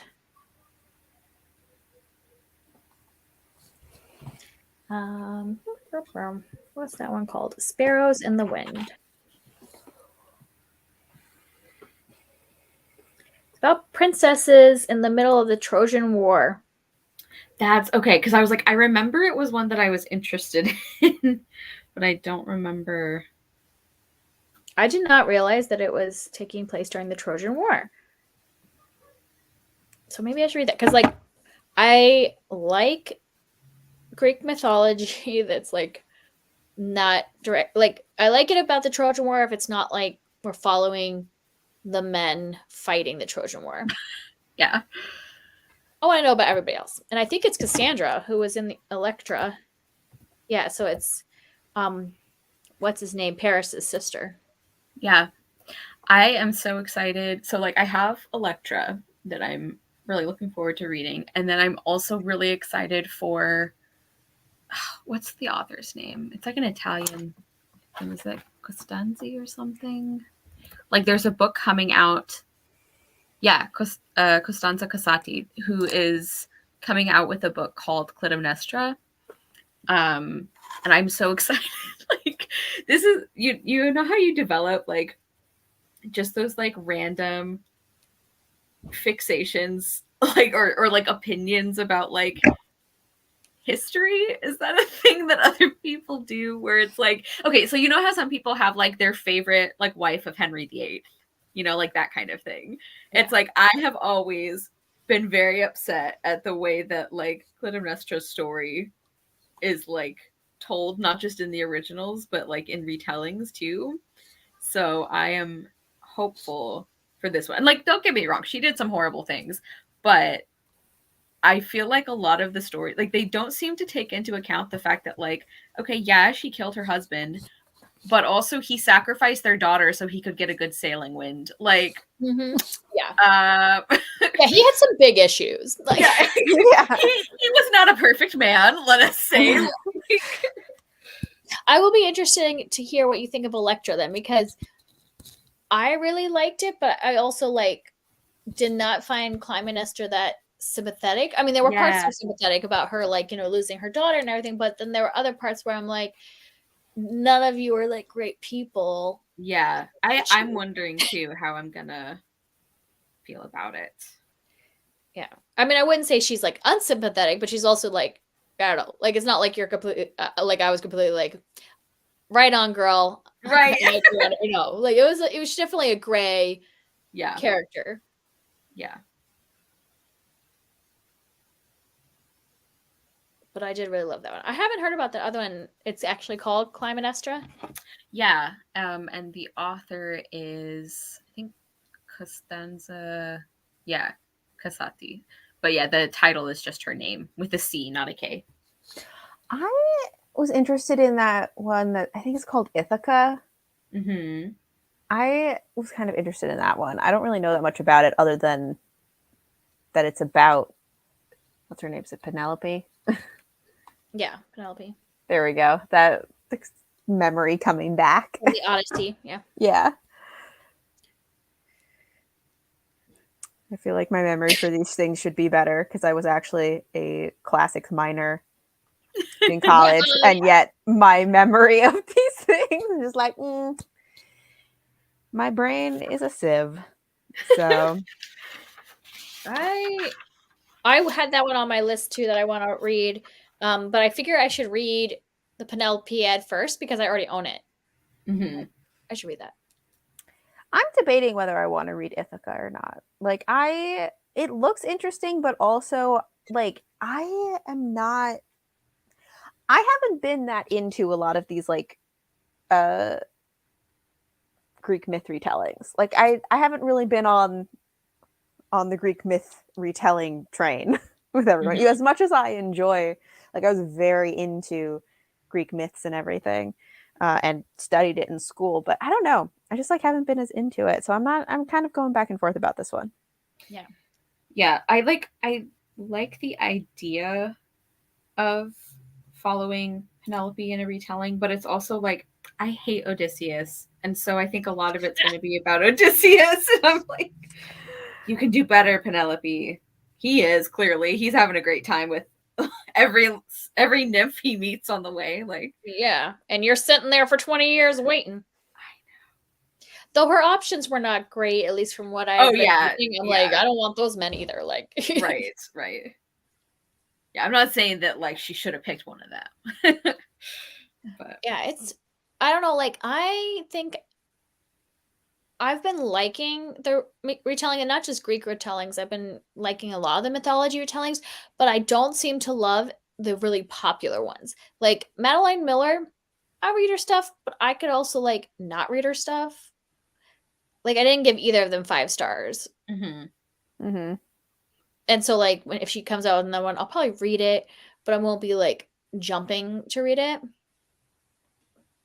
Yeah. But then I've liked other ones that weren't as popular. So I don't know. Yeah.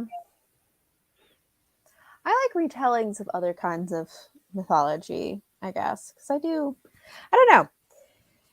I don't know where I stand with retellings at the moment. Yeah.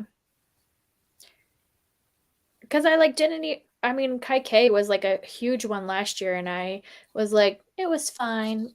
I was really disappointed in that one. I still haven't read that. It's on my shelf, and I need to. Well, there's a lot of people who love it, but Cara and I did not. I don't know how that bodes for me then. Yeah. Well, and I think for me, I don't know. I don't think this is Cara's reason, but like I had read a lot of the original like stories, and I just didn't feel like the characterization like really worked out. Yeah, like part of actually like I had multiple reasons why it didn't work for me, but one of the reasons was like I have not read the source material. But like I just felt weird about like the way she made some of the choices where I'm like, this is like a holy book for like a huge group of people. It's not, I don't know. And I had also read like some Own Voices reviews, which obviously some people liked it and some people didn't, and that totally makes sense. But like some of the people who didn't like it, who were Hindu and who were like, you know, talking about the parts that were like offensive or anything, it's like, yeah, that's kind of like a vibe that I got. So yeah. I don't know. Like there are people who really loved it, and I respect what she's trying to do, and like she actually added like a like, you know how authors will sometimes like do a review for like context about like why they wrote it. So I read that and I really appreciated getting to hear from her about that. And obviously I'm not Hindu, so I'm not like trying to say it's like bad representation because I don't know. I just, that was one of the things that felt kind of like uncomfortable to me, is like the way that like some of the storytelling choices and yeah, like the character choices the author made, and also just like in general how it was like portrayed. I don't know, sort of like, I feel like there was like an undertone of like, if you believe this, you're backwards kind of thing. Mm-hmm. Yeah, I think because I mean it is like an active religion. Like, Greek mythology, that is not an active like religion nowadays. So yeah, it feels like you could take a little more liberties because people aren't actively like practicing this or believing in these gods. Where, Hinduism is an active religion where people are still practicing. I would be interested in seeing like reviews from people who, like, I haven't read it yet, so I have no idea. And like, I did read the Ramayana a long time ago, so I don't remember a whole lot about it. But I'd be interested to see reviews from people who are Hindu, because I think there's also certain things where like the way that, I don't know, like the way that like Western religions relate to God, or the way that like monotheistic religions relate to God, it can be very different from other religions. And so things that might feel like weird or disrespectful from like one perspective might be totally fine from another. But if people who are Hindu were like, nope, that wasn't cool, then, that of course is also a thing. So anyway, I just was kind of curious about it. Yeah, I'm very interested to hear what you think when you get to it. And yeah, that is a good point. Like, I think especially for like holy books like that, where it's like they are also like, sometimes they are categorized more in terms of like folklore, and then sometimes they're not. It's like, I understand that like that can be like a gray area. Yeah, but it's like I feel weird about that like Joan of Arc retelling that is not the Neon Yang one, but the one that's like, it might just be called Joan. Yeah, the one where it's like entirely secular, and like that's like part of like the big like promotion stuff, which I'm like, is it?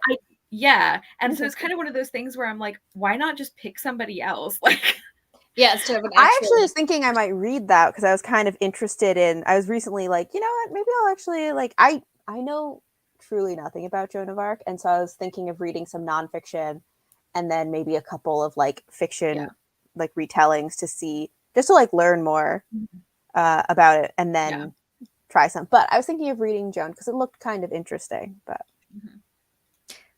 yeah, and I haven't like heard any reviews for it or anything, so this is just based off of like the way it was described, and it was just kind of like a weird like, okay, so you want like the aesthetic of like a girl wearing armor, but you also want to like cut her off from like everything that like was most important to her. Interesting. But yeah, we're gonna study, like, because we're studying the Middle Ages, we're gonna study Joan of Arc this year, my daughter and I. So I was waiting until that, and then I would like to read the Neon Yang one, but I felt like I needed to know more about Joan of Arc, so we'll be reading.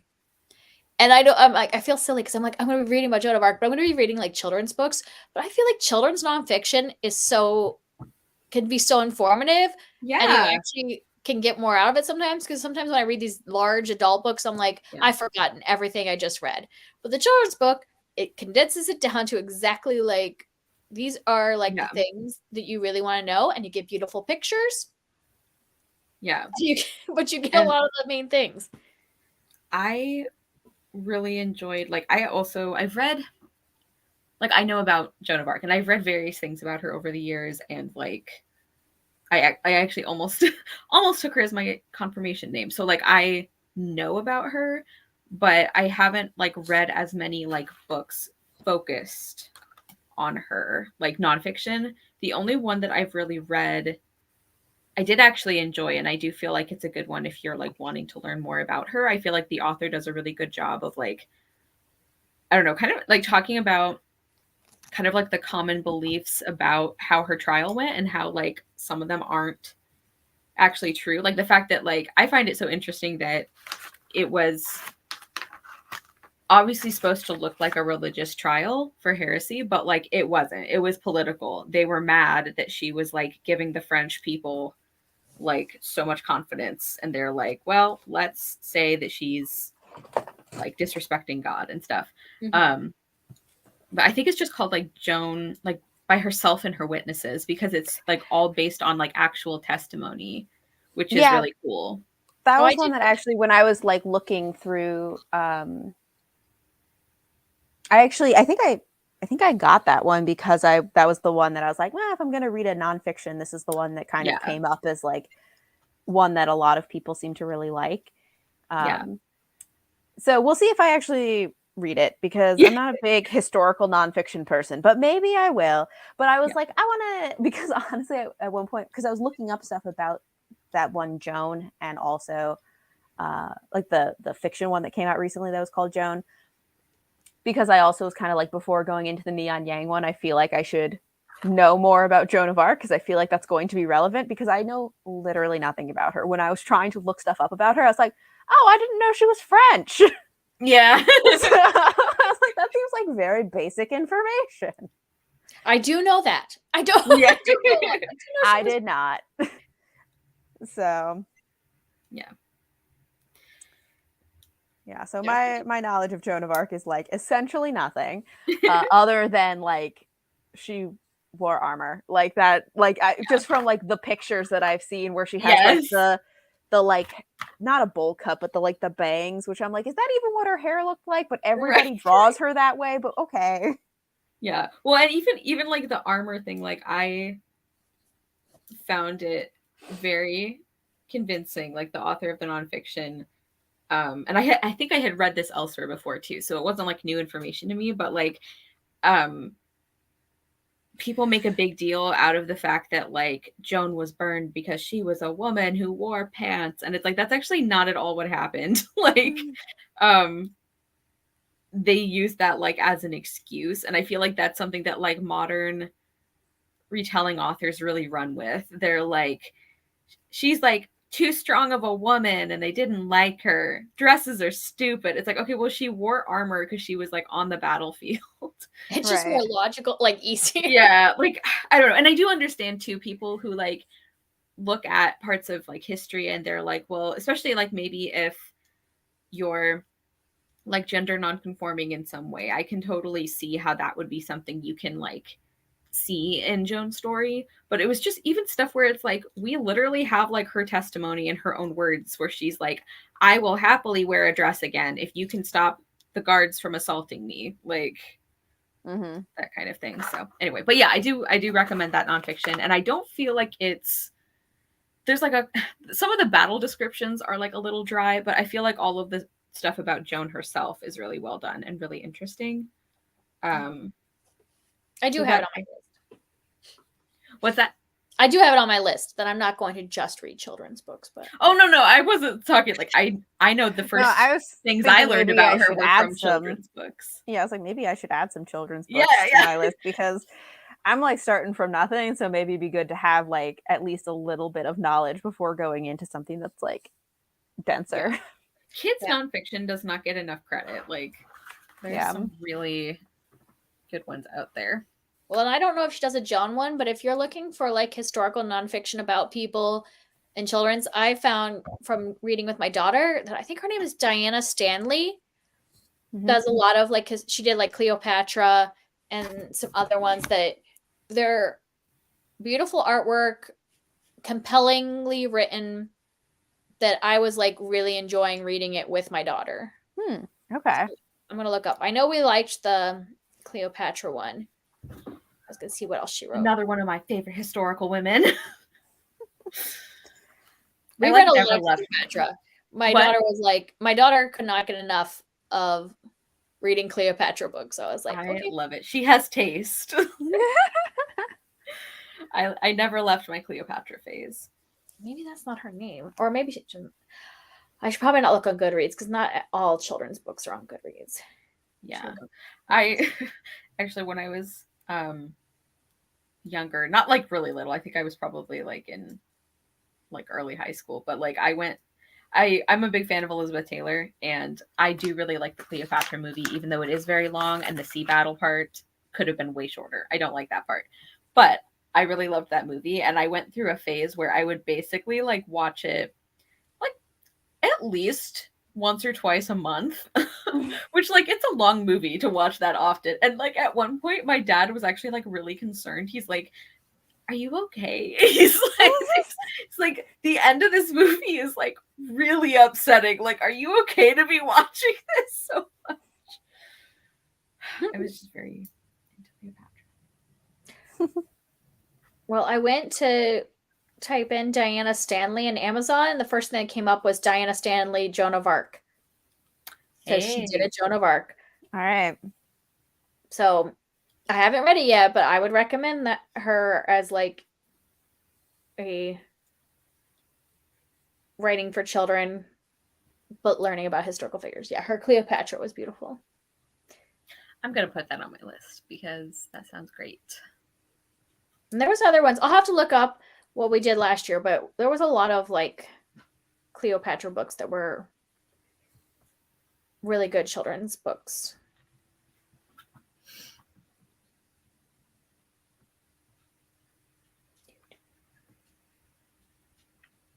Because we did like an entire section just on Cleopatra.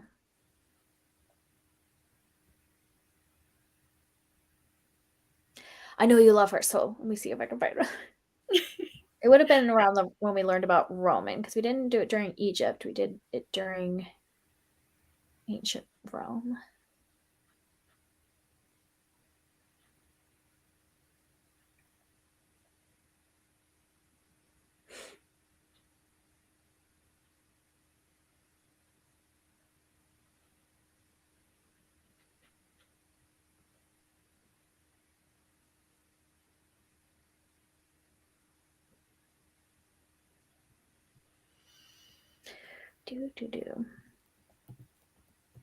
Oh yeah, it's called Cleopatra, Queen of Egypt by Clint Twist.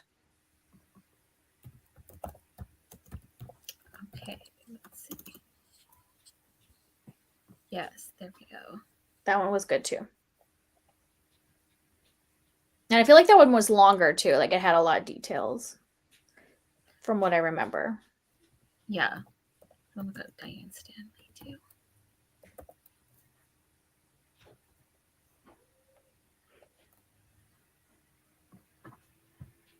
Diane Stanley apparently has a Rumpelstiltskin retelling, Kelly. Ooh, well, there we go. I haven't read her fiction. I've only read her nonfiction with my daughter. So I looked up like what we're going to read for Joan of Arc, and it turns out we're going to read Diane Stanley, and we're going to read the Joan of Arc by Demi, who Demi is another one that writes beautiful nonfiction books about historical figures. We've read, like, because we read the Confucius and a couple other by Demi. Mm-hmm.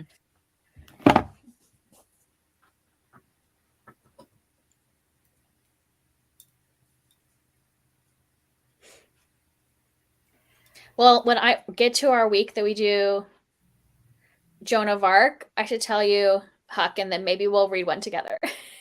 All right. When are you planning on doing Joan of Arc? Well, because my daughter's in school, we just kind of like, we're just making our way. We don't have like a plan. So it'll be a while. I mean, if you read it before then, go ahead. But I'll remind you when I get there. I'll be like, hey, I'm about to read Joan of Arc if you haven't read it. All right, cool. Because right now we're doing, what are we doing? We're reading Ancient China and the Song Dynasty. Yeah, the Song Dynasty and the Silk Road. And then we have Norse mythology. which might take us a while because I have a feeling my daughter will want to read a lot of Norse mythology. Yes.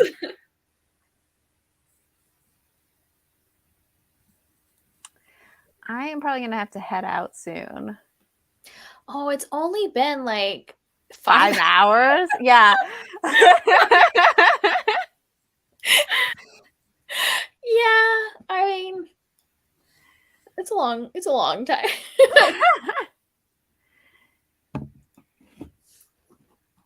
5 hours seems like a good stopping point, I guess. I mean, you guys can keep going. I'm just saying pretty soon I'm probably going to have to head out. No, I probably should as well. Yeah. All right, well, I'm going to end the broadcast. So if you're, I don't know if anybody's still watching, but if you're still watching, bye. Or if you're watching back, we'll see you next time. I'm sure we'll do another one of these sometime in February. At least the crafting sprints. I don't know. We're not the best at the reading, but yeah, at least craft. Well, we might do our patented like one reading sprint and a lot of talking. So yeah. yeah.